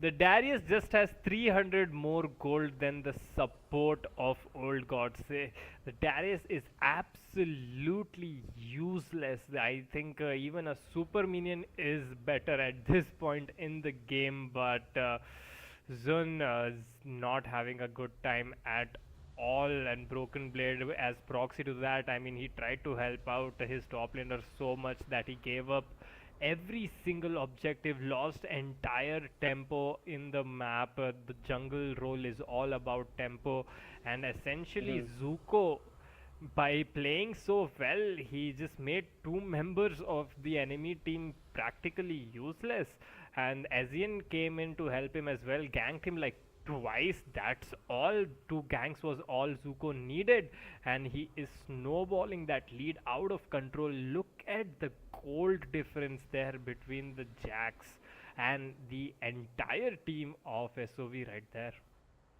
Yeah, he's just so far ahead right now, and he's taking complete advantage of it. He does also have his TP still up, so he can honestly just keep on split pushing after his recall back from it. Just choose maybe the top side where the wave is going to be meeting up with his side, right? So he can definitely go for that push instead, create a lot of pressure over there. The Baron will be coming up in 1 minute, 3 seconds time, so he can be up there, or he can be bot side instead. Choose to go there, create pressure, so that while they're trying to fight for Baron, he can be opening up all over here, go back for the TP, goes in, and like it's not just the Jax, right? The Jarvan is also pretty ahead, the Galio is also pretty ahead. So what do you honestly do if you are SOV right now? You can definitely not take 5v5 fights where you actually wanted to do that so that you can get the resets from the Viego, right? You can use the stolen ults on the Silas. So now the entire game plan has pretty much fallen behind just because of this top lane and how much priority it needed from Broken Blade to go over there, that he had to actually help out so much, and he had nothing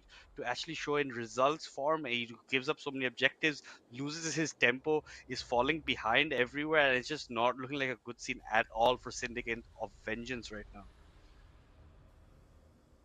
For the side of SOV, the only hope that they had was some sort of a split push angle, but the Darius can't do that, does not have the teleport. The Silas definitely cannot stay and match either the Galio or the Jax right now, and this is looking very, very dicey for the side of SOV. They don't even have like a pick comp. They don't have abilities to quickly pick off a member, wandering member off the side of old gods as well. So I mean, it's just unfortunate, and I feel that this game is pretty much over already, and it's gonna take a astronomical amount of throw, almost a giga int from the side of old gods to lose this one from this situation. Yeah, absolutely. Their lead is just so far ahead right now. Like, what you honestly do as SOV, you have to play complete defense. You probably have to even give up the third Drake that they want to take, that you call Old Gods will be taking. Maybe you'll have to give a Baron. So you can't even go for these fights. And as you said, they don't have much of a pick kind of comp, right? They can't actually having that engages, maybe single somebody out right away. Leona's doing her job, clearing all the vision of the backside of the Baron Pit, outside of the Baron Pit essentially. We'll be walking in. We are going to maybe take another pause over here because it seems that Indica has disconnected right now, and he is a very crucial member of this match as well. With his ults, he can do a lot of damage. He has the Trinity Force completed, the Mana Moon about to be upgraded as well. The Ionian boots, so he does have a lot in his kit, and they are very tanky. Like the Galio has a lot of MR, the Leona has a lot of armor, so all in all, with them, they can just balance it between themselves. The Jarvan has Thunderous Sky, and the Eclipse will just go for the instant kind of kill kind of ratio with his ultimate. He can just lock everybody in. Then the Galio ult comes in, plus the Leona. It's just so many ults that can be comboed into it, and honestly, SOV have to maybe try to go for some kind of thing creative. Anything standard honestly will not work out over here for everyone. And we are back into the game finally after that moderately long pause. 20 minutes into the game, 35,000 gold for old gods, 28,000 for the side of SOV. 6 grubs, 2 dragons, and half the foot in the champions podium already. I think these people will be thinking about how they're gonna celebrate tonight, because if I am SOV, this is a very, very, very poor spot to be in. But still, the job needs to be done. Old gods can't get complacent now. They just have to secure the victory. Yeah, absolutely. They can't let this go out. They have to actually go for the close over here. We've seen time and time games. A lot of teams do reach these kind of positions, but end up throwing it. This can't be the case for Old Gods, because if there is, it's going to even cause more turmoil in Game 5 if we end up even going there.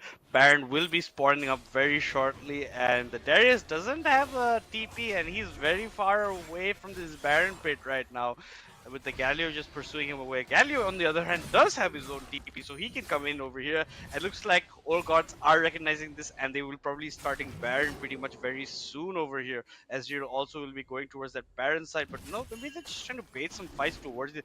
The Jax is coming up from the top side, just taking the opponent's golems right now, and they may be looking to catch somebody off. They are going to walk over a ward, so maybe that does not play into the plans.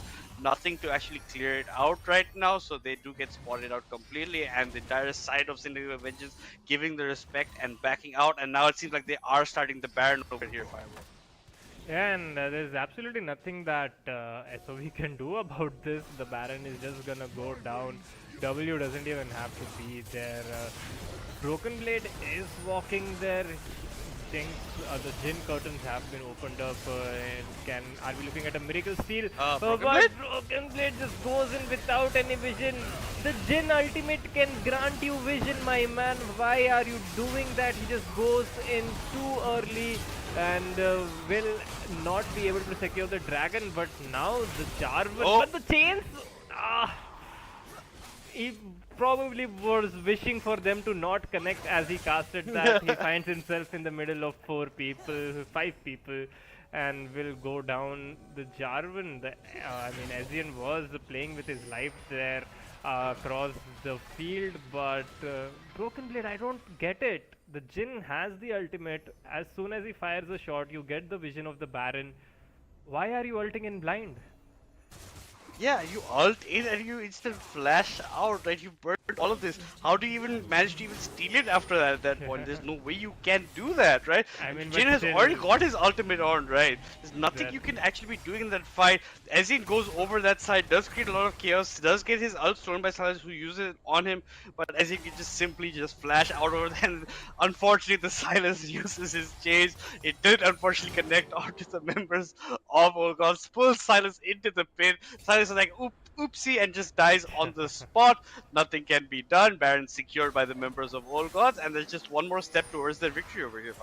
Yeah, I mean, but still can't be too harsh on the Viego. It is a very difficult task to go and steal the Baron, and still does not guarantee win for his side as well. Probably would have just delayed the inevitable. Still, I think it does not erase the crimes of his early game though, where he just decided to sit in top lane, basically making it 2v1 and still losing it out in a spectacular fashion. If he was helping his bot side more, maybe something could have happened. Unfortunately, that was not the case. Now W does have the flash, maybe was waiting for his ultimate to cast that one to escape, but smartly realizing he can't wait that long, uses his flash to run away so that he's not dying over there. Zuko will stare menacingly at the Sylas and let the cannon minion do damage onto the turret, and this poor Sylas can't do anything about it. Yeah, man was just standing, staring in the opposite direction, like, what do I do with my life right now? Oh, there's nothing honestly I can do against this Jack. Gets a bit of damage on him. Jack just hops away when he sees more members of SOV coming up near him. Ezreal using this for a bit of wave clear onto the minions as well as a bit of damage. And now with this Baron buff on the bot side being pushed, the mid being pushed, and Broken Blade's looking for a pick here that I don't think he will be getting. On the other side, you can see Jarvan on your mini-map just claims the Chemtech Drake, and they're one step closer to the Soul Chemtech for themselves. They are on Soul Point right now, so they will be looking for that, but they can honestly end this game way faster than that. Broken Blade does get the stun onto the members over here of All Gods. The flash does come in. The amount of damage that's coming out over here, this is not looking at all good for the members of SOV. They have run for the hills. They thought they had the engage, but they were completely counter-engaged along with that Galio ult, and this is just one more foot in the grave of SOV. Onto a Leona. What were they expecting? I mean, they thought the Leona got caught, but the Leona presses one button. The W tanks up the entire engage from the side of SOV, and now the base is in shambles. They've lost the inhibitor, they've lost the tier 3 turret in the bot side. The inhibitor is surely next to follow, but they decide to back off, and 12 kills to 225 minutes into the game, 13,000 goal lead for Old Gods, and this game is over. We are finally gonna have new champions, and well fought by SOV at least to get one game back, but oh boy, the victories that OGs had, it was just so convincing. Yeah, it just makes no sense for that fight. You go on the Leona, you use pretty much everything you do have. She has a locket, she has her W, she got so much armor. What can you actually do in that instance? Maybe just completely wrong target selection, or they just thought maybe they could get this kill and get out of that Yeah, fight fast enough. get But whatever no, they the can Galio get. said, no. He comes back in with his hero's entrance, gets a bunch of the kills over there. They lose the turret, they lose the inhib. I think as the members of Olcon just playing a bit on the safe side, not picking up that second inhib in the bot side. They're playing it as safe as possible because they want to end this off with the victory. They want to throw anyway, don't have any overextends, and maybe a smart, maybe a bit of a cowardly play, I would say. But they are playing it a bit passive in the sense they know they can win it out, so they're just gonna slowly march their way to victory, honestly. Yeah, probably just waiting for the Baron to respawn. They just want to play it clean. I mean, why not? There's no way that SOV can come and Absolutely. contest that for themselves. Might be looking to get the soul as well, but I mean, they should just be looking to finish this one out. Don't really need the Baron to do that, but yeah, just secures it even further, like the final nail in the coffin. Look at that real damage coming onto this Silas right there. Yeah, it's a lot of damage for a man with the Trinity, with the Bloodthirst, a lot going on. And this Jax is just something else, right? You can't match him at all. So Darius sees the Jax and just quickly marches away from there. He's like, no, I don't want to deal with this man. I need more people if we have to deal with this man. So he's calling in the backup, he's calling in the cavalry to maybe get some pushback. Jax recognizing the situation, is falling back. They will be looking to securing this Baron and then maybe just going for that final push in over here. And that Sharpen and the inevitable thing Leona will of be all coming. people are taking Baron. This is gonna take a million years to go down. They'll Well, be they do have the desperately time over here, calling- Fireball. desperately calling Indica, hey, get your butt over here. We need the ADC damage. This is ridiculous. They're playing around with their food and well, they secure the second Baron and surely this is it. Yeah, definitely. I think they just want to keep all the lanes also pushed up so they can just quickly finish it after they get the Baron buff over here. W does have his TP to come back in here after he does recall and buy some items. This Darius is pushing relatively deeper, and Jax is waiting in that bush maybe to make a play. Jax also does have TP, so this will probably be the final push. Honestly, if I'm seeing how passive they're playing, they're probably wanting to even take this Drake before they want to finish it over here. I mean, why not just get the soul on the board as well? Just yeah, you do see the blue on my way pings going over to the side of the Drake. Let's look at the goal difference because I am very curious to know how far ahead this Jax has gone. 5,000 gold ahead in the in the top lane. Almost 4,000 lead in the jungle, 2,000 in the mid lane, 2,000 in the ADC role. Even the support is 2,000 gold ahead of his counterpart. I mean, oh boy, it is It's talk pretty about much a slow, stomp, right? painful death for the Yeah, side this of is a SOV. slow, painful stomp in the faces of SOB. The way this has gone down, they were really fast-paced early on, but they've slowed it down quite relatively to the point where they know that they're winning. They don't want to make any mistakes at all. Suku just casually walking around near the enemy base like la di da di da. Nobody can actually do anything to me at this point. I am too far ahead. And now, as we talked about, the Jarvan himself is taking the Drake for them, and the rest of the lanes are pushing in. The Darius is going to be walking up relatively far. Does have both summoners to his name, and on the top side, the Viego and the Silas are going on to the Galio. But the TP is coming in over here from the Jax, and that's the Silas being caught out as well. But on the bot side, the action does not stop over here, Fireball. Leona whiffs her ultimate, forcing the cleanse and flash from the Jhin at least. The Galio and Jax are running riot here. The Silas ultimate, the shutdown actually coming onto the Galio, so they do pick up that one Look up. at their But base. in the bot side, the Jarvan, Ezreal, and Leona do get Oh, the a kill flash from pull. the flash and E. Great engage actually from Zun, but the item difference is just so much. They're so far behind Yeah, that that's it GG. does not matter. And Darius is down. Ezreal will just take down this mid lane inhibitor as well. The minions are cooling inside the base of SOV. Parent of only one turret left in their names. The third inhib goes down as well. The cannon minions doing damage, doing work on the Nexus turret. Now it's just the Nexus to follow. And there you go. We have new champions. Old gods will take down SOV in a very, very one-sided series to become the champion of Crucial by Micron present SKplz Community Clash powered by Zotac, and congratulations to them.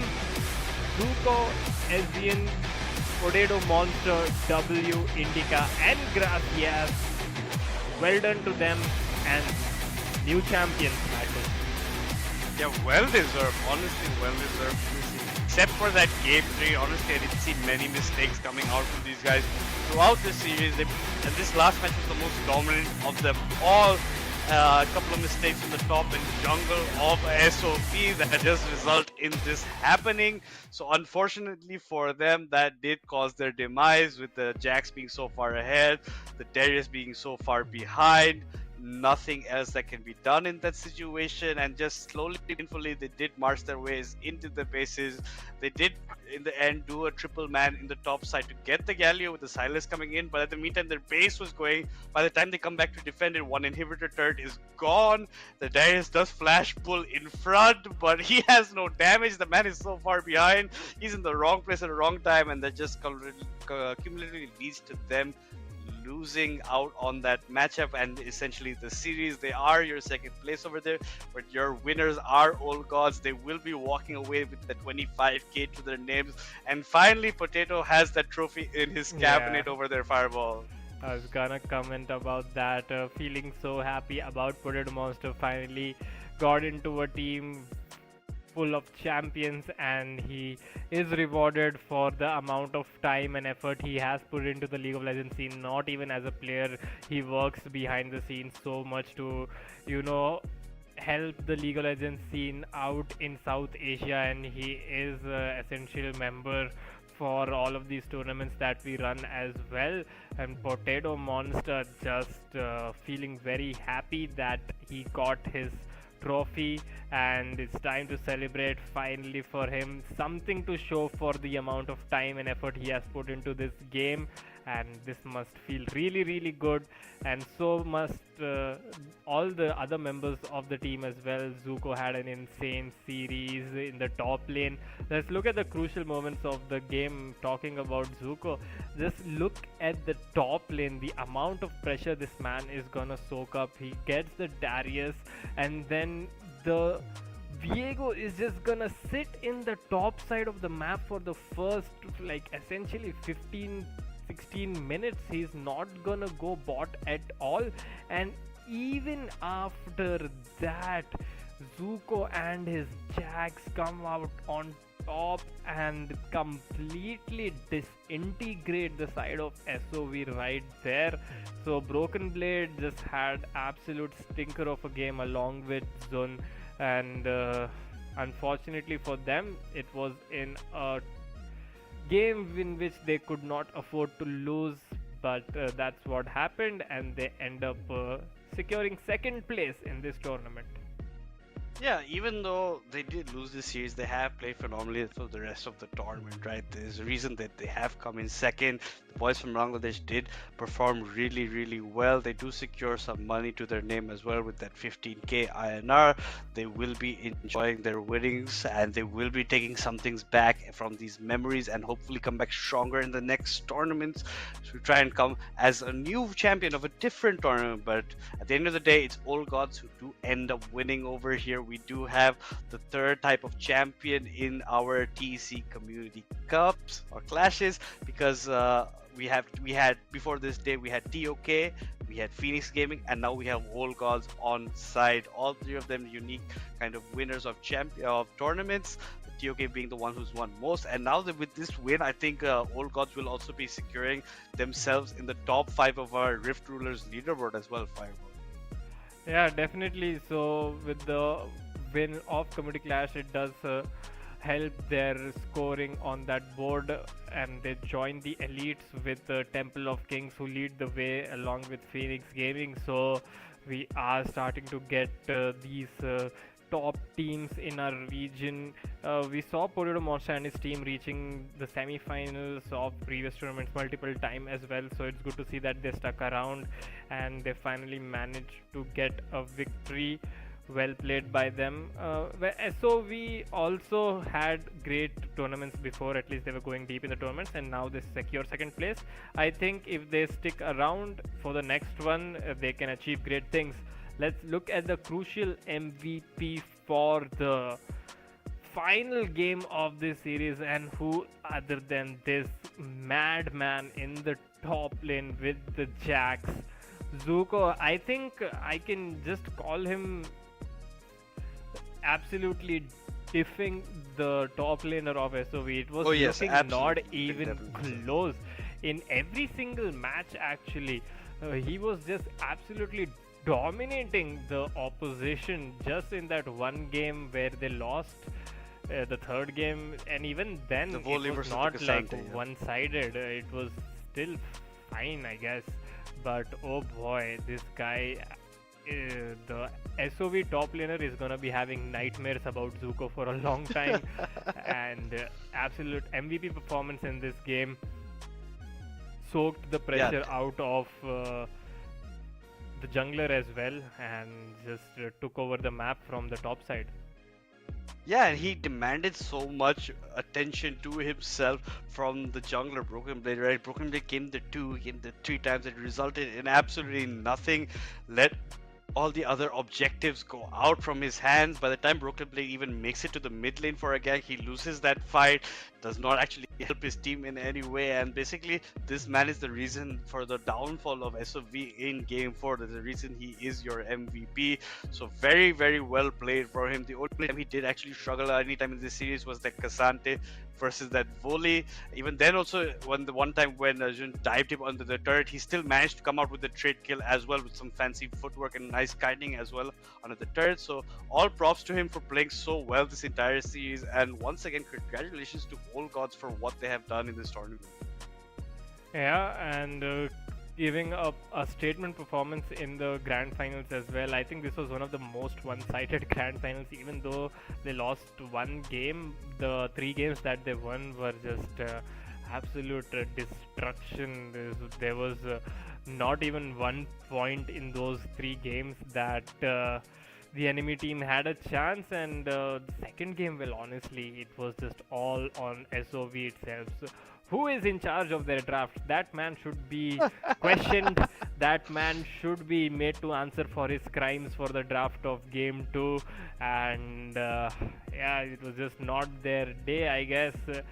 If I think about the player of the series, I think it's a close guess between, I feel, Indica and Zuko. I mean, Indica was just immense with his Ashe, his Jinx. Even in the Ezreal in the final game, he did not die. He had like 12 CS per minute, was farming like a madman and dishing out a lot of damage. So from the backlines, at least in the game 3, he was doing what he was supposed to do, and he was the absolute carry in the Jinx game.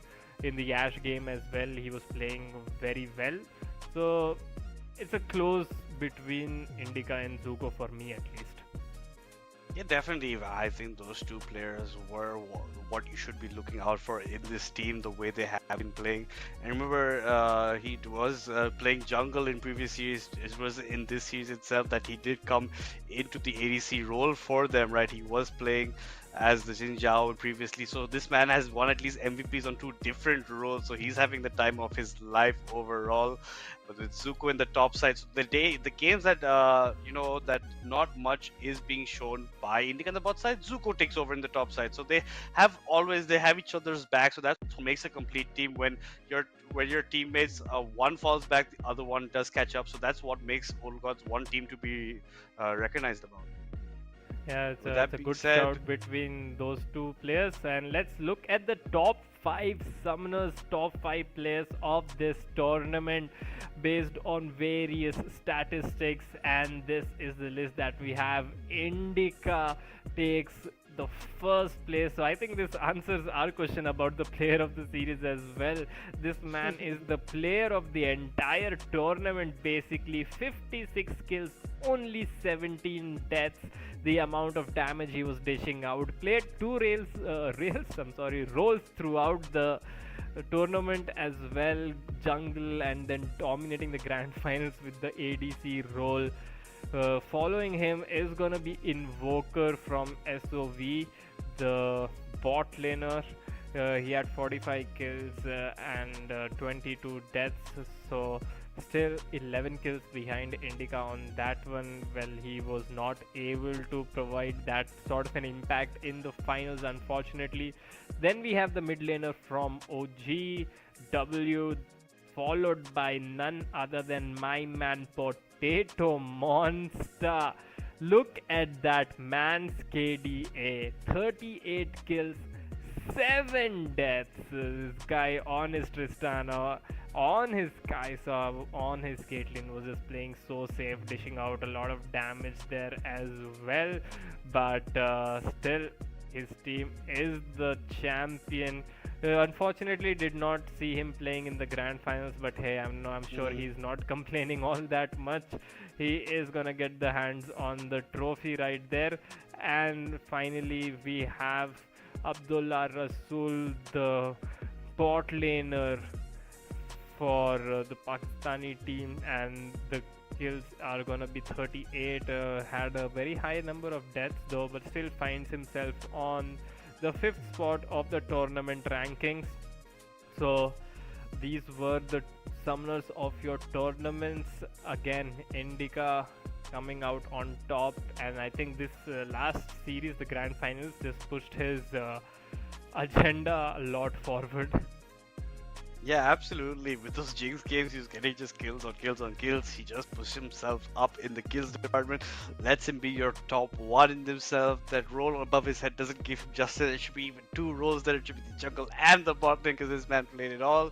He had fun with it, and and this is what shows you why these guys were the top 2 teams. Indica is the guy in the first place, right? And Invoker's in second, right? Both your top 2 teams are right up there in the ADC kind of category. So it shows you why these teams actually did make it to this point, and why Old Gods is the champion, because they have 3 people actually in this entire of the top 5. So they are the ones who have most of the best players of this tournament.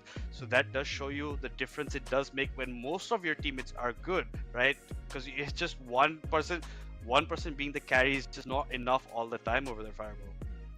Yeah, and guys, we did promise you a lot of tournaments, and guess what? We're not done yet. The Esports Club doing an insane job, just churning out these tournaments one after another. We just got done with the SKplz Community Clash, and we are jumping back into the 1 lakh prize pool tournaments. Crucial by Micron presents Red Parasite Community Clash, starting from the 10th of November. Registrations and news about that will be posted on our social media. Make sure that you follow us to take part in this tournament. Massive prize pool yet again, 1 lakh INR. We're gonna have all the best teams taking part in this one as well. Non-stop action coming your way again. We do not miss with these tournaments at all, making sure you guys stay entertained. Free-flowing League of Legends actions 24/7 brought right at your doorstep by the Esports Club. And make sure that you follow us on our social media to be in touch for these tournaments. And this is how we do things over here. Yeah, hashtag esports done right, guys. I guess at the end of the day, but also I want to point out our Mundo Dodgeball event did finish. It did take place, and the winner of that will be Sixes, right? So a huge congratulations out to that man. That man is also, I think, choosing the IG Kaisa skin as the skin that he wants from that tournament. So yeah, I know Fireball has an AC. You will also appreciate that skin over there. So he's gonna have fun with it. But yes, well played to him, and he's gonna have fun with that. ADC 6 is the ADC main from the Sri Lankan team. Gets a nice skin for himself, and well, you thought I was done about the tournament announcements. No, you're wrong. I have one more big announcement coming up for you guys. We have an ARAM tournament lined up for you, and news about that will be shared pretty soon on our Discord channel and website and social media. So make sure that you are following there. It's gonna be an intense ARAM action, huge tournament. As you guys know, ARAM map is getting updated as well. You have the Arcane ARAM bridge coming out, the bridge of progress. So we're gonna have an ARAM tournament, and finally I think it's a good break for the players as well to shift their attention from the sweaty Summoner Rift matches going into the chaos that ARAM brings in, and it allows for a lot of fun plays there as well. So make sure you tune in for the ARAM tournament as well. The details will be shared shortly, and I'm just so excited about the direction that League of Legends is finally moving in our region. It has been so long. Previously we did have a few tournaments, but no one stuck around as much. There was not this much effort being put in, honestly, and it's just looking like a completely changed region, and we want all of you guys to take a part in this as well and be a part of the tournaments, be a part of history that is being created for League of Legends scene in India, and make sure that you do follow our socials to be up to date with all of the announcements that we will be giving out. Yeah, and with that being said, guys, we will be taking our adios for today. It's been me, Madness, alongside Fireball. We did have Kaka previously on as well. So from all three of our sides, that's it for now. And please do watch out on our socials for further coming updates, and don't miss out on anything. So with that being said, see you guys in the next tournament.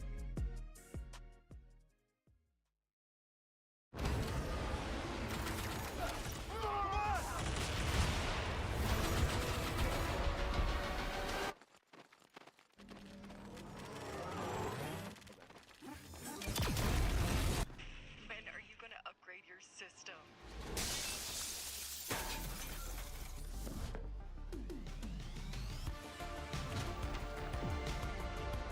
Alright, let's do this.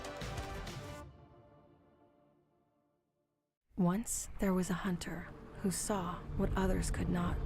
With a magic case in her backpack, she roamed with wild abandon into the great unknown.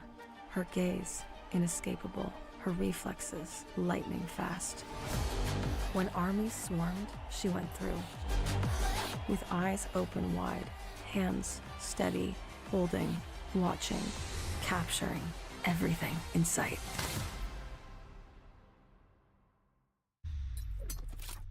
The Crucial Pro DDR5 RAM kit comes with a sleek, modern look that will complement any build. But aesthetics aside, it's the performance that really matters. So let's dive into it.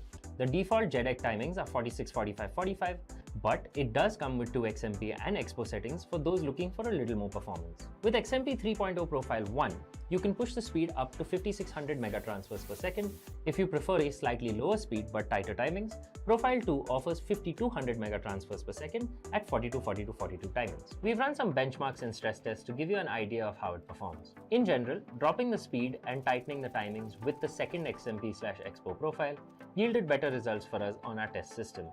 Paired with a Ryzen 7800X 3D, we saw anywhere from a 1 to 5% performance bump depending on workloads. All in all, the Crucial Pro DDR5 64GB RAM kit by Micron is a fantastic choice for first-time builders and enthusiasts alike.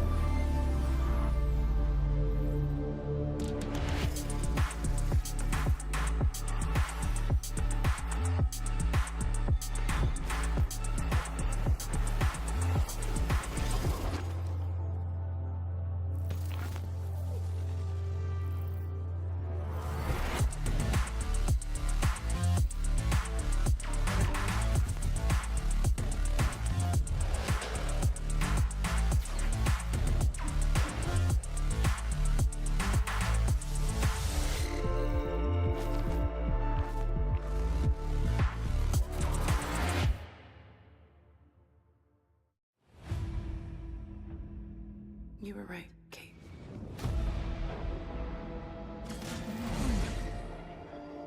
My sister is gone. There's only Jinx now. I want to tear that laugh from her throat forever. I'm ready.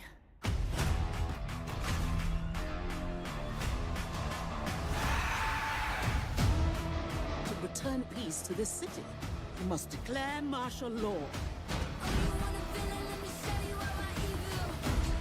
Topside is the real enemy. You have the chance to rally the Undercity together. Your symbol.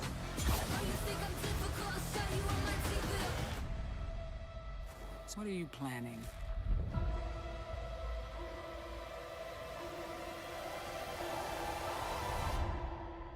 Watch it all burn.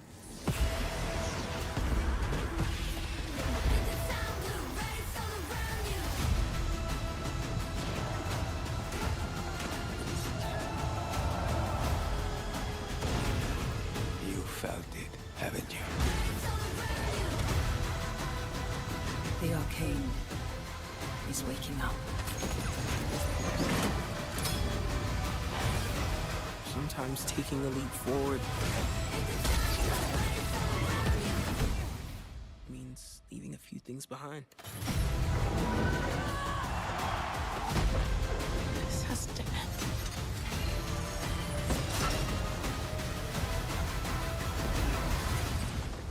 Then stop me.